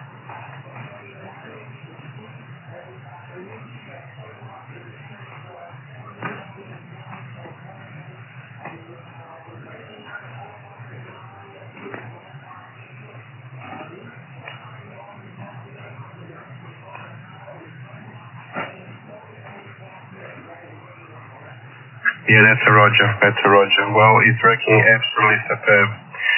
Great signal, and no QSB on the last power, solid 10 dB over S9. So good on you. What else can I tell you? Yeah, my antenna is 4-element tri-bander, nothing fancy. It's also 12 meters off the ground, and it's pointing on Bass Europe at the moment. But anyway, I'll leave it up to you. You are a great signal, so I'm sure you'll have some more VKs and ZLs to work this morning.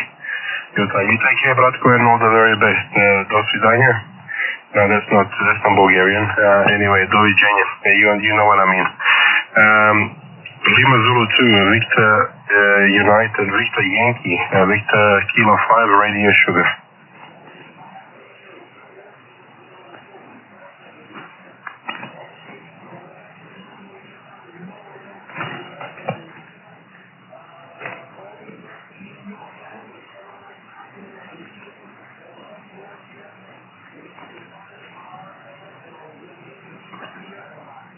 Yeah, bye-bye. All the best, mate. 7-3.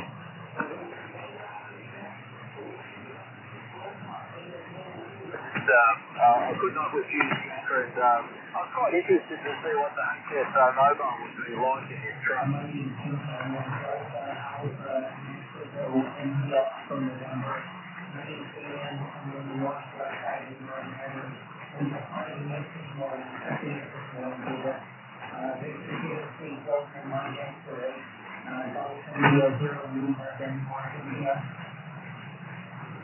Oh, very good, very good. Good signal into Victoria here today, Damien.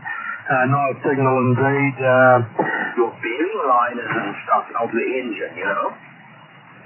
So, there was a DK station, go ahead. Victor Kilo 7, Bravo, 5 and 9. That's DK7.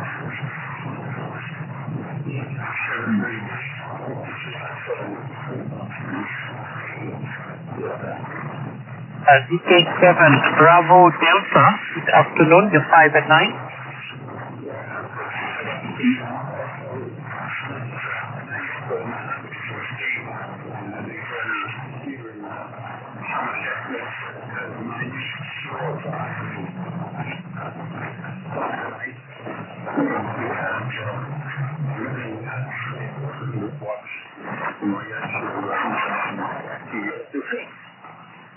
Anyway, VK2 BRC, there is one you okay, I'll copy over. ZF1 UOK, VK2 VRC, booming Lyle, 5 and 9 here. But yeah, well, yeah, that's it. Someone offers you cheap diesel, it's for a reason. Well, depending on the model, quite a lot of the old diesels will happily run. Kilo. My name is Peter. Papa Echo, Tango, Romeo.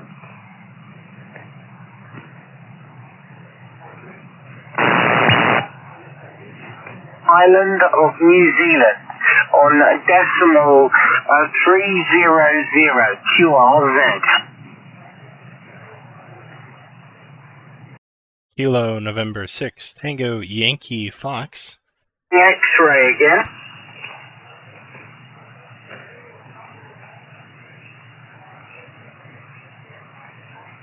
Okay. Because, to X-ray, thanks to the 5 and 9. You're 5 and 5, 5 and 6 into Christchurch. Good morning to you. Good evening from here, brother.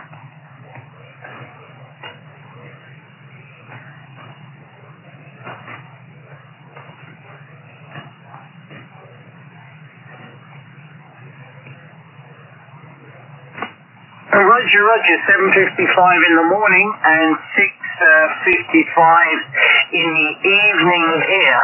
Let's see what the temperature is. It's pretty cold this evening. We've got a super moon as well. Very bright out. Italie, bonjour, 59.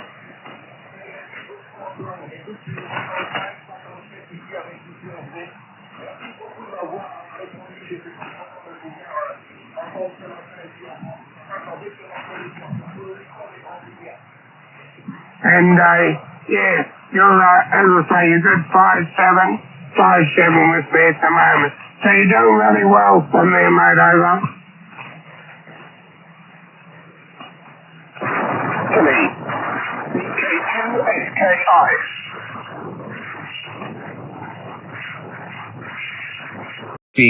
This is Dave, is the name here, John. I'm November 5, Sierra Delta Oscar N5 SDO. And I'm in the northwest corner of New Mexico, the corner county here, San Juan County.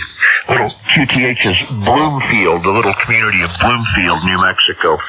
We're on the San Juan River, just upstream and east of Farmington, New Mexico.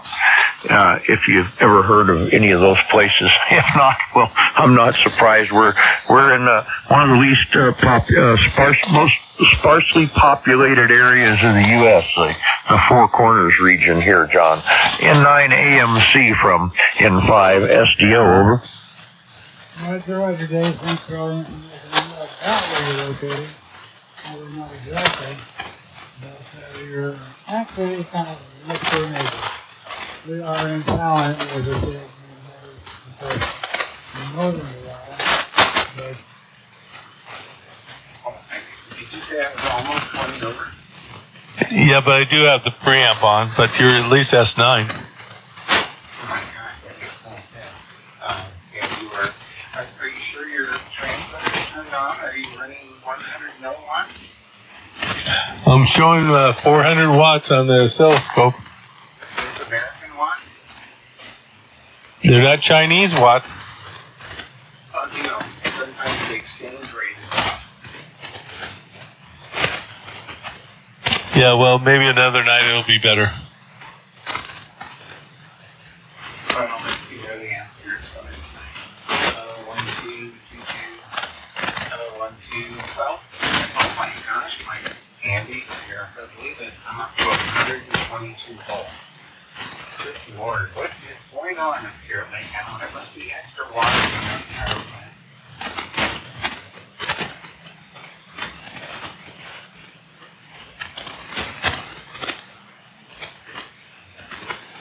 Now the amplifier is actually tickling a kilowatt. I think more important is it stable? Voltage? No. No, I'm watching it bounce from 118 to 121, 122, and that's what I'm keying up.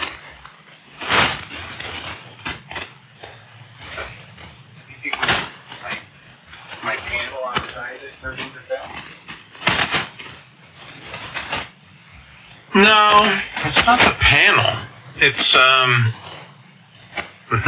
That's weird. Where's the nearest substation? Nearest substation, let me think about this. Would be over by Hamilton Ranch. There'd be a couple of things.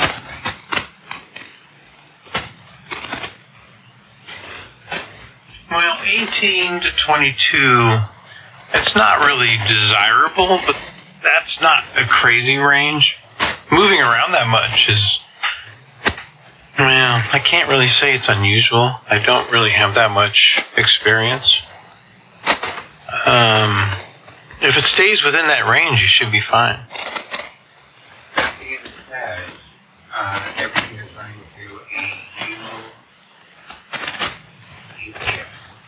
Having to radio right here.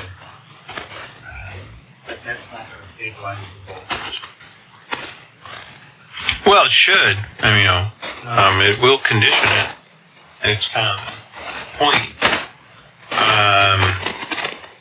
Well, yeah, if it stays between 18 and 22, you should be okay. Do you have does the UPS connect to the computer and you can set the threshold for when it kicks in?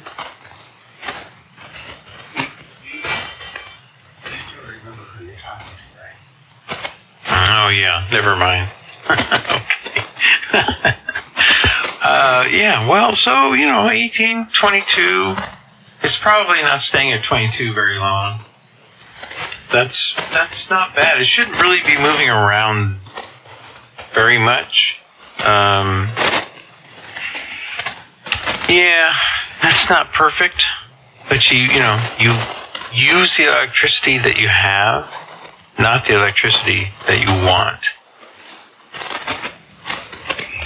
Yeah, and then out of the power cream, we have the